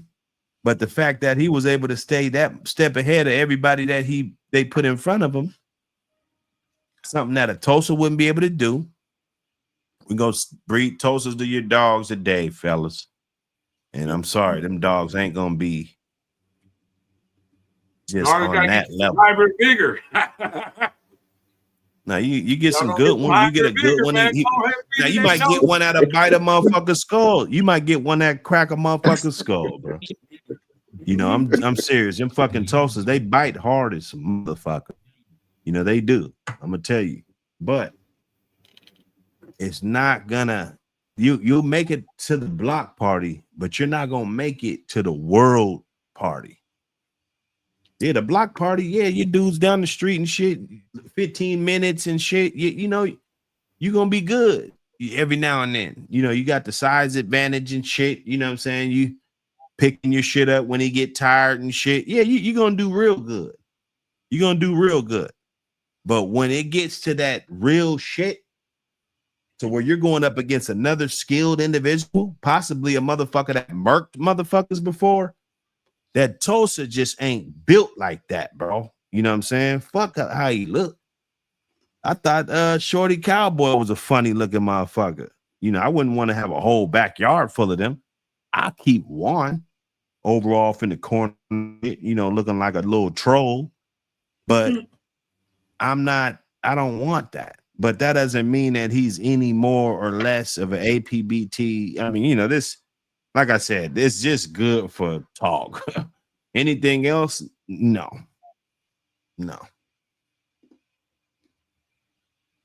Mm-mm. Mm-mm. But I gotta have a stick though. I know that.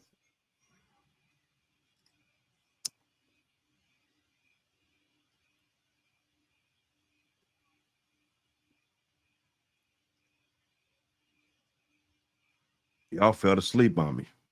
It is late though. It's late. About to roll up some TikTok. Ramadog pulled up. Hey, everybody pulled up, man. It was 1:30. We can get some bits and pieces from this stream. I'm sure, you know, somebody gonna be running it up. Snatch them clips, man. You know what to do. Run that shit up, man. Eat, man. Eat.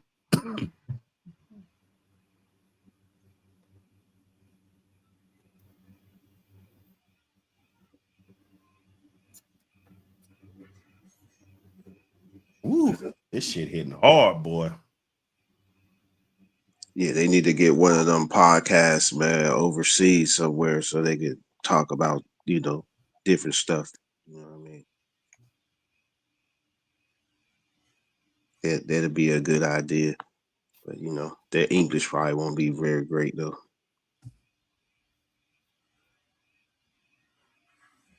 Hey, man. I'm gonna have to take a trip to Mexico one day, man. Boys been trying to get me to come on out there. You know what I mean? Go check out, see what they doing down there, man. I've been to Tijuana before and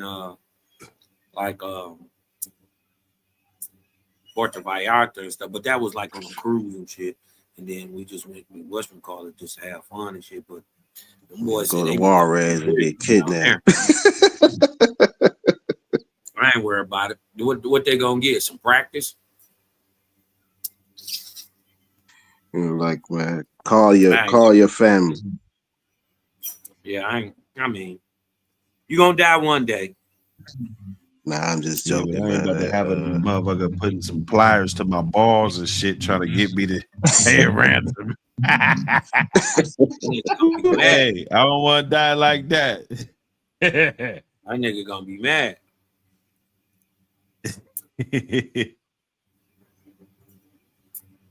I had a lot of great times in Mexico growing up, man. I used to live 2.5 hours, and shoot, we used to go over the border, papas and beers, songs, drink parties. Okay, you from Juarez? No, OG, you from Juarez?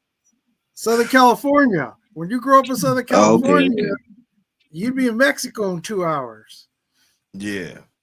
And Okay, San you down Diego, there, see Baja. Mexico from the damn land there. But back in the 80s, before it was today, it was like crossing the border was no big deal. We all went down there to party. Yeah, before COVID, you could like that little El Paso into Juarez. If you had like a commercial driver license or something, you need a passport. But now you need a passport, I think, to get across. We used to come through hungover, American citizen. They just wave you through. I don't even think it's that easy anymore. A lot of good times down there.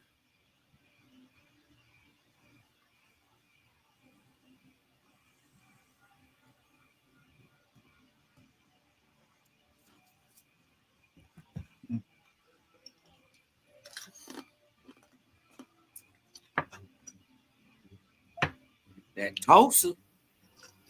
Better get you some of that hot Tosa in your yard.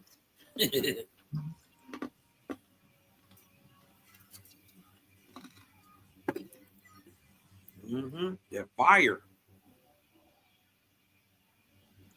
Yeah, they don't look that big in that pic to the right. They don't look it. Them jokers is big.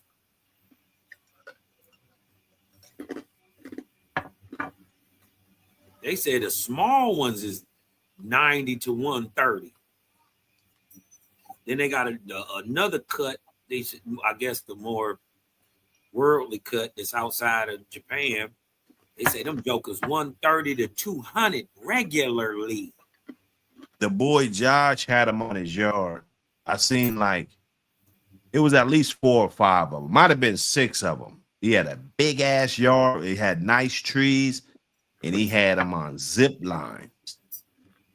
And I swear, when I looked in the backyard, it looked like Alice in Wonderland. It was the weirdest shit I ever laid my eyes on. Literally, I was like, you know how you get lightheaded, just a little electricity just go through you, just like, whoa, this is crazy. You know what I'm saying? Like, it was like a blast from the past or some shit, dog. I wasn't expecting to see no dogs that big. It was amazing. I wonder if they got the bully. You think they got bully cougars over here? They were like big Great Danes, bro. Great Dane, tall, and then big. Yeah, I want to see one in person. The Bully Cuda dog. I seen all them dogs. That's what I'm saying. I seen dogs right off of Barracuda. That's the crazy shit about it. And off of Mayday. And off other sons of Mayday. Plus, Yeah, I was talking about the breed. I had shit off a Short Day. I had Glock's littermate brother, Day Day. That was my dog. You feel me? So I seen a lot of these dogs, and it's probably easier for somebody that didn't see them. Does that make sense? Like if you didn't see them, like if I just let my mom come in here and look at this picture right here, she'd be like, yeah, that's the same dog. You know what I'm saying? But it's not my fucking mom, bro. You know, like we got to be careful, man. You know, Man, if y'all want that hot Tosa breed, man, hit me like, up. why I said it's the buzzword. Tosa for you. The buzzwords. You know, buzzwords. Well, what's up, Itchy and Kaz? I don't know if well, Kaz already weighed in. OG, I don't know if OG weighed in, but let me see. Let me see, man. Because Southern Kennels, I guess they made it. I guess they made this post, man. You know, when they offer you these red-nosed puppies and tell you they are Mayday blood, don't believe anything. He said, don't believe anything. Most Mayday puppies have black noses and big ears. Those puppies that a crazy YouTuber offers you are why can Little John blood or from another changed pedigree. So he's making some allegations, but like I said, I got Mayday dogs, and yeah, we do get red dogs just like this. You know, I just had Mayday's mother on the screen. Like, even if we weren't even breeding fucking APBTs and we were breeding bullies, it's like, bro, you got your mama's a red nose. You know, somebody's gonna come out red eventually. You know what I'm saying? Like yeah, and then all those dogs directly off of Mayday that's red nose. Like, you know, I mean, how you gonna deny that? You know what I mean? Right. It makes zero sense to me. But I guess this is Southern Kennels. There was a guy, he chimed in and he said I got it wrong again. He chimed back in the video that I made to put it to bed, and he said I got it wrong again. You know what I'm saying? So you know, it's crazy. It's crazy, man. Man, that dude probably don't even know Victor A. Cart. He just probably made a Facebook page and put Southern Kennels on there, man. Fucking Gr. Say no dumb shit like that. That's exactly what I said, Izzy.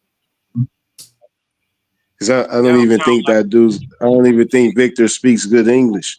You know, he didn't type that shit on there, man. That's some probably pee on motherfucker, man.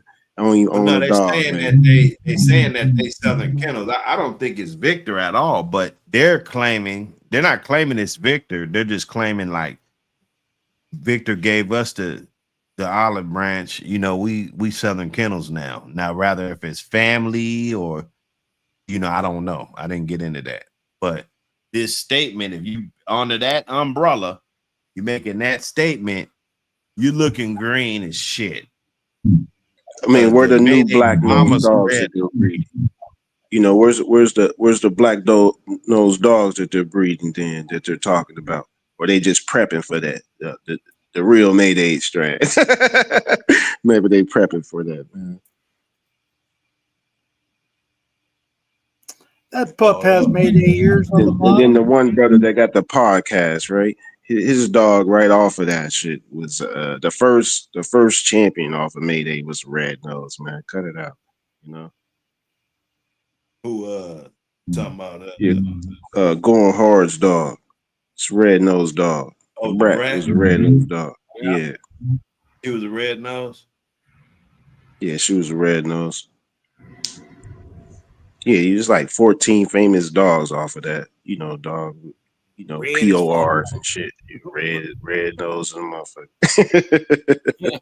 Yeah, man. I don't even think they're probably affiliated. They just using that brother's kennel name. But because where the dogs at? You know what I mean? If you go on their page, you know, you don't see no breedings or nothing. You know what I mean? Just commentary of old shit. Hey, Anthro said Victor sold Southern Kennels dogs and the name to some Cubans in Florida.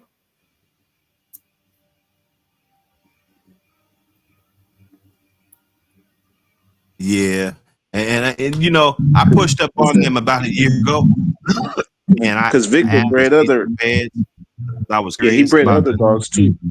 I was curious about the pedigrees, and they showed me some pedigrees that look pretty good. And you got the echo, Itchy. My bad. Itchy got that echo. Yeah, that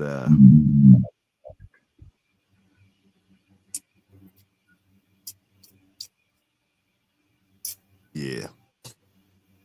And they showed me some pads. They look pretty good. The pads look pretty good. It wasn't, you know, I thought it maybe been one more generation a little bit closer. Like, you know, you guys really preserve some shit. It ain't really shit. I mean, you look at Little Mayday from a pedigree's perspective, you know, I ain't trying to be biased, but Little Mayday's kind of bred better than that shit they showed me. Although it was pretty good. It had some of the same shit. They had the Tampa in there. You know, it had some of the same shit in there.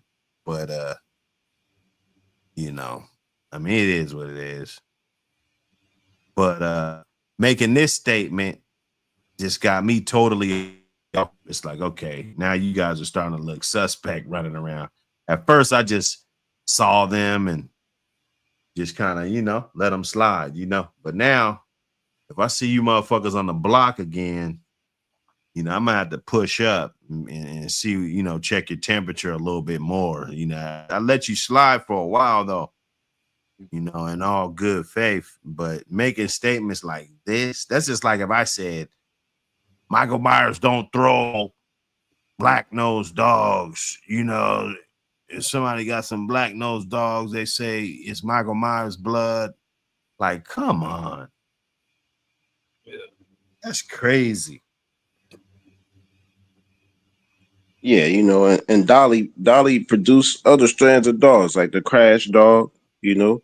So that, I mean, that's Victor's doing, you know. He had That was other Bull dogs and that, Dolly, right? yeah, Hollinsworth Dolly. Well, Bull owned by that Mr. Bull and Dolly made Bell Crash. guy. Yeah, Crash was off Dolly.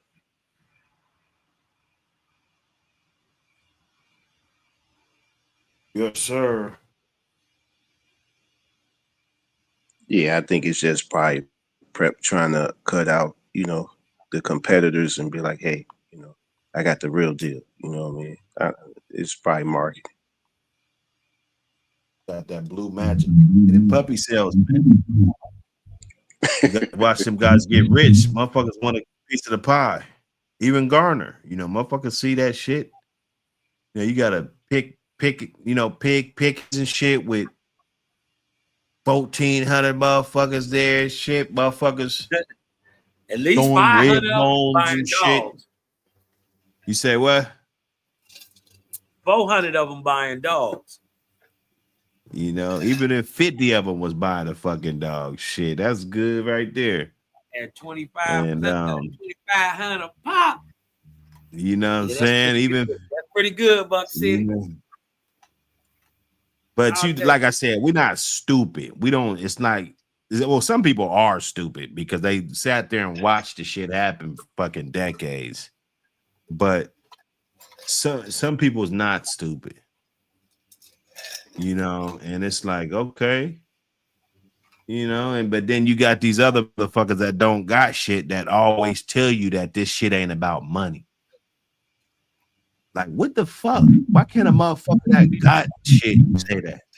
The motherfucker got motion, he never says that.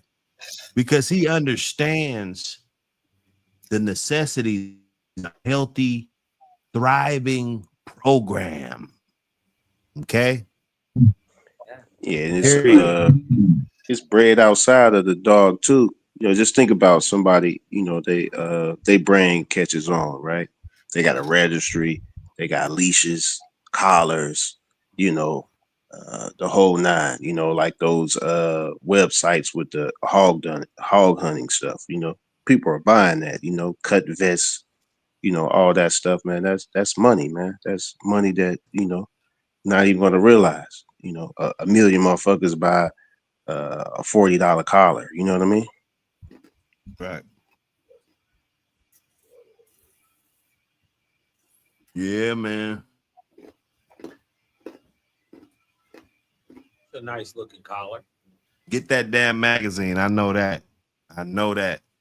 That content been pouring in. Appreciate everybody that been participating, taking their time and throwing a dog a bone, man. So I could put this shit together. You dig? Hey, I'm trying to get 2.5 out this month. I mean, I ain't trying to be going nuts, but shit, man, I got a little bit of time before this month's over. You know what I'm saying? So I'm gonna be working, man. This next week, I'm gonna be working hard as a motherfucker, man. So tap in with your boy. Let's get some stories together. Let's bring that idea to reality. That's all it is. You know, document that shit, man. Do your part and show something positive. If it's a positive story or a good lesson that you learn, or you want to give some flowers to one of the old school dog men that ain't around no more, you know, it's all a good story. You never know. You might be a good writer. You never know until you write some shit. So tap in with your boy. It ain't just podcasts. I understand, you know, that'd be easier if I just said, you know what, fuck it, I'm gonna just stick to the podcast part and don't do nothing else. You know, I get it. You know, but nah, it's longevity. It's a whole bunch more. A whole bunch more. Booze and bark. Somebody said booze and bark, man. I swear that them dogs right there is on my radar. Because I've been hearing a lot of good things about the booze and bark dogs being crossed up with different dogs. I got some of that. Got some of it? Yeah, it's in my Epinet dog. She has some boots and bark in her. You got an Epinet bitch. Yeah, I really like her, man. She's like a year old. She top and bottom? Yep, inbred brother sister. Ooh, well, she got the Earl Jr. Yeah, heavier old junior. I think her only out is the chemo blood. Wow. Ooh. But Yeah, I was just doing gave my dog away, man. My childhood homies, they like the dog. The Casper, down from the Casper strain. She's heavy Casper. Huh. O.G Loco for the win. Yeah, she's gonna start my new O.G Loco Eli line, Chinaman line. Yeah, nah, we gotta. I like that. I ain't got to see the pedigree, but I like that. I like it. People think I just mess with old family reds. I got my hands in a lot of things. Dark Star Bulldogs, what up, man? Anthro, Hemi James, DGK, King Vic, what up? Nazrat, what up, man? Soul Power, I see you, brother. Yeah, nah, this one was epic. These last 5 out of maybe 5 out of 7 been kind of lit. I will say, gonna keep it going. Shit, who knows? One day we'll schedule the motherfuckers. You know what I'm saying? But we never do that. One day we'll be fucking scheduling these motherfuckers. As you already know, pull up. It's on.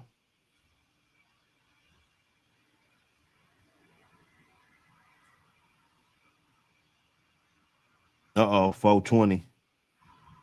Let's get that disclaimer, man. I ain't gonna hold y'all. I ain't. Because I know y'all tired.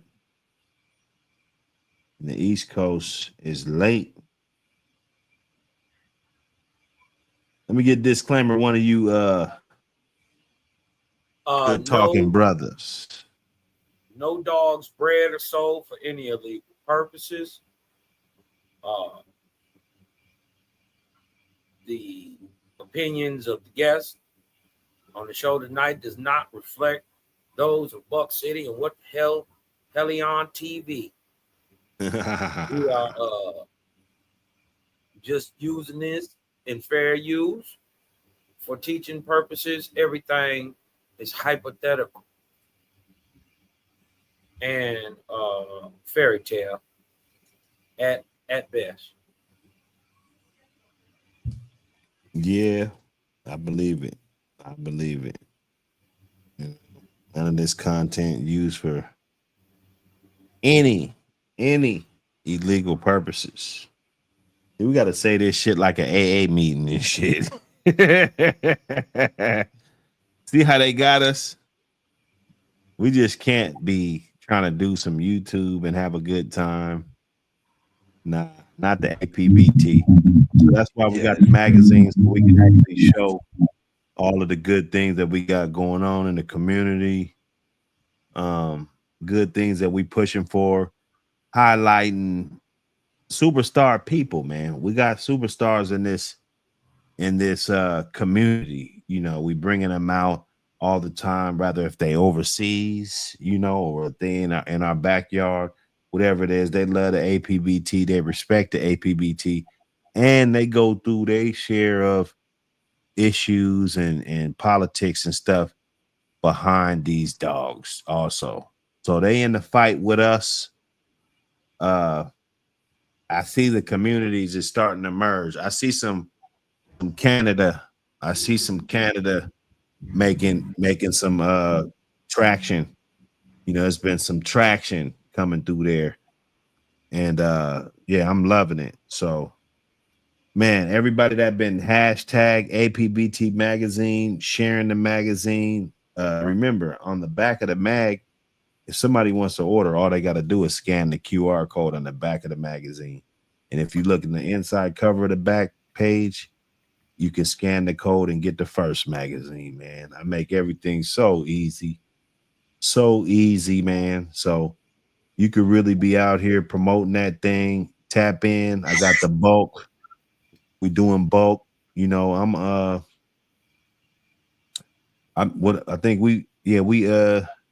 I think we giving 40% spreads on the APBT magazine. You know what I'm saying? You jug them for regular price, make 40% of the cut. You know what I'm saying? Opportunities, man. You know what I'm saying? Shit, I remember I used to be on the block trying to make a 40% cut and shit, off a zip and shit. You know what I'm saying? So, a motherfucker could really get it in and tap in, especially if you hit these dog shows. It might be a good thing for you. Make a couple dollars or something. You know what I'm saying? Yeah, that part. OG, let us know something before we go, man. Let us know something.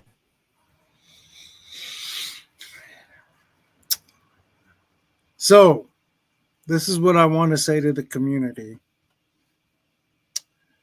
The American Pit Bull Terrier is one of the most persecuted breeds out there. And those people who have stayed loyal to the breed to keep it alive in today's times, assume a lot of risk just for being associated with the breed, which is very unfair. So trying to keep this breed going into the future and keeping it positive and within legal means, many of us are put our necks out there to keep the breed alive and for represent that community. So I just hope that people that support the breed understand that a select few people are just trying to keep this breed alive and going without breaking the law. And hopefully we could continue to do that. Yes, sir. Hey, let's see. Oh shit, I left my phone upstairs. Let me see. I think it was Chris Smith, man, with the magazine purchase, man. Appreciate you, my brother. I never knew that I would do numbers like this. I make a move. I'm tryna win, ain't tryna lose. I'm tryna win, ain't tryna lose. Man, appreciate everybody that pulled up. You dig? Everybody that pulled up. I don't know if we're gonna do the wake and bake. We might. We also got a magazine to give out. My boy